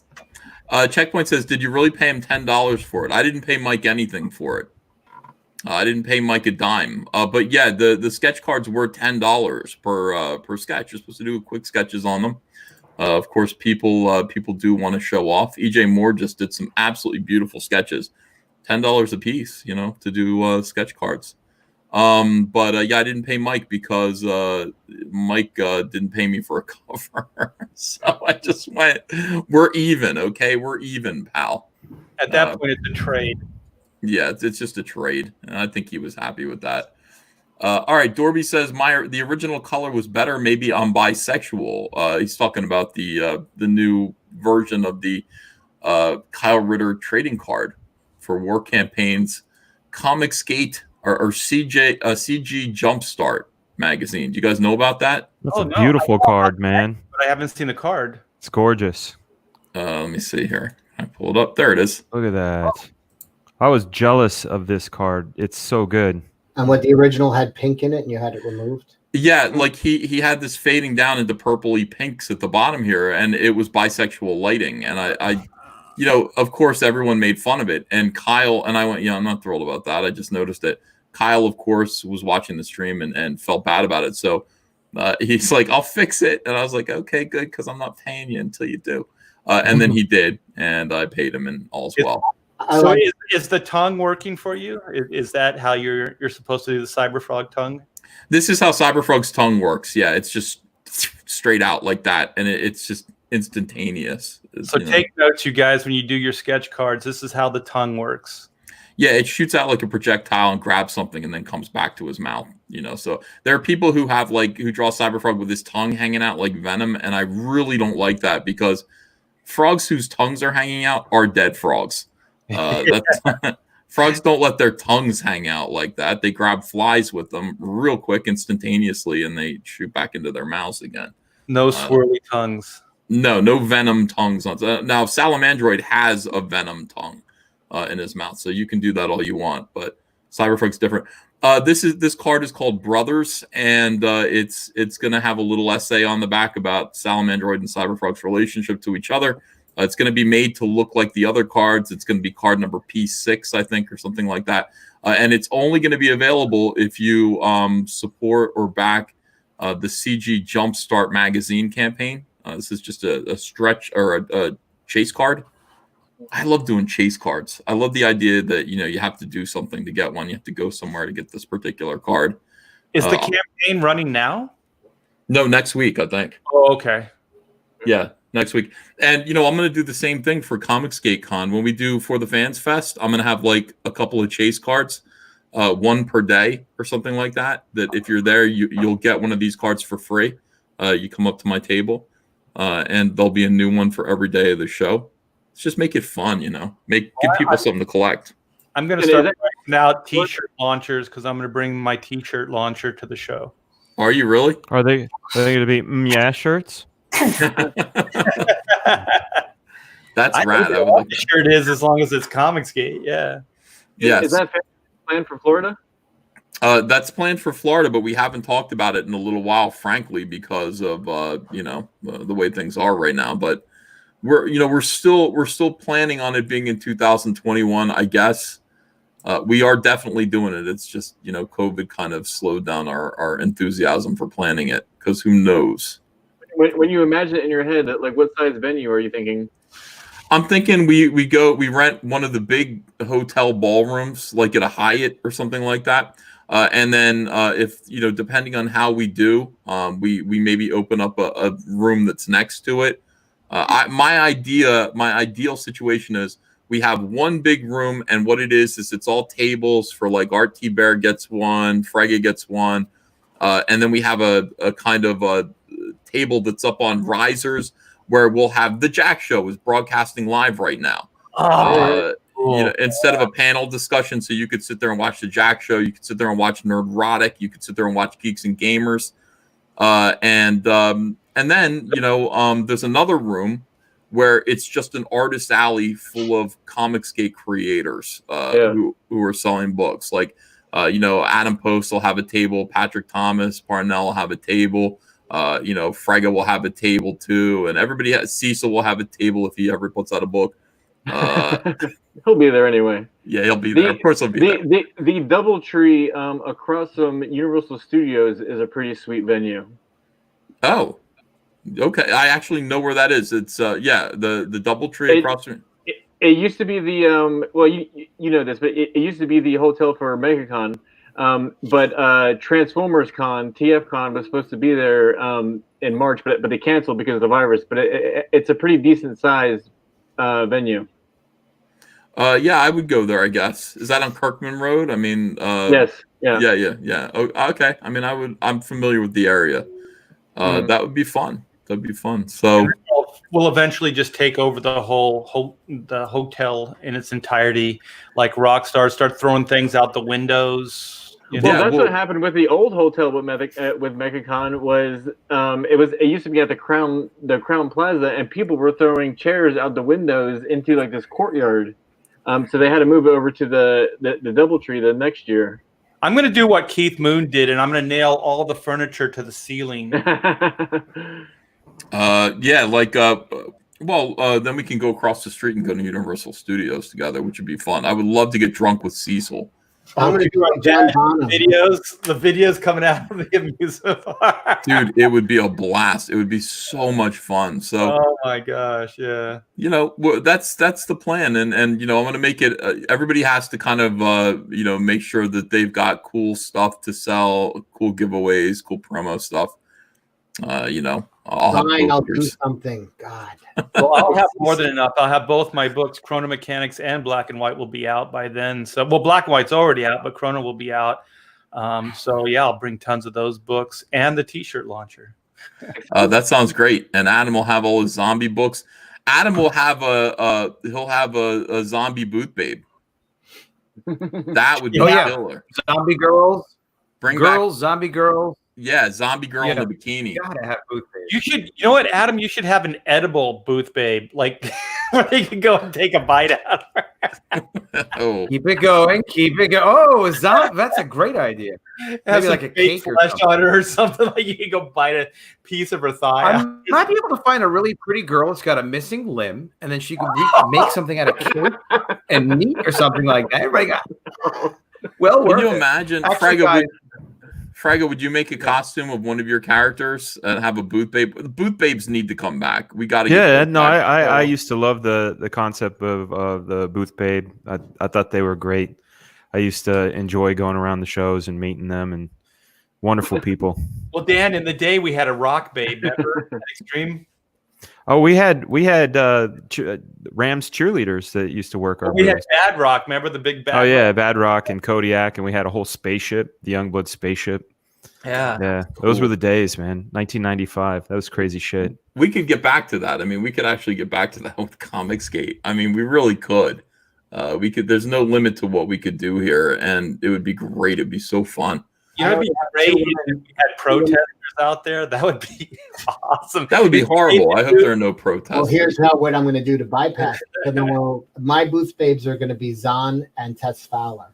I think by then they'll be starving. Can you eat them, or will they eat themselves? Oh, They're eating themselves, Art. Let's see. Step says, Frag, are you trying to melt our brains with your intense staring? I'm nearsighted. That's the problem. When I try to read comments, it looks like I'm seething. Jawbreakers by your boy Zach is only in its what is this, 9 days in, 10 days in, 81,610 guys, or $615. Killing it. Doing great. We want to get this to 100,000 as well, so make sure that you go over and back Jawbreakers Grand Bazaar. This is the third book in his series. And look, you can get issue number 2 here. He does have plans to make a limited number of issue number 1 available pretty soon. I think he said he found a supply of them, and so those are going to go up. They'll be first printings and everything like that. Let me see here. Vestige number 1. We got that over to 95,000, and it's still moving today. $95,190 with my cover. Thank you for supporting it. Johnny Phantasm, our own Patrick, is here. Patrick Thomas Parnell, promoting this book. Make sure that you give this, add this to your collection. Looks like you guys are. Get him up to 5, guys. That's not too far off. Go get him to 5. 15. Thank you so much, 15, guys. all 3 to your door. That's amazing. You gotta love that. Battle Brick Road, of course, Eric Weathers, and his campaign. Woo, 21,000.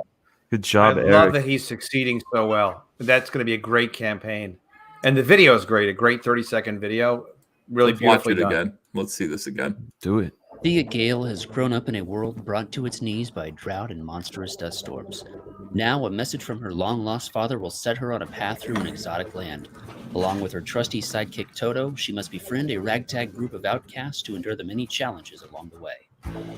Battlebrick Road Operation Zephyr is a 52-page graphic novel in the first volume in a 4-part series. From artificial intelligence to genetic manipulation, Battlebrick Road brings an original and multi-layered story to the familiar backdrop of Oz. Back it today and help bring to life this apocalyptically fresh take on the classic American fairy tale. Only on Indiegogo. Fantastic. A nice tight format. 30-second video like that. It's really good. Yeah. 30 seconds. Great. The perfect length. So this is Star Wars, but I'm not Star Wars. Wizard of Oz, but it's war. It's war with guns. Let's see. By the way, our eBay store is open, and we are selling. We have a limited supply. We're selling these limited supply of Salamandroid chromiums. If you don't have one of these yet, you better get one here. These are very, very rare, but we do have a supply of them ourselves. And if you don't want that, if that's too pricey, of course, we do have the just the team up variants. These are all autographed. Wow, we have sold we've sold about 500 of these through eBay. It's great. I know it's like we're eBay is a great way to sell your extra overprint. So make sure that you guys do that when you're printing your comics. Cyberfrog Unforgettable Tales still available. This is shipping in July. I should have some of these in my hands soon to show you guys. And of course, yeah, I can't wait to see how these. So those are the foil embossed cover. I keep bringing up. Those are the foil embossed, like old school, gorgeous covers. They're going to be beautiful. I'm so excited about getting them in my hands. And Cyberfrog 2 Wreck Planet is sitting here on the verge of hitting $736,000.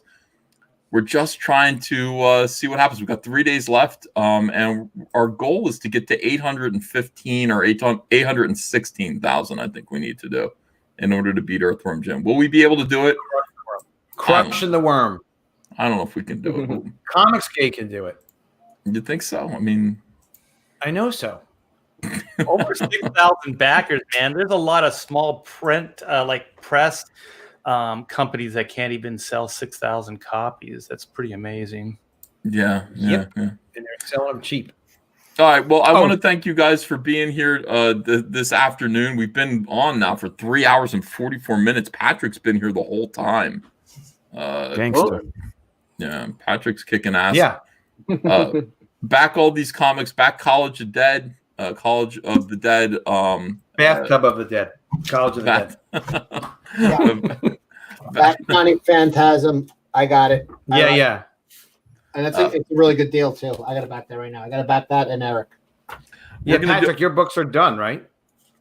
They're at the printers right now. I talked to Peter just a little while ago, and they're fantastic. They're being produced as we speak. It's nice. So you'll get it right away. Young Lee just launched his new book. Yeah, he's doing really well. He also sends these like little photos of cute Asian chicks and his stuff. Okay, nice. Yeah, Kyung Lee launched Battle Maiden 2. This potential booth babes right there. Yeah. All right. Hologram card too in this one. Shiny. Beautiful. All right, let me read these super chats. All right, here we go. Was finally able to back Honeycomb. Can't wait, says Butter Biscuit. Wadsworth says Through the Woods just came in right now. Hail. Charlie's London Official says I have X-Files Wizard cards that are super rare. Let me see. Bull Durham says anyone else remember the Comic Buyer's Guide Weekly? Yes. Yeah. Aaron Williams says, Yo, E, check this Cyberfrog help email. Sent you a message 5 days ago. Need a prompt response. Andrea, if you're listening, this guy's name is Aaron Wilms. Aaron Wilms. Okay. Charlie's London Official says we're having a Krispy Kreme donut tier wedding cake. Ooh. Stop it, Charlie's. Oh my God. Francis Lancer says, do you think Donny Cates secretly wants to be Comicsgate? That's a good question. Yes. I've thought about that. Of course. I think everybody secretly wants to be Comicsgate. It's no fun to be in some repressive, weird left-wing group where there's group thinking hive mind and you've got to listen to these ladies. Imagine working in the industry where you have to where you're Sean Gordon Murphy and you've got to live in fear of fucking Mags and Kwanzaa. Yeah. Can you imagine I spoke to him about this already. It's like you shouldn't even be able to get their phone number. They should be like, who fucking hanging up? Like instead, who wants to be there? Who wants to live in that fucking world? Yeah, I agree. I think that the freedom of Comicsgate is something that everybody envies. C. Kalinowski says the bisexual lighting was better on that card. Also, it's for a war campaign, so because they're internet gay. Yeah, internet. I have to say I like the however you call it, the BS lighting. I like it. You like bisexual lighting? Well, I like it on this card. I'm looking. I had both of them up. I had this one up with that stuff, but I like those colors, man. Take it back. That matches your colors back. Twitter poll. We could do them both. I mean, why let them have that color, Ethan? Take it back. Because take it back. Bisexual lighting. Take back your pinks and purple. Take it back. That's okay. They can have them. They can have them. Darth Fatass says, got my copy of Flying Fortress. Where's the battle damage? It looks amazing. Butterbiscuit92 says, Adam should be doing Yogi Bear parodies.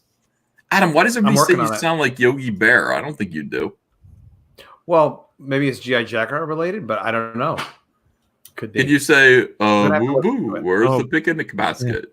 Hey, where's your boo bear? Hey, wait a minute. I am pretty good at that. It works. I'm just like a sandwich. Yeah, I can work on that. Yeah, sir. I don't hear Give it in people your what they normal want. voice, but yeah, you That's might. what Comicsgate is. Give people what they want. Jaharemy for $2 says $2 says Adam can't keep quiet for 2 minutes. Adam, What? Bing. Adam has been quiet for 2 minutes at least, total. Throughout the entire stream, I think. So Yeah, if you add it all up, it's 2 minutes. By the way, the chat is strongly in favor of the bisexual lighting. You got overwhelming. I do like the colors actually better on the first one, but so maybe both, or maybe get a war campaign thing going and ask them. Secure in your own sexuality for a minute, Ethan. No, absolutely. I mean, yes. You know what? Good color is good color, and pink was the color of the man until it was appropriated. Yeah, John Mellon says, "Go ahead and gay it up." Yeah, you're right, John. See what these people are saying. You like ham, bro. You Coffee's like ham over bacon. Coffee's Hunter says Ethan has allowed politics to affect his artistic judgment. Well, I disagree. I like the second one better, but it doesn't matter to me ultimately. Hatch 450SX says, "You suck, Fowler. Get wrecked. Hail, brother, and hail, Comicsgate." Hatch 450SX says, "Enjoy working at McDonald's. Get woke, go broke." Hatch 450SX says, "Fans, revenge arc begins. Maybe don't call us Nazi." See, that's the thing. That's the fans want to see this happening.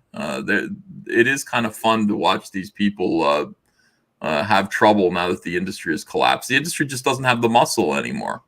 Hyper Kaiju says, "Dear Tess Fowler, in the words of America Chavez, bye." Jeremiah says, "Just picked up the honeycomb box. Thanks, EVS. No, thank you." Hatch 450SX says, "Screw it. One more. Fowler."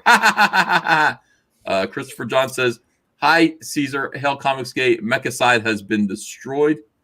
Who's Mechacide? Why has Mechacide been destroyed? Mechacide? Mechaside's a good dude. Yeah, I think he's he's all right. Jeremy says, "Kick Eric and Pat since Adam is doing all the talking." They love Adam talking. Hatch 450SX says, "Maybe keep your political agenda to yourself, Zong." Draco says, "Hey, Uncle Ethan, when will we get a Cyberfrog baseball cap?" We can do that. We can make those right away. I didn't know that you wanted them. Danny Rendon says, "Dear Comicsgate, y'all need to stop criticizing people who say y'all. Love Texans." Yo. That doesn't feel like it's Texans. It feels like it's a fake folksy kind of way. My dude. Yeah, Ethan, you lived in Florida, though, right? You lived in Florida. People say y'all in Florida all the time. Yeah, and I'm in I Georgia. even started saying it. I'm in Georgia, and y'all is everybody I encounter, whether it's at a restaurant. Well, it's been a while, but a lot of y'all. Yeah, but it's people in Portland, Oregon, who are saying this shit. You know what I mean? Yeah, that ain't. I thought that was past the deodorant, y'all. Yeah. Like, hey, Dan, y'all dressed like a bunny. Oh, bless your heart. Bless your art. I have nothing. I have no problem with y'all at all. I just have when it's like this fake thing that's meant to sort of be condescending. I can't describe. I need to think about why SJWs do that. Well, if somebody in Portland's saying it, then that's weird. Yeah, it's called appropriation, man. It's wrong. Mark C for $20 says Adam is correct. Third wave feminism, SJWs bashing conservatives. This has all been a push towards socialism. The whole point of infesting our pop culture is to indoctrinate children with the idea of being subservient. What do you think, Adam? No, that was good. Oh, no, Adam's not going to talk. Now Adam's not going to talk. I'm listening to it. I'm saying it sounds like something intelligent, really intelligent. And I don't remember saying it, but I agree with that. I may have said that on Literature Devil or something like that because I say smart stuff when I'm there. But yeah, it's true. It's evil. It's all indoctrination. They do not care about storytelling or merit. They only care about exploiting people and abuse of power, which is abuse of power freaks me out because if I'm not doing it, I don't like it. Yeah, I want to be the one abusing power. You know, it's like that's the thing. You don't want to be on the other end of someone else abusing power. That's not great. No, you want to be the one abusing. So Of thank you, course. Mark C. Yeah. Rhino says hashtag sore winners. Kick them when they're down. That's when to do it, Rhino. Cecil says I just hired Zong and Fowler to bum fight for me. That was the funniest comment of the night. Literature Devil says turns out Comicsgate didn't build a rocket, it built an ark. Yeah, that's what I've been saying. Mark's Main says Fowler's tweet is a reference to cancer fight. Check it. I know. Dorby says COVID-19 didn't strike Comicsgate. Gatekeepers like Fowler, Zong, and Wade struck you 2 years ago, got you blacklisted and smeared, and you created Comicsgate. Seed Fan 85 says I got my Heather Swain card today. Best yet. Blood Demon is a new member and will receive a Rumblebee trading card. Jeheremy says your India returns are because of your cow stamps. I didn't notice they were cow stamps. Beer Me Too Brett says stumbled onto Sean Gordon Murphy's YouTube channel and wondering how a normal nice guy can put up with the SJW writers, even calling them friends. Mm-hmm. It is hard on you. It's got to it wears on you. It's got to be. It's just you just feel gross. You feel like imagine fucking answering to Kwanzaa's fucking sells 300 books. And you got to be careful. And you got to answer to fucking Mags and Kwanzaa. Who's the other one that was fucking in that crowd? Joe Glass. Joe Glass. Nobody's. And this guy's a fucking a rock star in the industry, and he's got to fucking listen to what they have to say. They bullied him to pull a cover. That's bullshit, man. Well, Mignola, they tried to do him at Mignola, and Mignola was like, didn't give him any mind. So yeah, I mean, be like Mike. Be like Mike, not Mike. Don't go up quats. I'm saying be like Hellboy Mike. Yeah. Well, don't be like him either, guy. But yeah, do ignore them. I mean, Dan Jurgens, the same thing. Like they tried to get Dan Jurgens because he was making fun of a fat bitch on the airplane that he was on, and they wrote an article about him. They all came after him for fat shaming, and I said, Dan, don't you answer or apologize to these people? He said, I'm not doing that. He didn't apologize, and it went away. Yeah. Well, I think Sean has a certain amount of anxiety. He's kind of talked about that on his YouTube. So I think that was kind of a factor of he doesn't know how to handle it. Well, he's in the belly of the beast until he breaks off on his own and does his own thing, and then he'll be able to relate and understand. But he's in enemy territory. We are not in enemy territory. We created our own thing. Yeah, he wants to be everything to everybody, and he's going to find out that they're eventually going to turn on him, and then he's probably going to have to pick a side if he's going to survive. They've already turned on him. They've already turned. I mean, to the point of like him just having enough, like to where they break him. Yeah, I don't feel like I'm talking enough. I would bring something. John Malin had a good point. Malin had a good point in the chat. He said, "Imagine having to pretend that these people are your peers." Yeah, and that's what his life is, to pretend that they're on equal footing. You know what I mean? Like, and answering to them as if they're his fucking boss, even. Well, I just like on my show, I was talking hypothetically, like if Sean Murphy with the Bigfoot Bill thing would have just said, "So what? Who cares?" And then they just let it be what it is, and then just let it go away. I think it would have taught them at least a little bit of a lesson, like that they just don't have power. But as soon as you pull these things, and as soon as you cave in, you're giving power, and they'll continue like bullies. As soon as you kind of show that little bit of weakness, then they just exploit it for all it's worth, and that's why he'll keep continuing to be under attack, because that's his stance. We need to just you got to let God deal with these people, Cecil. You understand what I'm saying? You don't answer Tess Fowler. You don't say, "I'm so sorry." That's right. You let God deal with these people. God is good at it. God is good. God is great. God will deal with these people. You just keep making comics and tell them to go. If someone's bothering you, just tell Ethan to call upon a vengeful God, and they'll be gone in a week. Well, I think Sean has a good heart and he's got a good mind, and I think some of these people just take advantage of it, and they push them a little, and then they see that, oh, like, you're going to take that. Well, here's a little bit more. Here's a little bit more. And like I mentioned, he's got a certain amount of anxiety that I think it kind of freaks him out, so he just kind of back down. Yeah. But it'll continue because of that, position. Yeah. Let this. Uh-oh. Let this. I'll be right back. We need more smiting. I'm gone. Voting. You're back. All right, I'm back. Good.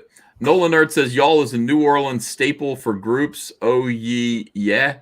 Let's see. Peppermint Oil Capsule says I'm in East Anglia, England. Got cards. Beautiful. Old Man Schnilly says I got my Rumblebee card in the UK. No problem. Air Destroyer says I won't back down from Johnny Cash. Can be your country style anthem. Brown Gaijin says hit the road, Zhang, and don't you come back no more. No more. No more. No more. Hit the road, Zhang, and don't you come back no more.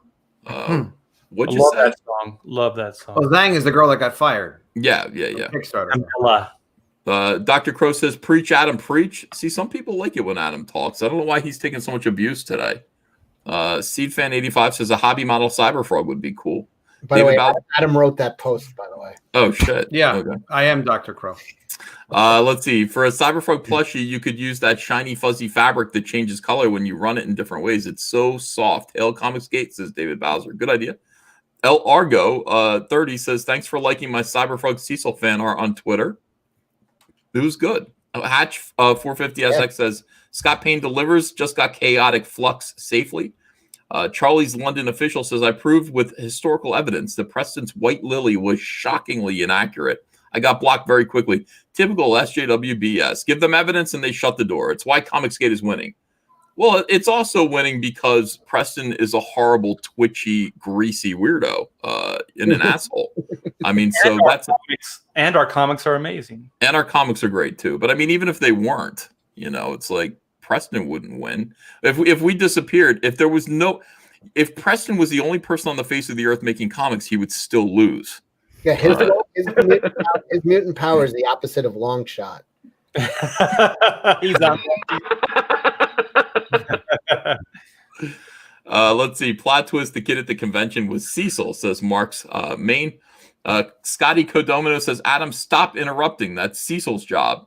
Yeah. Alexei Luther says, Mark Wade video on DC YouTube gets destroyed in comments. Rezakai says, when is Cecil and Adam Post going to go through that old box of indie comics Cecil has? It'll only draw 4 viewers, but I'll be one of the 4. I like watching comics. Yeah, it's fun. Yeah, me and Cecil went through a box of old indie comics. He's like, Adam, what's this comic? And he pulls up a comic from 1983 or something like that. And I know the publisher and the title is he even pulled up Jerry Jackrabbits and he's like quizzing me on the characters and all right, I don't remember all of them, but anyway, that was fun. Yeah, I love watching people paw through comics. I don't know what it is. It's addictive. I just stand there and just watch, and I go, I know that one. And I found my old. We got to do it. That was the night where Zach had a heart attack because I thought when Dan said Black Flag, I thought he meant the band, and I'm like, no, I have and that night I pulled out that box because I had Black Flags in that box also. Yeah, we do that. We will do that. And Cecil said he's going to give me the comics when he's done. We live in the same county, so he can do that. That's awesome. I got to get rid of shit. Mummy finger. Cecil gave me the Hulk versus the Thing. I was really appreciative of that by Bernie Wrightson. That's a good one.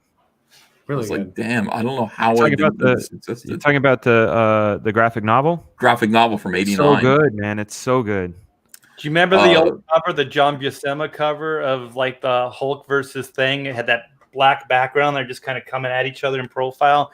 Man, when I saw that on the newsstand, that changed my life.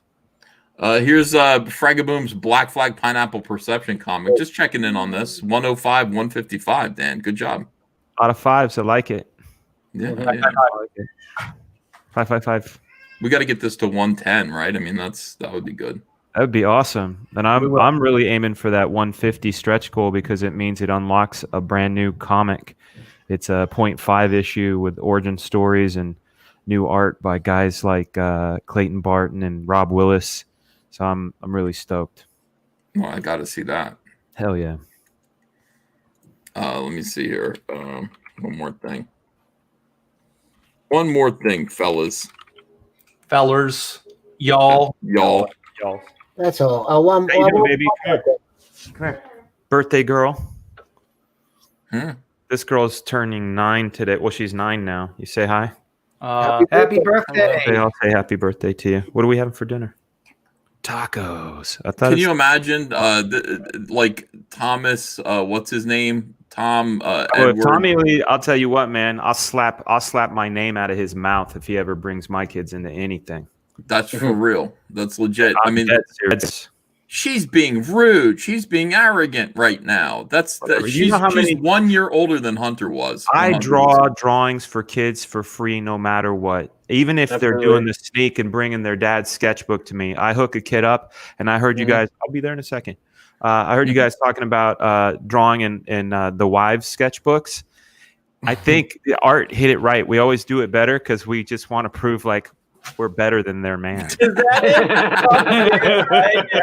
it? That's all it is. It's like watch me flex, you know. Now, Dan, I don't know if you remember when you did this sketch for me. You did not charge me either because. Well, you're sexy. I do. No. I have a. You show that like every single day, Cecil. The best. I've seen that sketch 5 times. I had the money in my hand, but I heard him whisper to you with somebody else there, and he said, "I'm not going to charge this retarded kid." And then your head handed it to me, and then I was like, "I'm not going to correct them." Fucking free. Yeah, free is free. Charity, man. Yeah, man. You know what? If you ever want to trade that for something legit, I'll trade you. I'll give you something nice for it. And we'll burn it together. We'll burn it. We'll watch it burn. That's the worst thing is seeing one of your quick freebie sketches like thrown in your face over and over again. You're like, I've actually made deals with people on Facebook. They're like, "Look what I got from you in '93," and that's when we had like lines of 1,000 people, and I'm like doing like the 15-second, and I'll say, if you show me a video of you burning that safely, I'll send you a new sketch, and that's happened a few times. Have you guys done Google searches of yourself, and then there's like just a myriad of like your bad con drawings, horrible sketches? Yeah. Why? John Allen is getting jealous. He said, "Stop gushing, Cecil."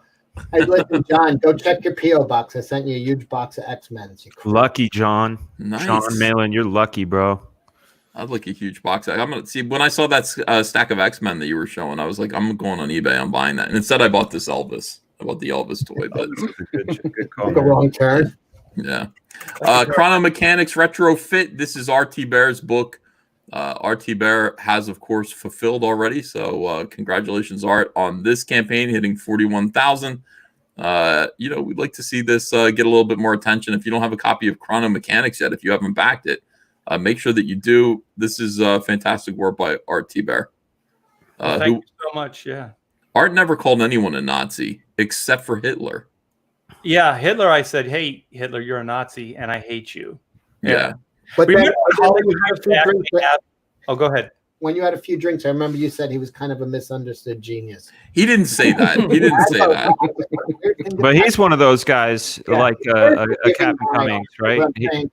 He was rejected. As an artist, yeah. As an artist, he was rejected and said, "I will show them all." World. Either way, it rubbed me the wrong way when you said it. I know you were just trying to be nice. Oh, would you stop it? He didn't say anything like that. These are pages from the book, Chrono Mechanics. This is fun. It's funny. It's awesome. What can you give people the quick rundown on what the book's about? Stunning color on that too. Sorry, man. Stunning. Oh, thank you. Yeah, it's Priya Pillai, and he did the colors for black and white as well. And we kind of went outside the box a little bit on the color. So that guy's got some range.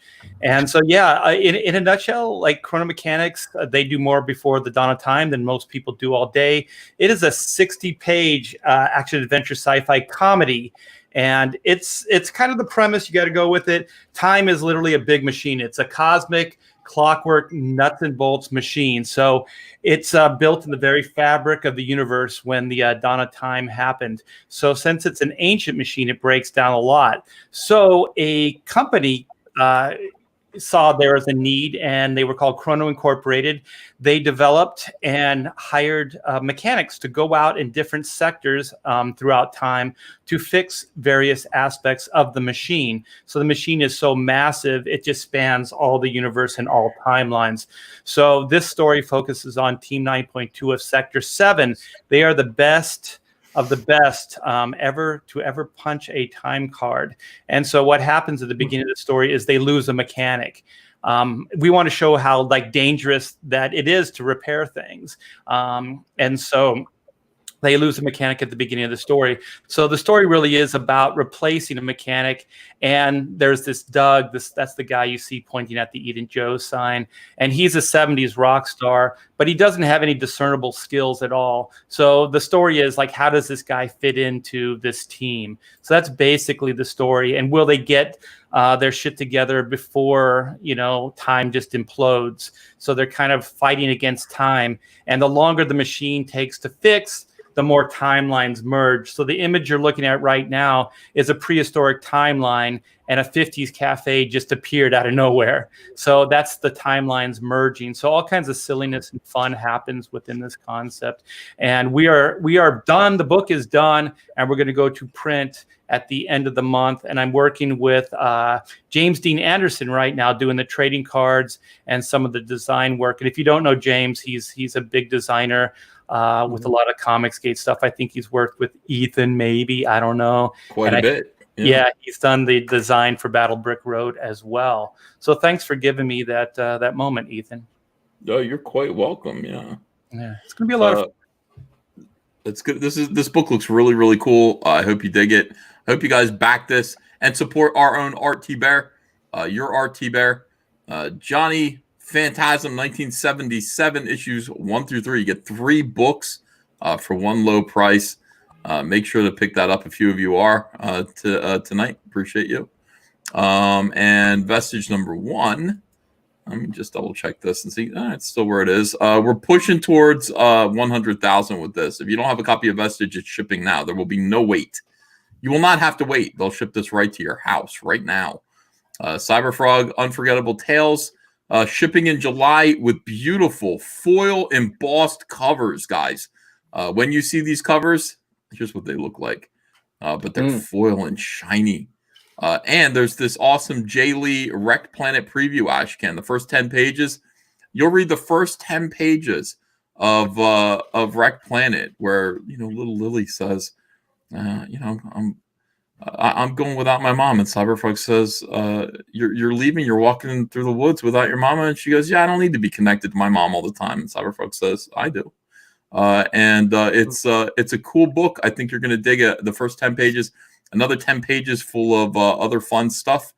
And of course the Cyberfrog Blacklight poster, which is behind me right now. You can see the Cyberfrog Blacklight poster over there, or the Salamandra Blacklight poster. And thanks for your support with that. It's doing great. Let's see. Cyberfrog Wrecked Planet is sitting there. Wow, we got $736,102. We're moving towards that goal of 816. What does this mean? We're 80. So do the math. How far are we from 36 is 44. From 816. 69? I think it's 69, 70. No. Hold on a second. Is it? No, it's 80. It's $80,000 now. We're $80,000 away. 4 plus 18 minus the 2 and change. We're $80,000 away, guys. We don't math. Yeah, I don't either. I had to actually write that out. But we're $80,000 away from beating Dirtworm Doug, and it's fun. Why not beat Dirtworm Doug? Jawbreakers, Grand Bazaar Jawbreakers 3. Your boy Zach's 3rd Jawbreakers novel, getting close to 82,000. Let's get this to 6 figures pronto. With a beautiful, beautiful Kyle Ritter cover. Look at that. You're not kidding, man. Stunner. That cover blew me away. And there's no gay colors in there. Look at that. No, I'm looking. I don't see anything gay about it. It's it's ridiculous. Totally awesome. Yeah. Nobody owns any colors, man. Come on. Yeah. colors. I am nightmare walking. Yeah, by the way, I think I'm doing a live stream with Zach tonight at 8 p.m. I'm not sure, but I think I am. I'm going to be live streaming a lot today. Well, tell him he might be able to make money if he kind of brought some of the purples and pinks in. Yeah. Let's see. Now, Kyle, if you're listening to Kyle, he's deaf. Kyle, if you're reading the closed captioning on this video, add some more pinks and purples to Zach's stuff, would you please? do me a favor. Tell him Dan sent you. Yeah. Dan's a little partial to the pink. Hey man, I like it. You said that with the craziest deadpan look on your face. I like it. I don't see anything wrong with any colors as long as they're used in a tasteful way, you know? Like, I mean, just get it. That's what I'm saying. Get it, do it. Bob Rainbow. Bob Bug with one eye is king. Is king says Ethan draw another Jay Lee cover. Oh, I wish I could draw like Jay Lee. Let's see. Sketch card for Comicsgate Jumpstart is glorious. I'm sorry. Is he accusing you of forging that cover? Yes, he figured it. Yeah, well, I mean, people accuse me of all things. I'd like to be able to. That's an accusation that I'll just kind of shrug at. I'll be like, I don't know. Maybe I did draw that cover of Jay Lee. Maybe I did. Yeah, that'd be nice for you to think that I did that. All right, look at what we brought in. Look at this. What's going on? Orange cream cakes. Axe. No. Oh my God. Little Debbie. Orange is not a good cake flavor. I'm like fucking Dan Fraga. I'm starving myself now. This snack's for you people. All right. Let's see. Jesse N says, help Peter Samedi. Captain Cummings and JDA is attacking him from all sides. No, that's only two sides though. We are helping him. Richie TCB in North Carolina is a new member. Thank you for joining the channel. You will get a Rumblebee trading card. Ray Ivory says, Hail Caesar. I just woke up to the news on Camilla Zong. Karma is undefeated. I know we're doing great this year. 200 Watt Studio says she gave the sketchbook to a skydive instructor who is a big comics fan. Red Mandalorian says sketch card for Comicsgate Jumpstart is glorious. Keaton Smith says got mine for 37 pounds and it's near mint. It says. Christopher Cox says on the plushies, put suction cups on it. So it can be like the Garfield plushies of the 80s. That's a great idea.